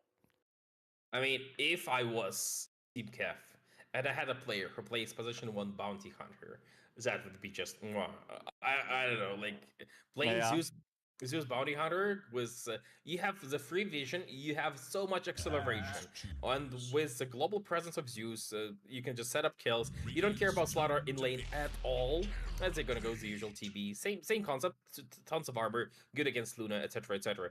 But I would love to see like a bounty hunter hero. He starts with 9 armor. Yeah. Slaughter comes to this lane and he weeps because usually he wants to kill people with right clicks, right? He wants to apply this physical damage, and that's how he wins his lane. But he doesn't do that against the Bounty Hunter. Bounty Hunter right clicks him and he wins that trade, which is really surprising, but it does work, especially with Elder Titan. But they're gonna go TB, they're gonna be conventional, they're gonna be conservative a little bit even in the draft, so which is a shame, but it's a good pick. Yeah, and again, it's that like single target burst damage as well. I mean, Terrorblade can rip through Luna, can rip through a Slaughter very easily. And now Team Bright not only have to deal with the single target, like focus on that Timber Saw, but they also have to deal with the Manta illusions from the Zeus and the illusions from the Terrorblade. They need a mid that can just clean out all of the random stuff that's about to happen in front of them. They go for a Lesh. That's a good shout. Yeah, Lesh is definitely the one that is left that is great. I was also thinking maybe they could go for a Viper. Again, same concept, but you also break a lot of things here. Most notably, you break reactive armor, and you can also apply disarm into like a pack of illusions. But the Lesh is also great. A bit greedy though. Yeah, I mean, you kind of have to go for greed, I think. Like, if you don't pick up Lush, like, what do you do even? You go for Lena, maybe? I mean, Viper is a decently scaling hero, and he has some synergy with Slaughter once he gets his shard because of the minus armor effects. So he's a hybrid damage hero, good lockdown, and doesn't lose the lane against Zeus. I don't think Lesh also loses lane against Zeus. If I recall correctly, against Zeus, Lesh gets 2 points into Lightning Storm, usually. And it should allow him to get a consistent last hit on the ranged one. A player has Well, disconnected Team from the Kev fight. here, they... You know, again, the possibility of getting up into that upper bracket, if they 2-0 Team Bright, it's the only way they can do it, the only path up. If they lose this game, and then they're going to be fighting Execration for the number 3 slot again in the upper bracket. I believe the seeding goes, the 3rd seeded team plays a 6th seeded team, if I'm not mistaken. I think so. Be wrong about that, but I'm not sure. I'm doing a little bit of research right now. It doesn't say. Maybe I can get confirmation from the tournament organizer. We'll see. It's top 2 teams. Go to the upper bracket semifinals, right? So just give 1 round. Yeah. Start to 6, proceed to upper bracket quarterfinals.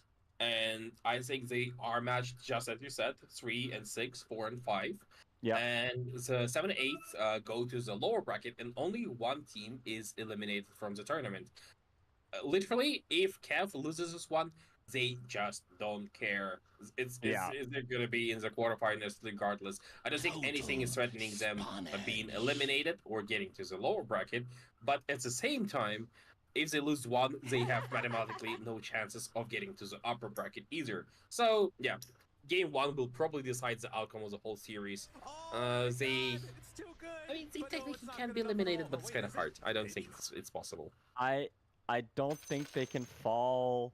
Well, I don't think they can fall below the lower bracket. Actually, they can't go into the lower bracket at all. It's literally they have secured. They are mathematically within the upper bracket. They can't. They literally can't. There's no more games left for Dark Horse. Dark Horse are locked at 9 points, and Yangon Galacticos can only get a maximum of 3 points themselves again, so they'd be at 9, and KEV are at 10. So there's no way they can be eliminated. They don't have to worry about that. They already secured themselves playoff spot with that last 2-1 victory over Spiky Gaming, and they haven't 2-0'd anybody.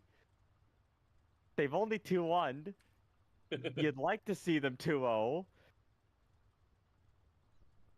I think it's part of the plan. I think they just want to play as many games against their opponents as possible to make sure that they know them intimately and have deep understanding of what they can present. Have like a huge folder with all the information, with all the strategies, with all the ways they faltered and how they faltered, and also how they won. So like I like this approach. I like when teams, especially in the group stage, especially the ones that have secured a good spot, they just try something different. Yeah. Expand your horizons, you know?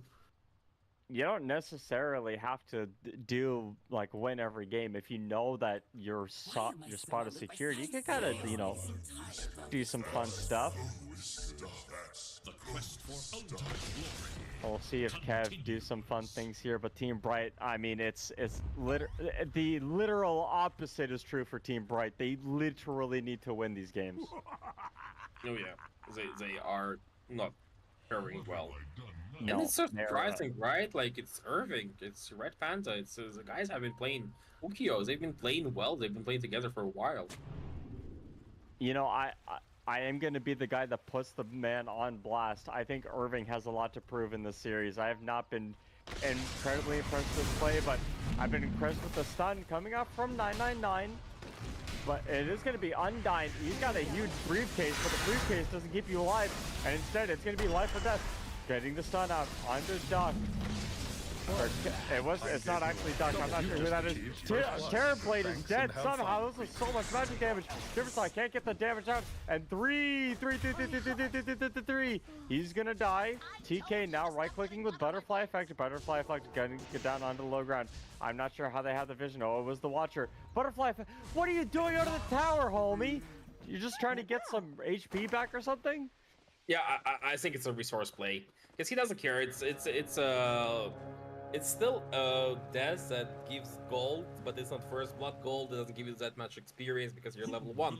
But if you go for like a TP plays and you don't get in lane in time and use a first wave of creeps, and it's probably gonna be devastating.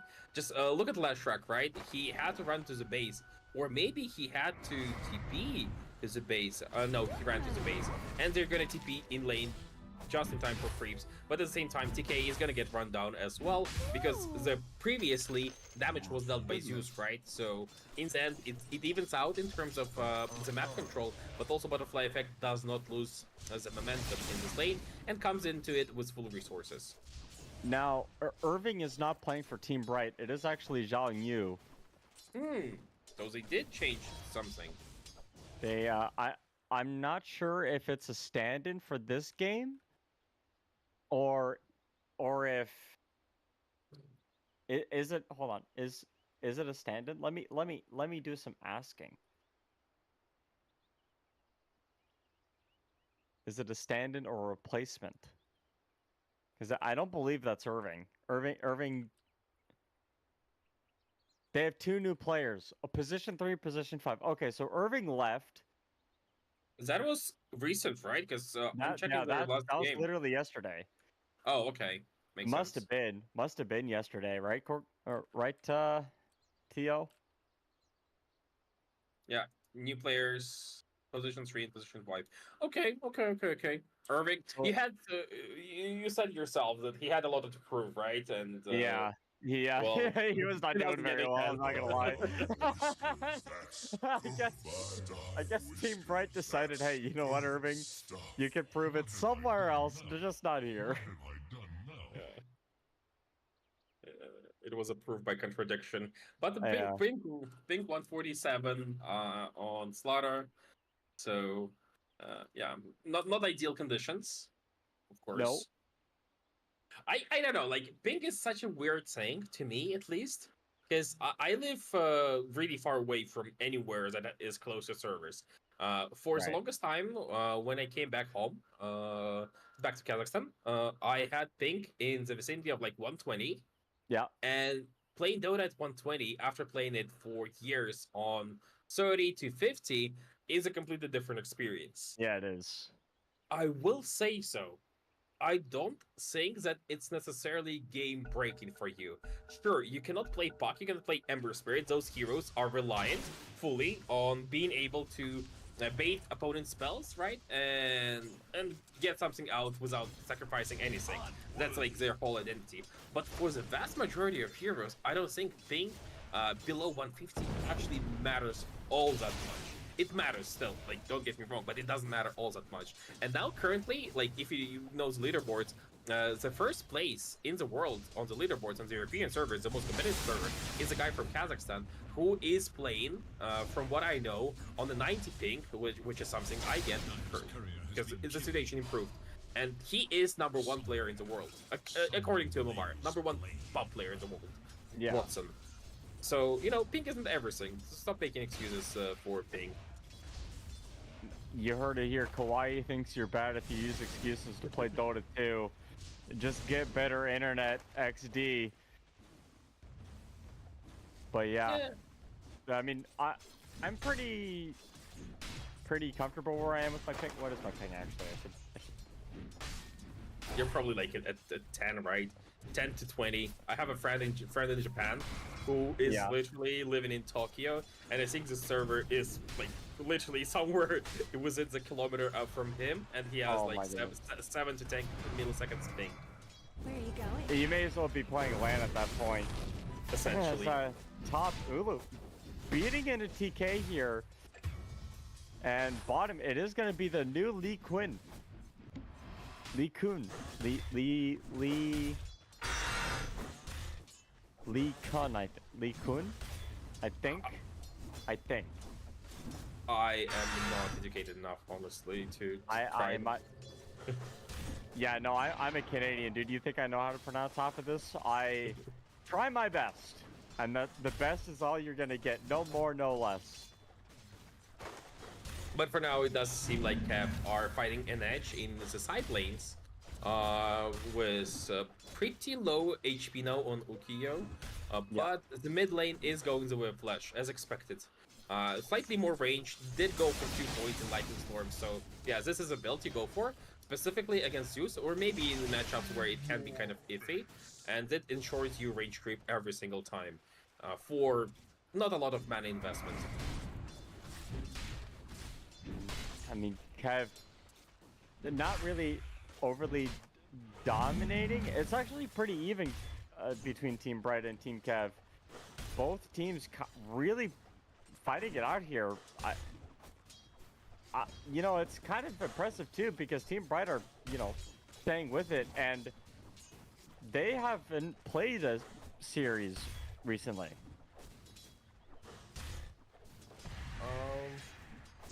Yeah, is there like a newness factor on one team and the exhaustion factor on the other team? Like, do they even out? Do they complement? Do they help? Because there is such thing as honeymoon period, right, for teams. Yeah. Where they have new players and suddenly they play a lot better than everyone expects. Because there were no conflicts that could have resulted in some misplays down the line. So all in all, yeah, we'll see. For now, it's a really even game, and despite having 7 kills already, I have to say it's a pretty quiet game, because all the kills were pre-horn, well, except for 1, and nothing happened since. Everyone is just farming. It's what I like to call Z Dota, which is when I sleep thinking about playing a game like this. I'm either feeding my brains away at this point, or I'm making an enemy feed, and there's really no in between. I think I'd be more like Lee Kun right now with that X going out. He's got the wand. It's a lot of healing. One right click not going to be enough, and unfortunately Lion thought, hey, I could dive a tower. No, you can't, not without taking a lot of damage in return. The Salve coming out on the Lee Kun as well. This Crystal Maiden healing up by quite a bit. Looking for the angle onto 999, but with that ward, oh, it's a vision game here. They're playing the game. That's what Dota's about. And now Timbersaw can't get the kill onto the Crystal Maiden. And meanwhile, on top, there's a bit of a dive underneath the tier 1 tower, but it's not going to turn into anything. Centaur, not the Centaur War Runner. The Crystal Maiden dives are always so fun to watch, because it's a hero with possibly one of the highest aggressive potentials at level 3 in terms of just that pure damage output between damage and cooldowns, right? Because you have, by the time that Frostbite Crystal Nova wears off, you have another Frostbite. So Yep. it's really hard to play against it. And look at his inventory. He has like 2 mangoes already prepped as well. So he has resources for days. Absolutely loving this from him. Butterfly Effect wasn't level 6 to finish off previously. They are going for rune control. And the Butterfly Effect will take the amplified damage, but it will come at the cost. Oh, he used amplified damage. Oh no, TK already committed with enchant, so it cannot be dispelled. Yeah, no, he used it already. Level 2 enchant. Not putting any points in Nature's Attendance yet, or even honestly maybe ever. It is the position 4 Enchantress, so most likely going to be seeing the impetus coming out here, I would imagine. I'm slightly surprised they're not diving to Theo. Because Observer just showed him to us, and I understand his thought process behind showing Luna. She has to be dove right now by Timbersaw because Butterfly Effect has extra 15% on his Sonic God's Wrath for another like 10 seconds, and the moment is gone. Like it's no longer possible to go for that play. Otherwise, she didn't even have infused raindrop, surprisingly, on Luna.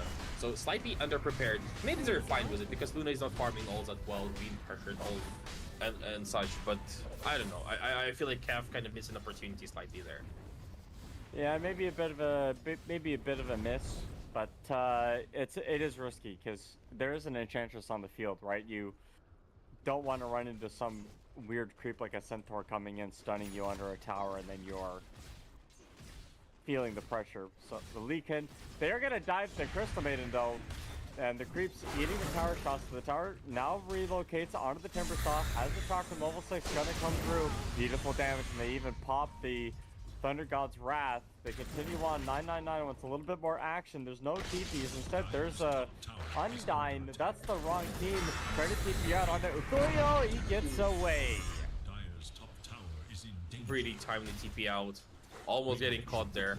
But that was a play that was supposed to go onto Luna, not on Crystal Maiden. Killing Crystal Maiden is nice, of course. You're getting something. The level disparity isn't as pronounced quite yet. So you're kind of getting the same bounty, but you're not slowing down this Luna. Maybe they think she slowed down enough as it is. It's still the lowest that was scored in the game by a pretty sizable margin, 300 gold behind this Zeus. And it's not like she's going to be the alpha carry, quote-unquote, in this one, right? Because it's so late on the table. But all in all... play mid. They have the ward. Butterfly Effect has a jump. Uses it immediately, but the enchant coming out with the blood grenade. They want to get the kill. QE, DVD coming through. The impetus is going to be able to get the kill. That's a much better rotation from Team Bright in comparison to the play that Team KEV just made. And the response from Elder Titan. It's so hard to respond as Elder Titan because it takes you ages to TP in, and then it takes you ages to use your Astral Spirit, and then Stomp is a really long ability. And now he's probably gonna die from the looks of it with one impetus. It's gonna be enough, and TK getting a double kill. It's really spread out, but still a double kill. Progressing nicely on this Enchantress. Oh, what? Oh. Okay, well, you know what? New team, new me. Zhao Yu getting that kill. This is absolutely brilliant. Just going deep in, making sure that they get a kill. A really important one as well on Terrorblade. This is looking spicy here for KEV. Because we were talking about how if they want to get to the second round, to the semifinals directly, they will need to close this 2-0. And it doesn't look like this one is going according to their plan. Timber is huge, okay, yeah, and Timber is in a good spot. But they don't really have enough laners that builds a mage layer. They don't really have a mid laner who builds mage layer. Or support. Sometimes Footman can build a mage layer if you need it, right? And you absolutely need this item against Leshrac. And Leshrac is skyrocketing. He's running over this game, and that would be a big problem already in like a couple of minutes. I mean, Leshrac is just the hero now that what version of Leshrac do you think is worse? Do you think this version of Leshrac is worse, or the one from like C-Deck era? Oh, that's a good question. That's a really good question. I think in general, the heroes are stronger now than they used to be previously. Yeah. Simply because they've added talent since then, they've added new items, right? The Bloodstone is different, it gives you Spell Lifesteal. Spell Lifesteal was never a thing back in the day, but they also gave you tools to deal with that at the same time. So the power level increased, but it goes both ways, and the Mage Slayer is an amazing item against Lashrak that cuts into both his damage output and into his lifesteal, because his lifesteal is based on the damage output. The problem is, as I was saying, like, there's literally nobody who can build it on the side of KEV, and Lash, he's gonna have a really, really good time from the looks of it. He's gonna have an absolutely amazing time, and just gonna go straight into the Bloodstone. Wow, that's what it's called. Took me a quick second to remember. Zhang Yu on Slaughter. He's got an item finished up, and because it is a courier in the tree line, I'm going to assume there's a blink dagger in there. And you know what? I'm not even gonna click on the courier. I know there's a blink dagger in there. It's an early one. It's a pre-minute 11 one. This is so annoying to play into, dude. I mean, you have to smoke out. It looks like life and death wanting to make a play on this Timber Saw, but Team Bright, they get out of there. They know Ukulio shouldn't be pushed up this far without seeing anybody. There's probably something happening, and Bright, they make the correct call to get out of there. And instead, they go mid. This Zeus can't really afford to die. Pops the Salve, is gonna get chased down. Beautiful turnaround stun from 999, stopping the aggression. The stop from Undying was pixel perfect. Yeah, he got very two. Good. He got two, and immediately Butterfly Effect survives because of it. That means he gets to progress towards his Phylactery, and they are getting things done for now. 999. Hold on a minute. I think Team Bright might have gotten in a little bit too deep. That was really well done. They did get the tower. They're still getting Lashrak big, right? Like, this is the main thing. But Slaughter, his blink reveal was kind of like, he didn't really achieve anything. No, it was worse than he died. I feel like that's that's not a blink reveal. It's like, oh yeah, here's my blink dagger. Oh, by the way, I'm dead. Still, they do have a problem in Lash so far. It's not been addressed. I was thinking maybe somebody builds Pipe, but like, you can't build Mage Slayer on anybody, and Timber doesn't really like being a Pipe builder. 999 is in trouble, he's gonna die, so at least they get something. It's gonna be CM getting the kill. But can we have a quick look at Timber's quick buy? Is he going for the team with Pipe, or is Timber actually building more aggressive items? We'll know for certain at some point, but not quite yet. Okay, well, it's one of two items. It's either Pipe or Eternal Shroud. Which one do you think it is? It's probably Eternal Shroud because he's greedy, right? Yeah, you know, you live in this Timber Saw's head. You know what's up. And he's gonna get stunned. His Timber Chain got canceled. Oh no, the Timber Saw. Karma. That is karma. I agree. I agree with Eternal Shroud in the sense that by being super tanky against Lash, he is preventing Lashrak from healing from Timber. The life skills are calculated post reductions, so that means he can be on top of this Lash using his abilities to kill the hero, right? The problem is, there is Slaughter to deal with, first of all, right? Like, that's probably the big one. So Eternal Shroud does nothing against it. And problem B is Diabolic Edict is pure damage, and it does not care about your what is it called? Resistance. Yep. Yeah. So by not delaying or mitigating the damage from Pulse Nova, if you stick on top of the Slash, you will probably be the single only target that is on the Slash, and it means you eat the full Diabolic Edict by yourself, which is pure damage, does not get mitigated, and hence getting full lifesteal to Lashrak.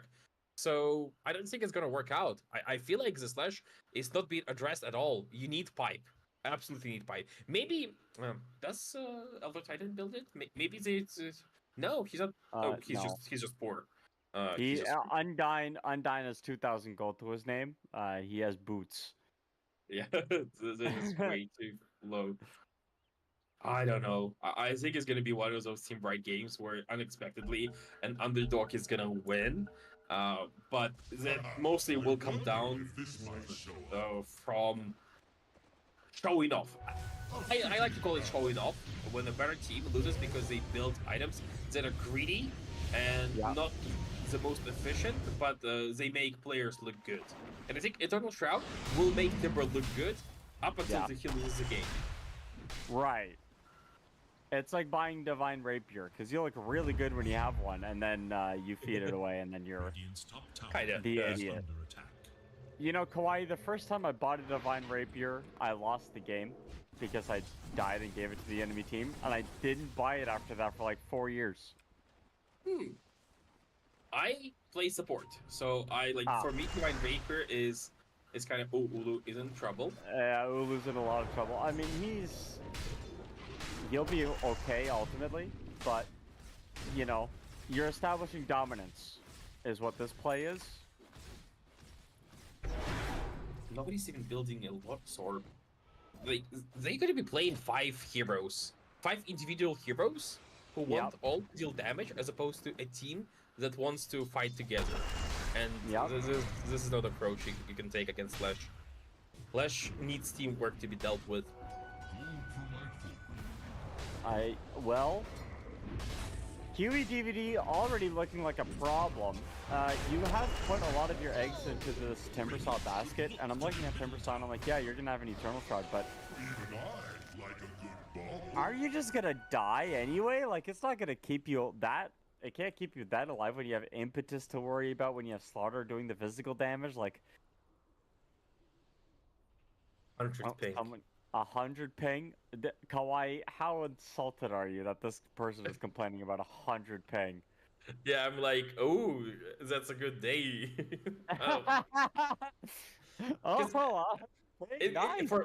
For me, it goes up and down, right? Like, when the network conditions aren't ideal, somewhere like midday, especially after work, when everyone is streaming, getting like their lunch and eating and watching some TV shows, etc., all across the nation, all across across my provider, let's call it that. Then the ping can rise up to like 110, 120. And during the nighttime, something I used to be able to do, like, you know, when you don't sleep until like 4 a.m. I feel that. During 4 a.m., it can be as low as like 75, sometimes even 70, which is a completely different game. I do get to play puck once in a while if I stay awake until 4 a.m. But yeah, for the most part, I don't think it's that big of a difference. Dota is a strategy game first and foremost, and it's mostly about having good understanding of how and what to do. And they will kill 33333. 9999 will get the kill, and this is a hilarious kind of sequence of names here. It's 999. Crystal Maiden's name is, I believe, like Quinn. Even though he has 333 on the... Yeah, he's one of those guys that has, like, his name in the game is different from his professional esports name. For some reason. Listen, if anybody in Twitch chat is like, a professional player, please have your in-game name on your team be the same as your professional name, or the name you wish to be called professionally, for my sake. While we're on this topic, one thing I've noticed teams like Team Liquid do, for example, is that their positions in the upper... Okay, never mind. Let's see Lion get killed. He's gonna get killed. So their positions in the lobby when they take slots is 1 to 5, and it's 1 to 5 every single time. So Mickey, for example, always takes the top position. It might seem like it doesn't matter. It might seem like it's just a, you know, a discipline thing or something, but it actually matters for the sake of supports. Because when you play support, you can use your abilities or save items using the icons at the top of the screen, right? And then you have muscle memory to know exactly where your mid laner is when you need to bail him out with a Glimmer Cape, or you know exactly where your carry is to use your Shallow Grave, and because they're always the same, Timber is probably gonna die. Beautiful play from Okoyo as well to stop the Timber King with the Lucid Beam. But returning to my point, this is not just discipline, this is not just showing off. It is actually helpful for teammates, for muscle memory, for faster decision making, and taking away some bits of, you know, Dota complexity, and making sure that you have time to think about different things, about where to be, what to build, you know, the global stuff. Timber, his Eternal Shout isn't gonna help him. This Slasher is officially out of control, and he is pulling Luna with him. I mean, on that point, Team KEV actually have done it themselves. The Terror Blade is on. It goes 1, 2, 3, 4, 5. Nice. Yeah. This is really good. Yeah. It's just so much easier to use your save items and whatnot for stuffs, Glimmer Caves, Shallow Graves, Padices, etc., etc. Well, either way, Team KEV, they can contest the Slurshon, and I don't know about you, homie, but Leshrac is one of the Aegis carriers of Dota. It's almost like the item was designed for him, and they have a flutter with the Blink Dagger and the first PKB. They have the first damage on the TK first. They go in, and now, of course, Butterfly Effect has to deal with the Slutter pounding into him.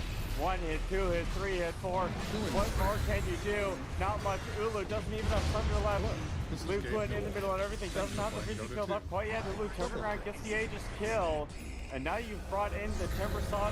Are you going to bump the freezing field? I don't believe so. They have the Aegis of Immortality taken off of the Leshrac, so all they have to do is a little bit more damage. He's trying to get the left field going, but it's not going to be enough. They get the kill onto him. And now Team Bright have to disengage from a pretty bad fight, all things considered. It was a fight without Luna using her Eclipse and not even joining it fully. She dealt like 1 hit and ran away for some reason. And it was also a fight where Enchantress got blown up immediately at the start of it. But also, like look at the damage. All of this damage is essentially Leshrac fighting into 5. Slaughter helped a bit with the Zeus, killed him in the back line. Also, Lesh needs BKB if he wants to sit on top of Terrorblade like he did in this engagement. He was just riding after him with both Nova and Diabolic Edict, and he just got sundered essentially with no mana left. So that's how he lost his Aegis. Kind of a misplay here, a slight one. But all in all, I think the bigger misplay is that Ukyo didn't join and didn't commit. With Eclipse level 1 even, I think they could have gotten like multiple kills there.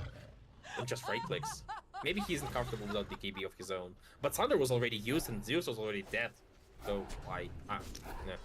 Strategy game, Kawaii, and the strategy from Team Bright was walk in and feed with your Aegis with Leshrac. Kind of a weird play, but you know what? We'll see if it pans out. And then like it didn't. It did. No, it didn't. It didn't work. Don't do that in your Dota games, guys. That's now we aren't seeing the content build up yet on the Luna. We're the BKB coming out the chart next. After that, probably going to be the Conda. I'm fine with it. I like on Morphling Luna Sniper. Yeah. I just generally like the item. It's actually super cute on Spectre as well. Just saying. Yes, that sounds like I'm actually going to do that on my next game, but 999 coming through. They pop a ward on my personal favorite ward spot in all of Dota. The Lonely Hill? What I like it. I don't know. We should make a name for it. We should make a name for this Lonely Hill. I feel like you just did. It's called Lonely Hill. I don't know. I don't think it needs to be any deeper than that. And Lion, he is 6 feet deeper in the ground. Does it have RTC was here written on it? Radiant's middle tower is under attack. Was that? Wait, did RTC get? Has RTC been clipped on that? Not on that, but yeah, I think it was clipped the most in any professional games. At least the most noticeable. Actually, solo killing the Tormi. Yeah? What? Wait. Zhang Yu can solo kill Tormentor? Yeah. He is level 15. he's like massive. He's got BKB going. I mean, he had the BKB gonna go for the Echo Saber. Very normal right-click flutter build coming out here. I mean, it's a lot of damage. Timbersaw barely saw Kiwi DVD. Middle tower is under Are you gonna? attack. When are you gonna get the shard Kiwi DVD? That's what I want to know. That thing is impressive. Is he going for BKB first, or is like does he Going have something for different? Shivas. Shiva's first. Yeah, I think he's just trying to get like a little bit more armor to help man fight the Terrorblade, and like the AOE helps clear illusions because it does extra damage to illusions, right?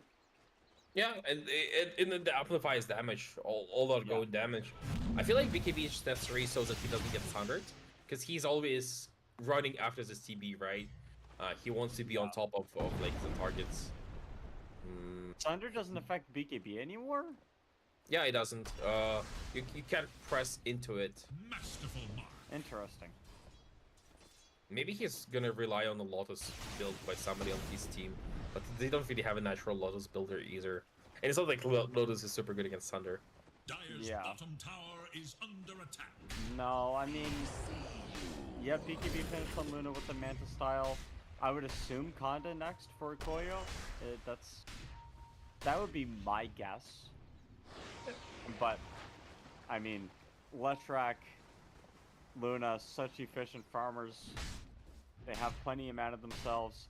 Nice ward from Team Bright. Are going to be able to spot this play out, and they're going to go immediately onto Undyne. He dropped the ward and also dropped his own life 999. Now going to TP out. Will be able to do so. They ping it out, but I mean, he's out of there already. And Team Bright, they get the pick off on the support. Honestly, Kev are lucky to get out with only losing the one hero. This is good because it's a trade of a support for a BKB charge, which can be relevant, especially when you're playing with Terrorblade, right? And Zeus as well, extra damage, etc. But out of this fight, Team Bright, they do find a good split pushing opportunity for the top lane, while also potentially setting up Roshan. It's still too far away. Never mind. Oh, we blink out.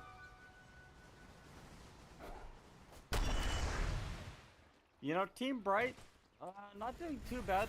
I would say that they're pretty much, you know, both hands on the steering wheel at this point, but you still got to pay attention. It's a slippery slope, especially when you're up against the Terrorblade. That I think Terrorblade, obviously, that illusion-based hero scales a lot better than either a Luna or can even scale better into a Leshrac as the game progresses when you get all those items down. I kind of disagree. I think Lesh. Never mind. I apologize. No. I mean, I think Lesh with Aghanims can be really good against TB in the super late game.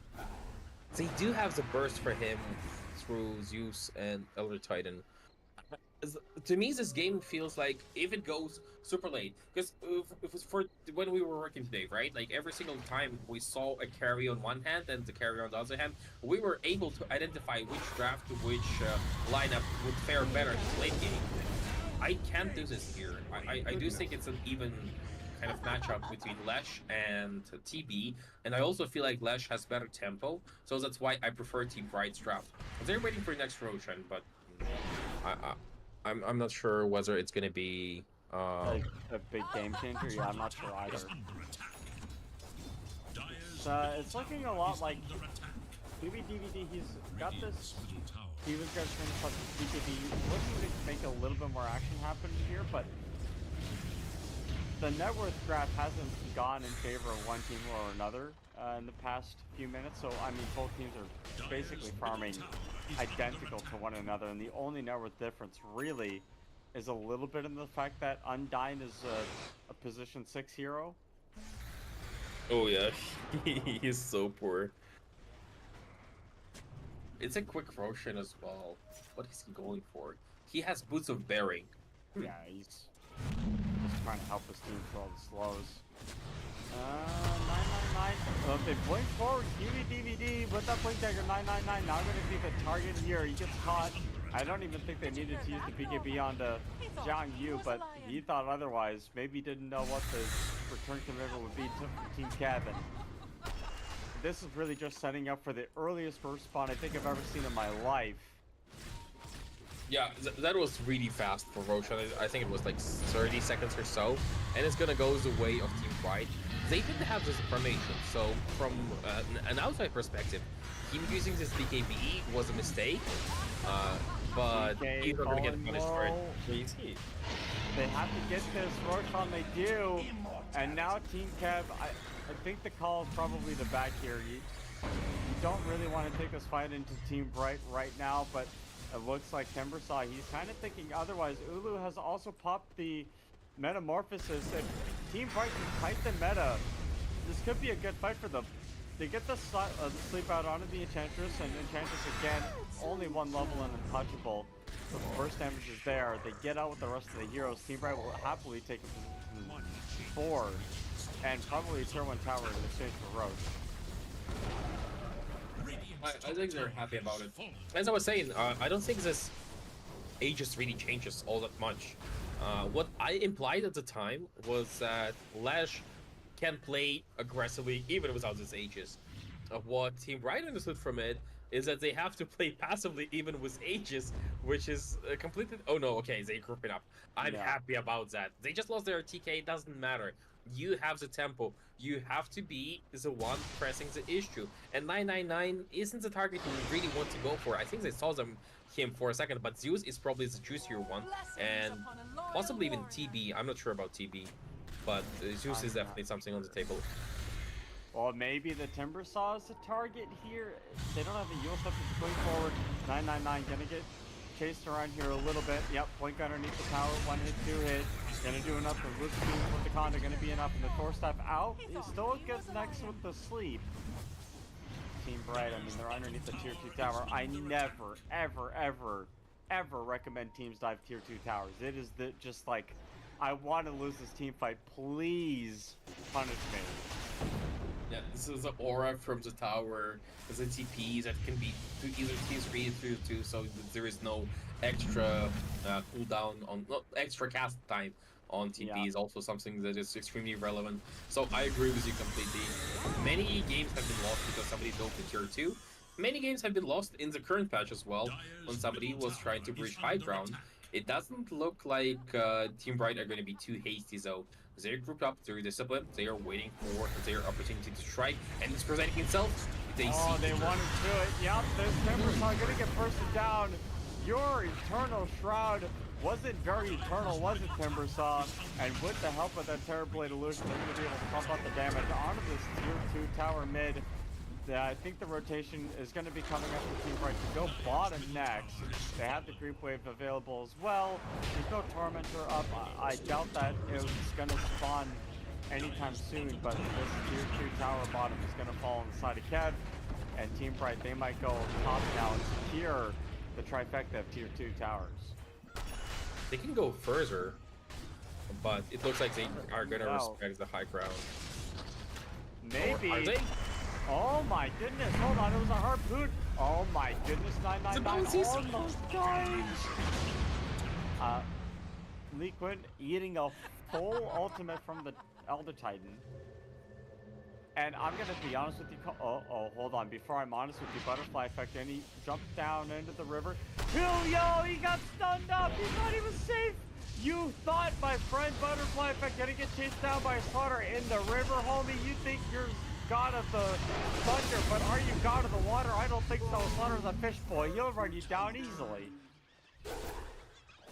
He just got grounded, essentially, in this river. And this is a huge kill. They are taking their respawn timers.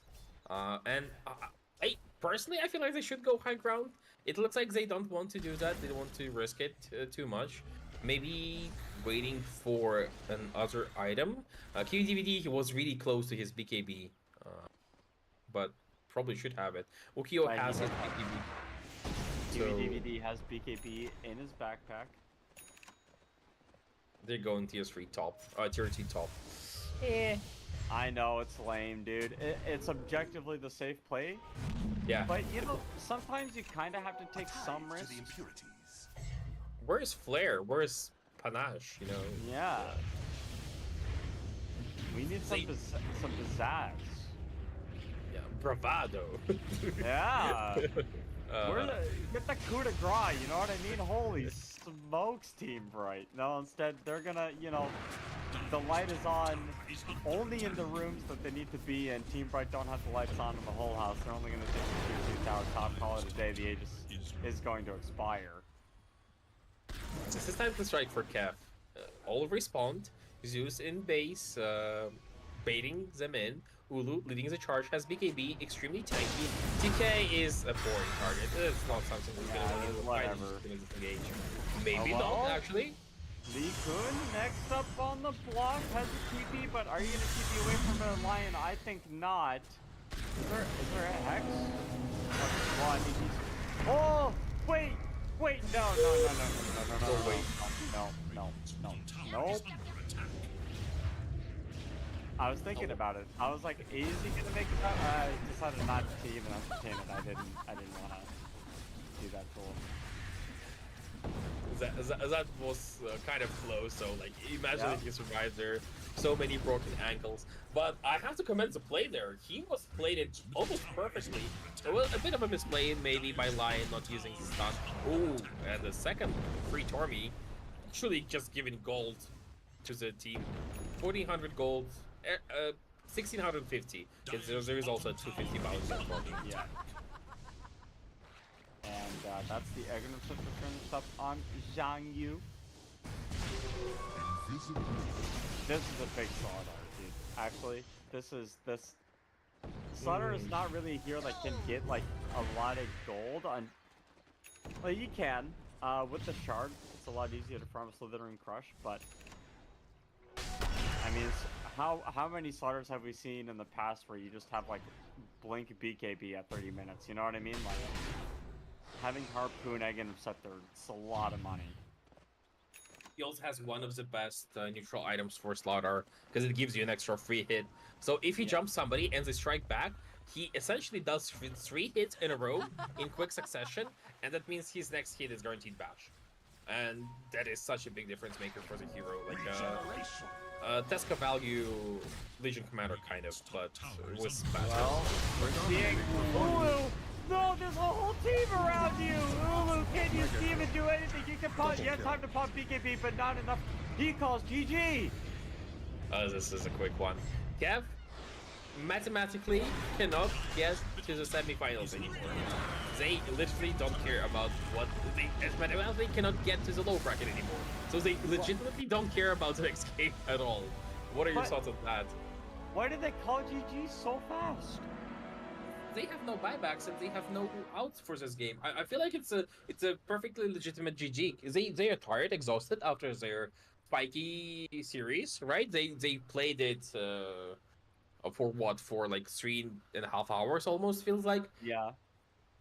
So they're probably exhausted, and I don't see the out for them here. Because right now, Terrorblade is dead, and Luna is coming to your high ground. The prep work was done, all tier 2 is gone, so she can just go base. And she probably has enough time over those 40 seconds to take 2 lanes, and possibly, considering that there is also Lash Track, even maybe Mega Creeps. And just don't want to play this long game. Just reset, get some rest, and maybe you can strike back in game 2. Well, game 2 is going to be around the corner. Was the case for Mirror. So after it all, it's going to end up with Spirit losing 4 heroes.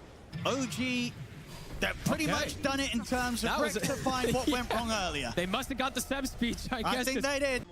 Age is still on Whisper, and yeah, they have double hexes at the moment on the side of OG, so have to watch out for these catches. And yes, all 3 BKBs at the ready. Oh, collapse. He's been caught by the hexes, as you say, and he's out. Has got buyback available. May need to use it here as he's otherwise out of the game for 80 seconds. Ooh, I don't know if he saw the second one because he stepped up a little bit far. You saw it. He's going to consider getting in position. They're going to try and go for BZM.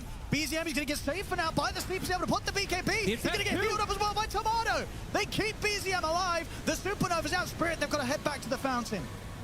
They're going to head back out of the fight. Collapse will jump in for the spear catch onto Tomato. They get the pushback with the fear, the full-on control with the vortex. Yatori's in with the damage. It's enough. They've taken Tomato out. Spirit will hold, and they'll chase out for more. The Spear push back onto Whisper. A double kill for Yatoro. They get the catch onto BZM. They'll keep the game alive again. It's another hold. It's another triple kill for Yatoro. Tomato, put the rage. Lal heads in. We'll get caught by the Hex, but no follow-up. Yatoro's in. I mean, they've ready to burst through the cooker immediately. Collapsing Yatoro, find BZM, and he's out of the fight as soon as it starts. Oh, this is so awkward. They're trapped in the corner. I mean, what do they do? Does he buy back? There he is. BZM's going to buy back for this one. There's the jump of the backwards, but Ari's got the Axe Fiend script. He's controlling the storm for now, but Yatoro. Lal doesn't really care. He's perfectly able to zip over to the safety of the left side of the fight. Yatoro, though, will go down. They stuck on him. Now, the question is if Yatoro wants to buy back. Does he want to try and turn their efforts in this fight, try and get it back their way as Lal's getting run down by Whisper? Still with not a lot of mana to play. It looks like Spirit are just going to try and write this fight off. Miposhka will turn with a stop, but the Hex is there in time. OG, they're going to be able to take down the ET as well. See what they can get away with. Tomato in with the Rage, working on the tier 3. The safety of the X-Mark drag back.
Lars in with the BKB, Whisper, he died in an instant. He's gone, he'll buy back, the feed script's there on the Lar, but it's not enough time to lock him down and finish him off. He'll still get caught by the X-Mark though, and he's dead. Oh my god, They get it to clean up, 3 dead on Spirit. They have to use the buybacks. Yatoro's back in, Miposhka's back in, Mirror's back in.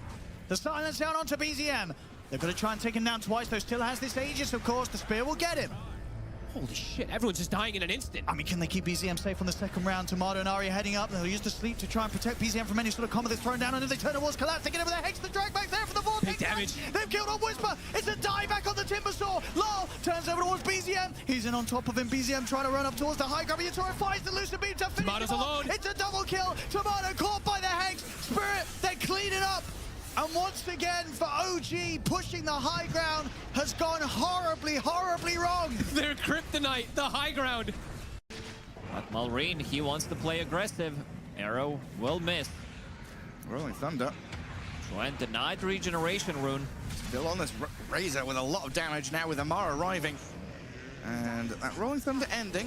Curse Crown is there. Amar with crits still going to get on top of Jokam for a double kill on your Viper. Now Ponyo very isolated, left out on an island. Not much Akashi can do here. Level 5, 10 minutes in, so not even a defensive chrono available here for Akashi.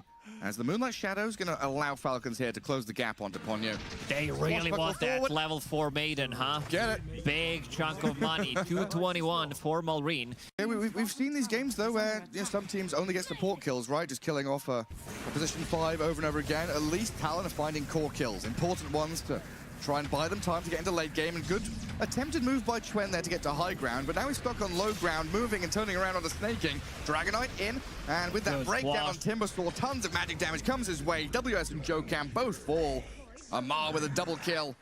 And is that the Crystal Maiden trying to scurry away with a couple of hundred health? They don't see her. Instead, turning their eyes and targets onto the Faceless Void to bring him down, and a triple kill. Yeah, I think at this point, Talon needs King Jenkins and his entire round table to come in on their Knights and Lancers to try and hold back the Falcons here. Viper on the front lines, holding them back as Skitter will get away from the Chakram damage. Malrine moves forward with a jump in, Rolling Thunder. There's a Freezing Field and a Chrono there onto Malrine. They're going to get the kill on the Pango. Down he goes. 2,000 gold into the hands of Talon. And Akashi moving forward. I think Malrine is going to buy back. I think he's going to buy back and they want to end the game. Rage buy, let's go. I mean, Chrono's down. What else is going to stop him? Skitter still just beating at buildings. Amar, the real carry in this one, going to stand up on the front lines and hold them all back.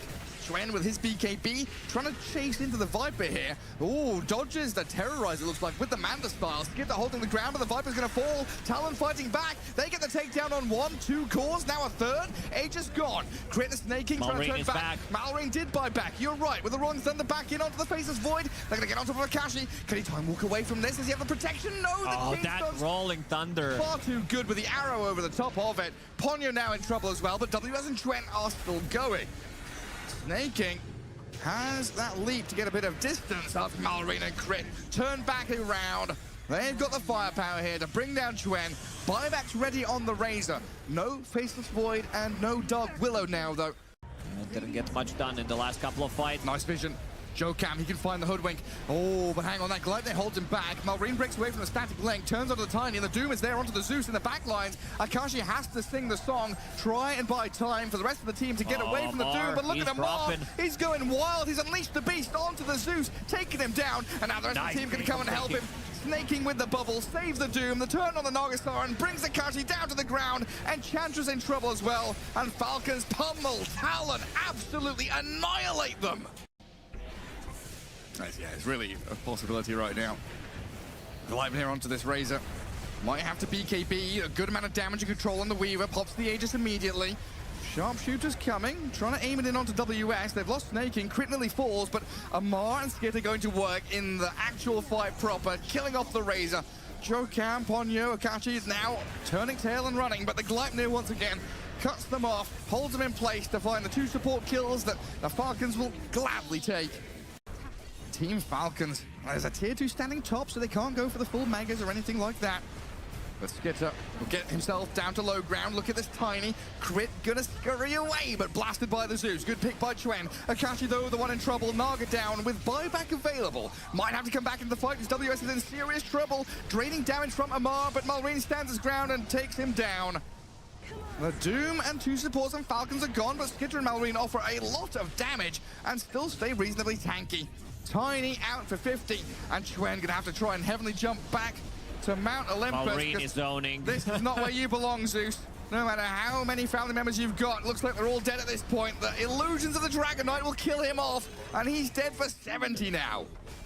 Very mobile carry player. All right, Tower finally does die. Coil onto 2 as the Axe makes his rotation over, but Quinn taking a ton of damage. Whisper gets off the Primal Split, a dead Leshrac again. Seb will be the trade for now. Now Ace on the run. Illusory Orb clips 2. Tomato even makes his way over as well as Ace trying to get the call, but not going to find anyone. Ends up dying to Rachio with a timed, okay. Time-lapse did go off, but now the Chronosphere comes in, getting all 3 teammates in the area. Result here with the phase. The Master. Do they have the damage? Primal split does go off. And Whisper, oh man, the Pulse Nova is ripping right through him. Still sticking around though. Gets one more stun with the Earth Panda as Tomato comes in, time dilation as well. More TPs coming in, Ace is ready, but the Chronosphere comes out. They have the damage to actually kill off the Lash. It's going to be close. Tomato has the Tomahawk away, but they do get the kill first as BZM gets basically soloed by Ace. And now Tofu in the midst of a TP, but gets right-clicked into Oblivion. I mean, if you think of one axe, I mean, I feel like it is Seb, though, right? Surely. Ace. All right, here we go again. Call comes in, dead shot, though, but the Split Earth is there to layer, and the chop. Actually, I couldn't tell if the chop was completely successful or not. Game 2.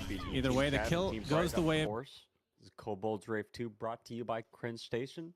I am Mr. Plate, and I am joined by Kawaii Socks. Kawaii, Team KEV kind of gave up Game 1 pretty hard. Do you think they're going to give up Game 2?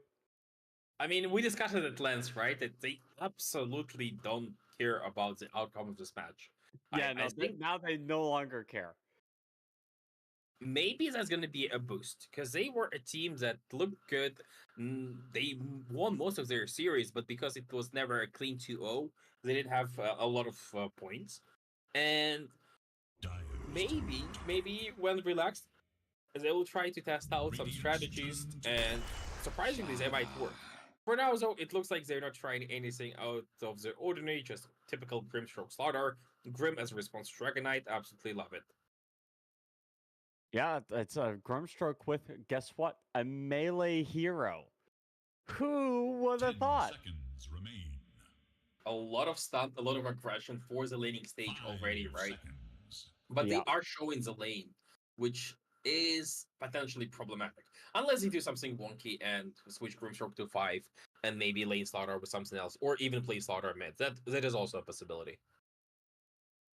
You could do Slaughter mid, you could do Grimstroke 5 or 4. Doesn't really matter.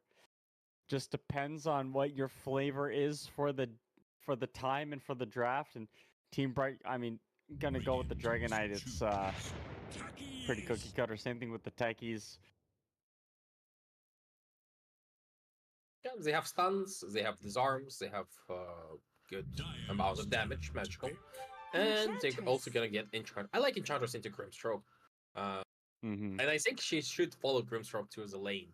So she's gonna be, for now, an position 5 hero that will be able to dispel Inkswell almost immediately after it's cast. So that's a big plus.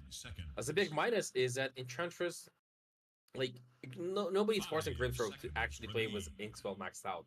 He can max out his Phantom's Embrace and be successful in that regard.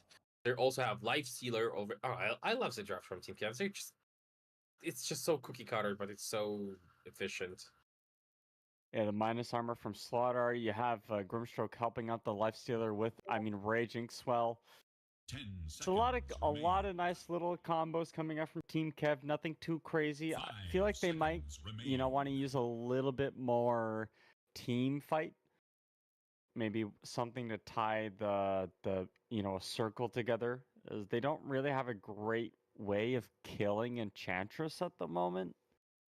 Is the only thought process that I have. So maybe throwing some magic damage in there, but no. Well, there it is.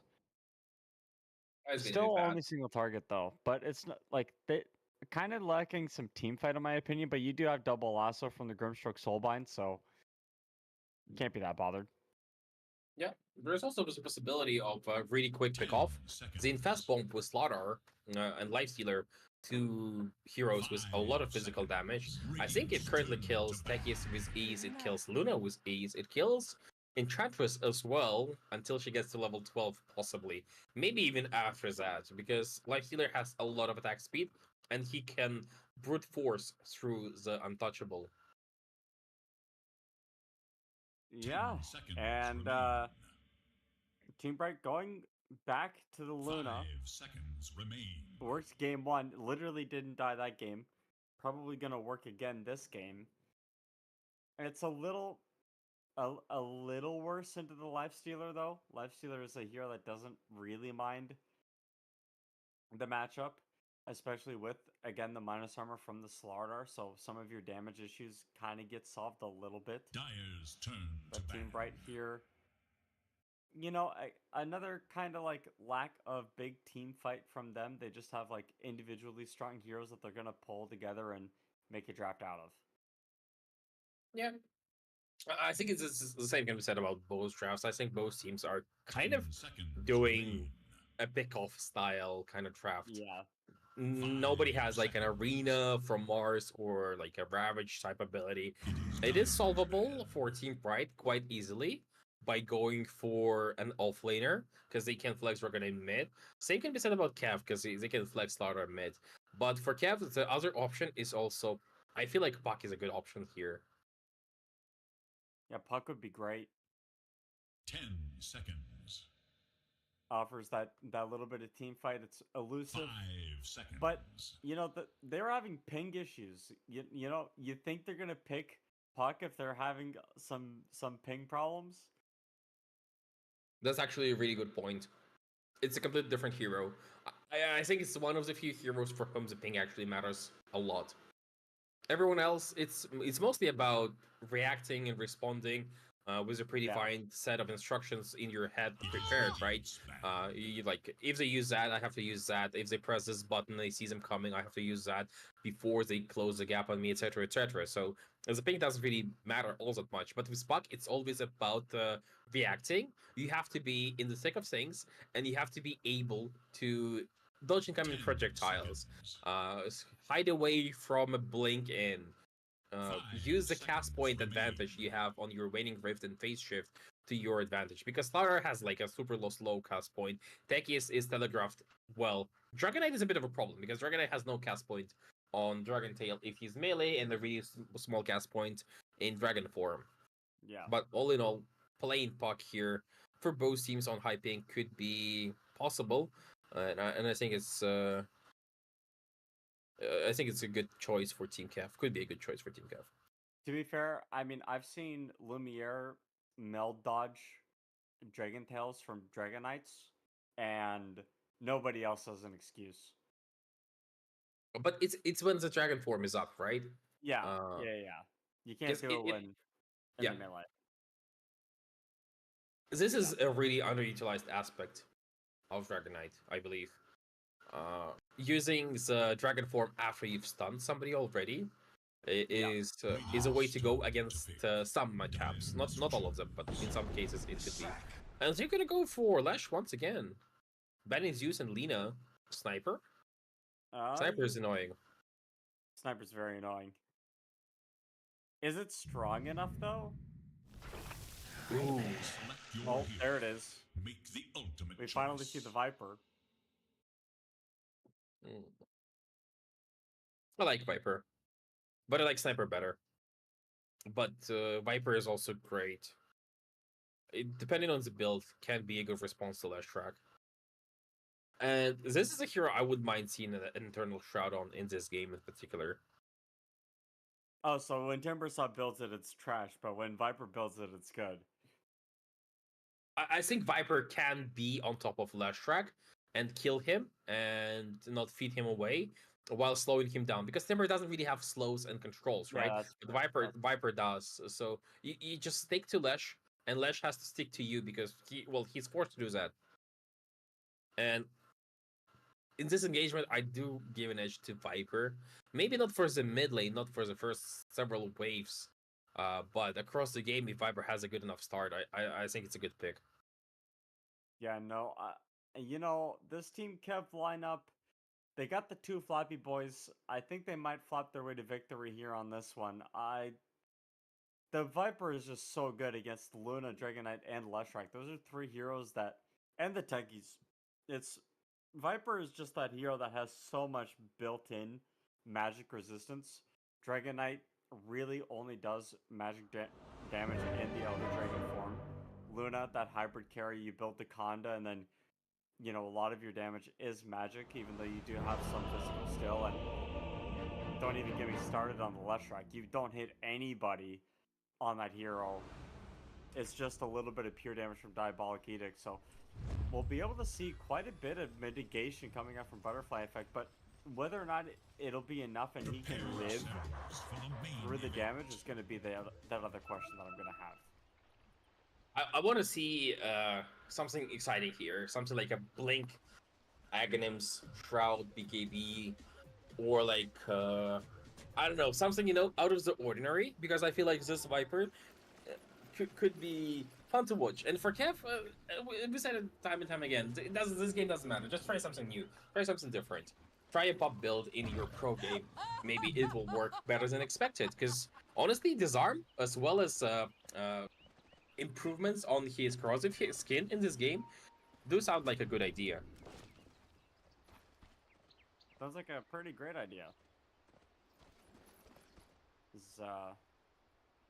30 seconds we're going to be seeing here just a little bit of jostling. My camera's having a bit of a heart attack right now.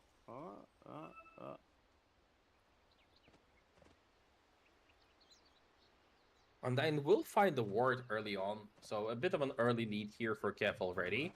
That is extra experience. I don't know who shared it, but it sometimes means that you get level 2 faster, and that opens up kill threat. And for a hero like Brimstone, it can definitely be that. Ulu will sacrifice his kill point and probably his life for the rune. Maybe the blood grenade coming out will be enough to slow. It looks like you don't have another stun, but sacrificing that level 1 skill point, he's gonna have to walk all the way back to the base as well. He's gonna even use the rage for a little bit of movement speed. I mean, he's gonna lose a cup, maybe 1 or 2 creep. Is he gonna lose a creep actually? Maybe 1 or 2, but I mean, he'll TP right back. He'll be fine. I think the worst part here is that they didn't even get the extra rune for that play. They literally didn't get anything out of it. They could have just been standing on their own rune, but because Lifestealer had to run away so quickly, he couldn't take it on his way to the lane. And the end result is just he's lost resources for nothing and time for nothing, essentially, which isn't ideal for him.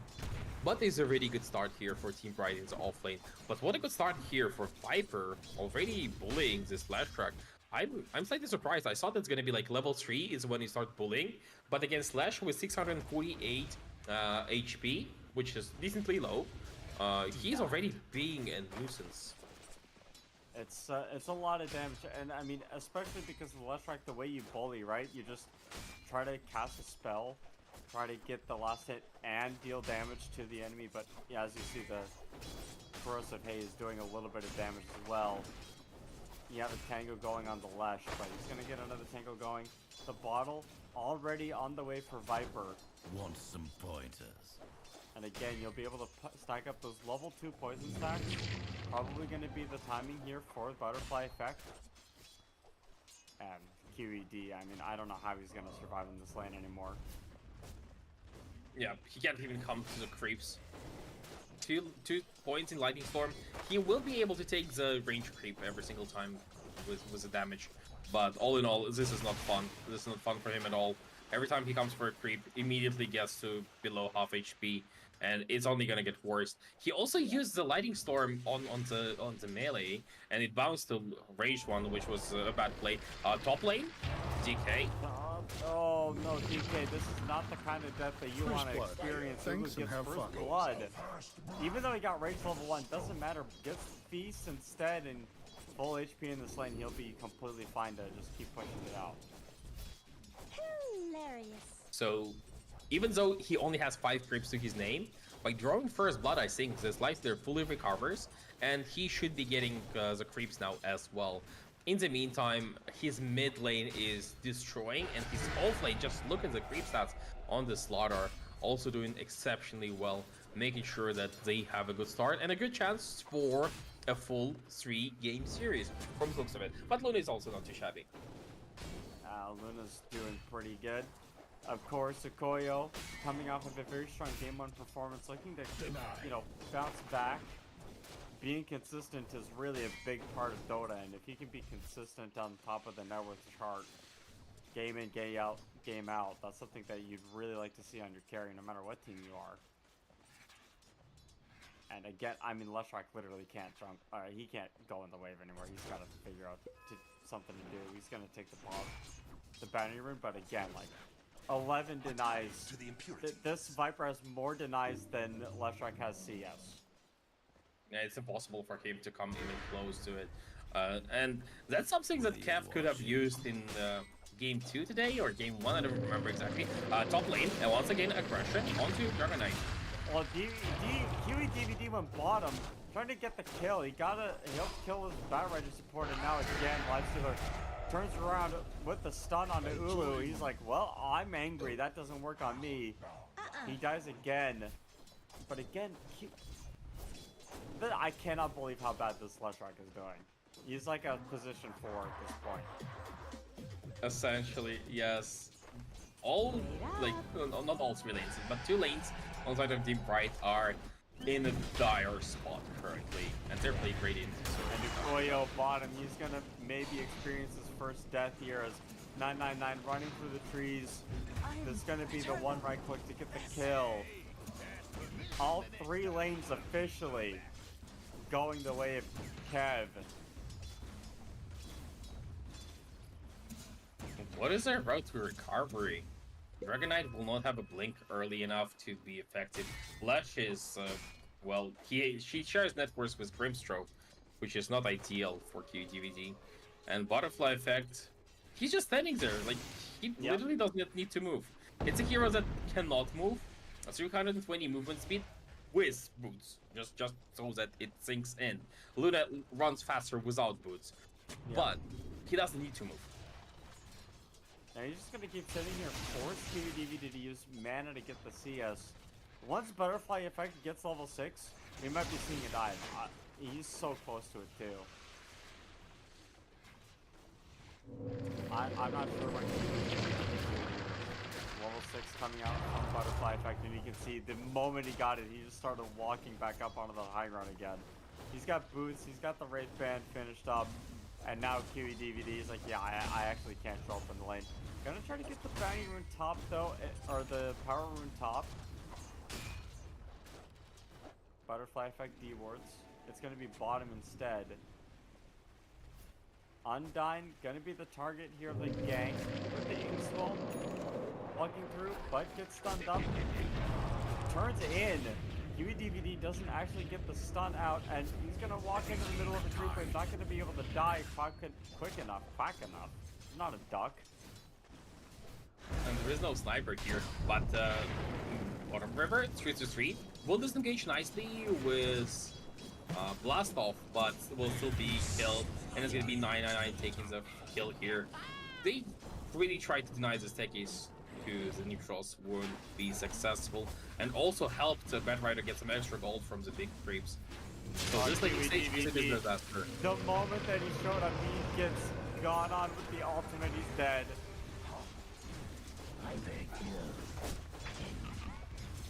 And top. Ulu's taking the enemy wisdom root too. Oh my goodness. It is going bad to worse for Kev or for Team Bright right now. I think if the difference in net worth is negligible at this point, it's okay. Like you're only losing like 1k, it's not a complete devastation. The difference in experience is actually 4 levels. 4 levels in a game where only like a couple of heroes are level 6 is a lot. Top lane, Ulu once again angry, and Inkswell will kill 3-3. Yeah, well the blast off turn around, get the run out onto the Runsport. Rage is used a little bit too late though. I mean, you killed this. This is Gabe Newell. Thanks for playing. But TK gets a double kill with the creeps. This is huge for them. This is absolutely massive. Because right now TK has higher net worth than Leshrac. That is not because Leshrac, not because he's doing so well, but you know, at least they're getting something, right? They're getting some extra gold on this DK. He has a decent net worth. They're getting some extra gold on Enchantress, and Enchantress is a type of support that can carry the game if needed. And maybe they will just say, you know what, Lesh, get yourself an early shard and just set up stuns. You're gonna be fine. I'm gonna take over the role of the carry here by going Impetus Dragonlance build. That could work. I think the problem is you're up against this Viper, and the break is going to be coming out, and not sure how you live on the side of the broken. The fire. Oh my goodness! No, the DK. This is your saving grace. Is there a plan here? Nope. The plan is dead. Butterfly Effect gets the kill. Rotating top, but now QEDVD. He can actually get a creep wave. This is the happiest he's been all game. Yeah, he's stepping across the river. Daring. Yeah, it's crazy. He didn't die. But yeah, he's not having a game at all. Luna is having an okay time, but I don't think like Luna is a carry that presupposes having a decent enough laning stage so that she is being created space for. Because she needs to farm the stack, she needs to accelerate, she wants to be ahead of everyone else. But if her map is gonna get smaller and smaller, and that is a possibility considering the KEV's starting prowess, if the map is too small for Luna, she just never comes online. It's a hero that needs to have an advantage to be effective. Butterfly Effect finding the Enchantress, gonna get the man sandwich out. Hold on, there's a turnaround play. Do they have an explode? They do. It's gonna be only on to Undyne though. There will be 1 kill, a second kill coming through. Lee Quinn On the side, they brought in the Dragon Knight. No Elder Dragon form available for him yet. Undyne run down by the big creep Baroni. The Bash coming through. This is a double kill for the Slaughter, and he wants a little bit more. Bash 1. Can he get the Bash out before the amplified damage? But he takes the amplified damage to himself. And now this Dragon Knight, he thought he might have had a chance. You definitely don't. You're still in the river, my friend. How many times do I have to say this to you idiots out there? Don't fight Slaughter in the river. Why did he use the form? What was the point of using the dragon form here? Like, he literally just wasted it. He used it after Slaughter took DD. Like, no point in doing so. Didn't get away. He was hoping for extra movement speed to maybe help him. It didn't, and now he's was out cooldown for a while. All in all, that is absolute disaster here in the earlier stages of the game. Butterfly effect. Gonna get blasted off on. There's a lot of damage coming in onto the left track. Definitely gonna die here, but he gets the kill first out onto the Viper. And now Liquid, well, I mean, this is Slaughter here. And Slaughter is a little angry that you thought you could do that to the frenzy. He's gonna get disarmed out. The mines are doing damage, but not enough to get the kill onto the Slaughter. It's a dominating spree for this boy. He is top of the net worth. We thought Viper was a problem. Kawaii. This Slaughter is a shark. He is getting absolutely massive. And it's a Slaughter that can take over the game already with a Blink Dagger. Go to any lane and kill literally anybody. Especially with Inkswell. Is it maxed out on Undyne? Probably is. So Ulu killing that just goes for Midas. That is ballsy. I guess Ulu is like help. Radiant should look to their middle tower. It's just an efficiency item, right? Like, he sees it. Yeah. His team is creating all the space in the world. And then look at TK. TK is just 1, 2, 3. Boom. Undying is gonna claim the kill on TK. So some extra acceleration for Brimstroke as well. Who is still bottom to net worth, but he does need a lot of gold to be effective. He does not need a lot to be effective. No, that is true. My camera is stuck panning to the left. That is it's a very inconvenient. It's very inconvenient. I'll tell you that much. You're gonna have to take it here until I can fix it. Oh, I think no, I didn't fix it.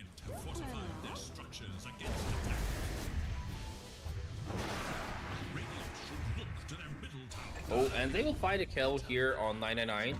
That is a good return kill. At least something is getting done here by the side of Team Bright, but for the most part, they are being contained. They are being killed everywhere, and I see no way back for them. Butterfly effect, gonna get stunned, but does it matter? Maybe it does. DVD was a stun. Nice blow up, and they will get butterfly effect here. Death won't commit for a fight, even with Inkswell. They're gonna chase after Undying. He is getting dangerously low. He will fall, so 2 quick kills, and Ukyo is joining the team to help with the push in the middle lane. This is good for Team Bright. Yeah.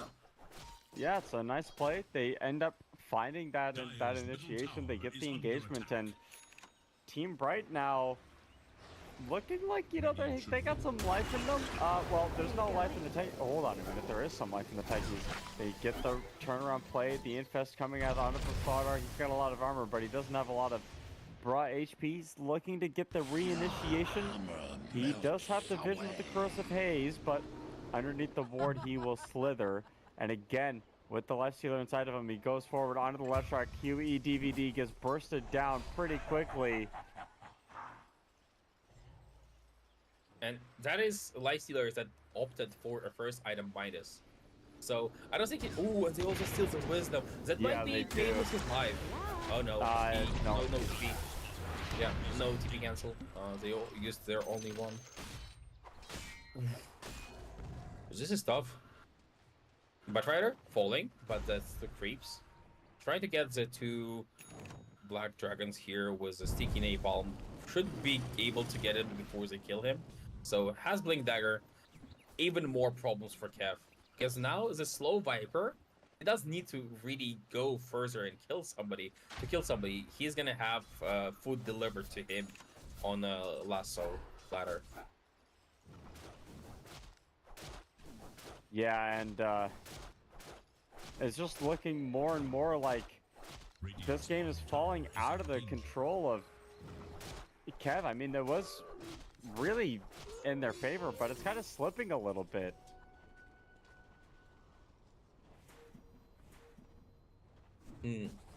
Ukio is definitely starting to accelerate. I think that's going to be the weapon X here for Team Bright. A really big Luna can technically carry, especially considering that Viper will probably have to use his ultimate early in the fight onto somebody else, and then Luna can join. QDVD, why did he TP cancel? Or maybe Ulu I used don't the know. Golem?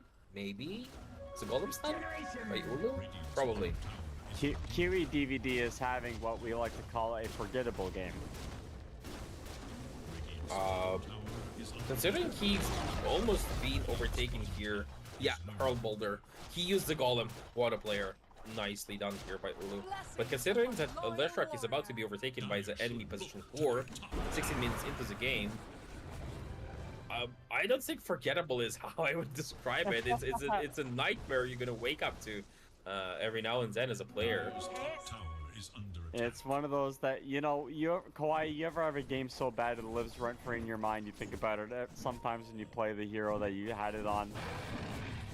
Yeah, I have a bunch of those. Like I had one game where I died 32 times as Lion in like a 40-minute game, and let me tell you something, it was embarrassing. Maybe not as embarrassing as the play here. Undyne gonna die here, and again, you're fighting stronger in the river, but is the river really gonna help you out? No, Ulu, he's gonna try to man fight to get this lasso out onto Okoyo, but that was a lasso that really doesn't pay off, and KEV, they take this team fight one in at a time, and now one out at a time again as Butterfly Effect trying to make the man fighting happen, but TK, he's a real carry. He's got an ultra kill.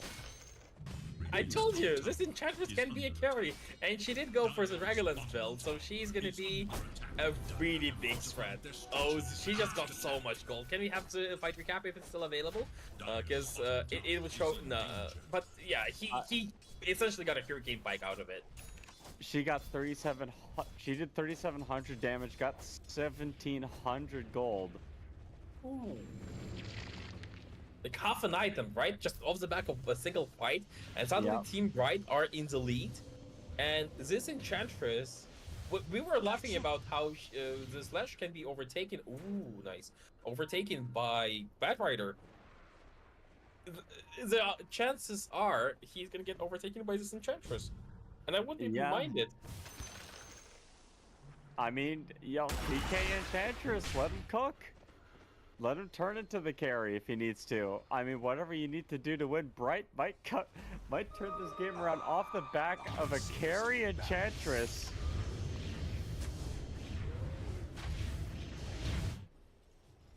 Now, okay. So let's assume Team Bright, they make the adjustment. Your Enchantress just got an ultra kill.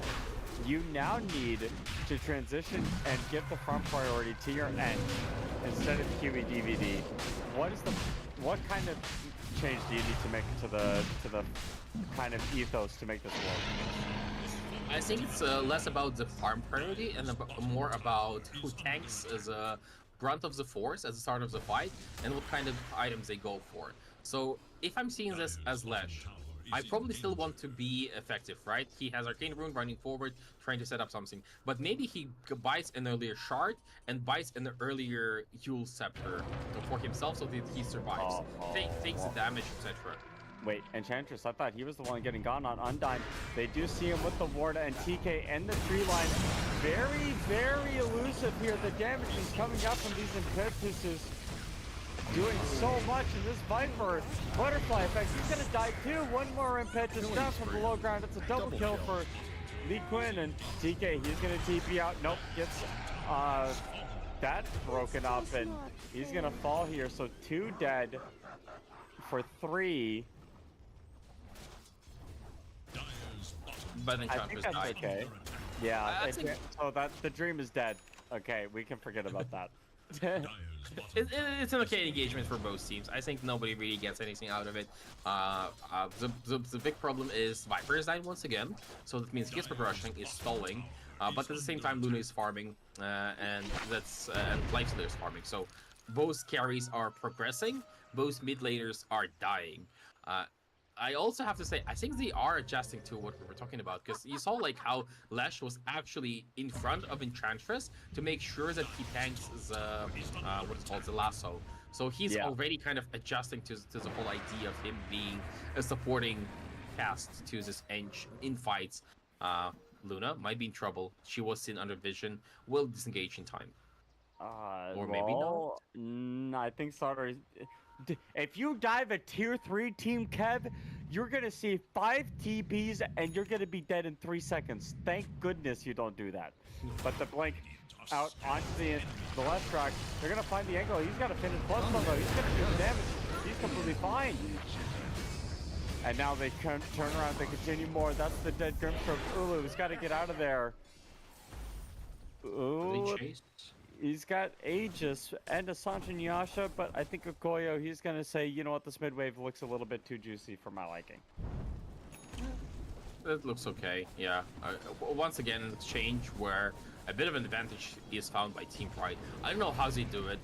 Team KEV were one of the tournament favorites, right? Like, maybe not in terms of scoring, but they won all their best of 3 series. And Dota is a best of 3 game, for sure. It's a game where studying your opponent is as valuable as outplaying your opponent, and best of 3 just showcases that perfectly. And KEV have been great so far, but against Team Pride, they just falter. And Team Pride fighting a bit of a sliver of hope, because they are the prime candidate to be eliminated without ever reaching the playoffs.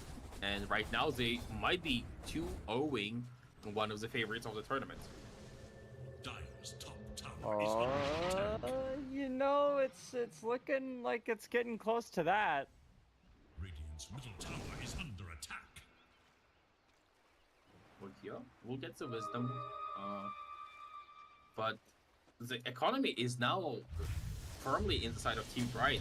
They remember there was like a 4-level difference early in the game, with KEV having a 4-level advantage. Right now it's a 2 levels going the way of Team Pride as well. There is a level 18 on Luna, so she's approaching level 20, and we'll have a Kanda by the time, most likely. Maybe like half a Kanda, but that means a lot of burst damage on the back line if she needs it. TK hurling his Infantile. Look at Ulu. Oh my goodness, Ulu, dude, you can't stand next to the tower with the glaives. Woo. So lucky for him, those were illusory glaives, and now they're going for a play. Wait, why didn't you kill TK there? I feel like that's a bit of a better kill. The blast off not going to be enough to get out of that one. Interesting. Oh, hold on a minute. No, Kiwi DVD, he's fine. Slaughter in the river, just going to slither away. It's very normal Slaughter things.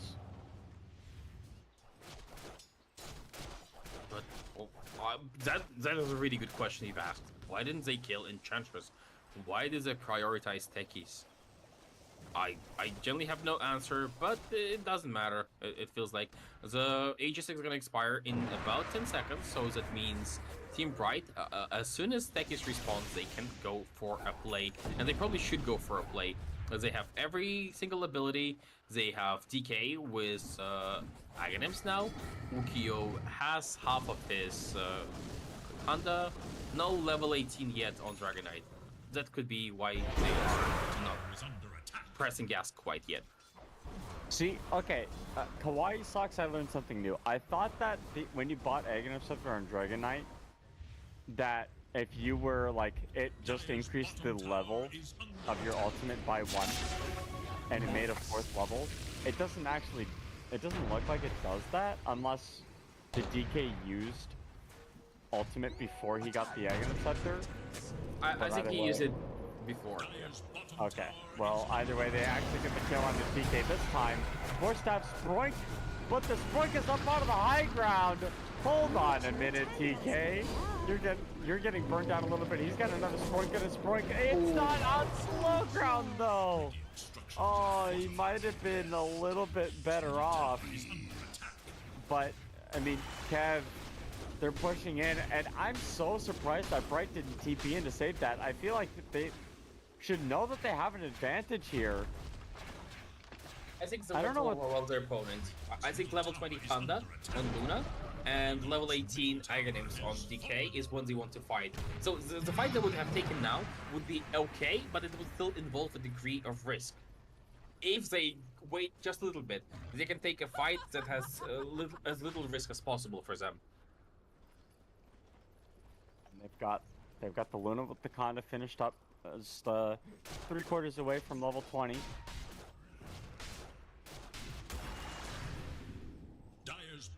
Bright are kind of impressing me with their resilience here. They know how important this series win is. A 2-0 would give them 3 points and they'd be tied for second last. But the blink forward, they find the pickup. That's a really good start. A butterfly effect, he's next.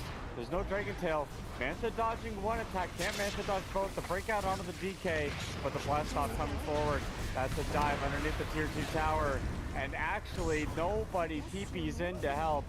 Team Kev lose a tier 2 tower dive. You know that's bad when that happens. Normally when you dive tier 2s, it's really bad for the team diving, but instead, Team Bright go right up onto the high ground. And my friend, you're up against a Dragon Knight Luna. How long do you think buildings last for against a lineup like this? I'm gonna tell you it might be like 1 minute at most. They have multiple glyphs though. They have a tier 2 glyph, now they get referred from a tier 3 glyph, and they're gonna glyph, and Zed is just stalling until Viper responds, while Slaughter is being entertained by an illusion, and the only saving grace here was that the Dragon Form just expired. That was really annoying for Slaughter, I have to say. Annoying indeed, and the tower is dead, but you're up against the Luna lineup. Like at any point, if Team Bright win a fight, they'll just walk down mid and get the rack. So no more free glyphs as well. Yeah, literally no more free glyphs for KEV. So it's looking better and better here for Team Bright. They are not trying to overextend though. They are just pushing in top wave. I think they're setting up for the Roshan, which will respond in minute 30, and that's gonna be the next objective, the next big one. In the meantime, Leshrac finished his DKB. In the meantime, DK maybe gets his another item. I don't know what it is. Maybe they just get the shard for extra damage. Luna definitely has her level 20, and I don't know what she's a pro. Oh, he's going for interesting. So more Manta style illusions, and just cool, calm, and disciplined. Oh, they have the smoke, but it's the Dragon Knight that you're catching. No, it's the Koyo onto the back line. The Manta goes through, and that's enough to keep you alive. Oh, on the back line, they get both supports, and Ulu's completely alone. The damage is there. Butterfly effect might be the next target. I'm not sure who they're looking for.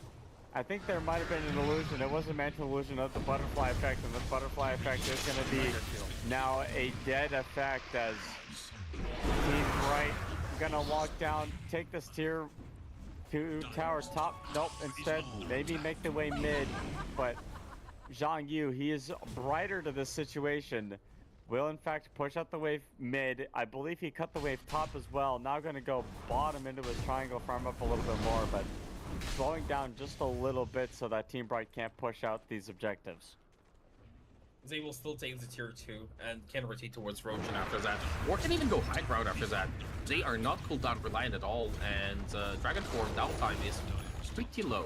So they gotta go Rosh. 3 is set up for it. We'll see that he's here. That's an Aegis Cheese Rosh, I believe. No Aghanims quite yet on this Roshan, but they don't need it. They have everything they need already. Look at this Leshrac. He didn't listen to us. He was like, you know what, guys, screw you. I'm gonna go full on farm mode. And he is basically, he's now almost there to overtake. He's back. Yeah, he's fully back. And almost overtaking Lifestealer. Has second life? No, has Cheese. Second life is on Ukiyo. They just want to make sure that their tower push is ready and available. Goyo gonna push out this bottom tier 2 tower, and you know, Team Bright have all the tools to push in the tower. And we were talking about how QEDVD didn't have a game in the early stages. he is now officially like fighting with the left healer. And left healer is fighting for his life top. 3-3-3, gonna go down. QEDVD continuing forward with the black dragon, doing quite a bit of damage. He brought in 999. He's got the BKB going as well. They want to get the kill onto the left track, and they do. Now they run forward. Dragon Knight up through the trees, but those Mantle illusions are slowing everybody down. There's even a mine here for good measure of nice blink play. Ulu with the open wounds hitting out onto the Dragon Knight. He wants to go more. For the master, my friend. For the master. For anybody. For my team even. But no. Team Bright, they will disengage from that fight. It's a bit botched, and Team KEV will be more than happy with that exchange. I don't know why they decided to fight without their Luna with Aegis. I literally no clue. I literally no idea why they thought it's going to be useful. I don't think they've expanded the cheese. And Butterfly Effect just lost his Scotty with Scotty recipe. So it is a bit of a window here. But all in all, I think Team Bright, they were so disciplined. They were so smart about everything for so long. This one, I'm not gonna say it's gonna give hope to KEV, but it actually might. Lifestealer could be a problem. Now Dreamstroke is really close to his Aghanim, so Illusion from DK, exceptional. Illusion from Luna, extraordinary. So, you know, two big things that are coming in for KEV, and that's time that was kind of given to them on the served to them on the silver platter by this weird play by DK and Lash. And Undyne with the Aghanim Scepter, we've seen, believe we've seen this before. He's been able to make quite a few things happen, steal those DK illusions. I mean, making a Luna illusion is crazy, but the Ulu, he's got the rage off just in time. Is gonna kind of duck and weave, doesn't know which way to go. The Dark Portrait was used, but died instantly. It was stolen by stolen? Oh my goodness gracious sakes. You're gonna die to your own Dark Portrait. It's a disaster. And now they fight it. They get the kill out of the Dragon Knight. But it's Koyo putting in the damage. Ulu, what can you do? I mean, you're getting force staffed out. You can barely hit TK. In fact, so much so that you're alone trying to kill this Enchantress. He doesn't care at all. He's kind of laughing at you a little bit. What are you gonna do? He can't do anything to this guy. Look at this. You know what? He's actually buying time. TK can TP out whatever he wants. He's gonna sproik away. He's got a force staff. Yeah, he's got a force staff and then TP out. And meanwhile, the middle racks are starting to fall. Oh my goodness, it's so funny. And now Butterfly Effect getting in with the Nether Toxin, but again, these racks, the bounces are there. Koyo is going to do his best, but it's a two-man crush. The left track gets the target, up the keys, the damage is so much, the bounce is coming through as well from the Luna.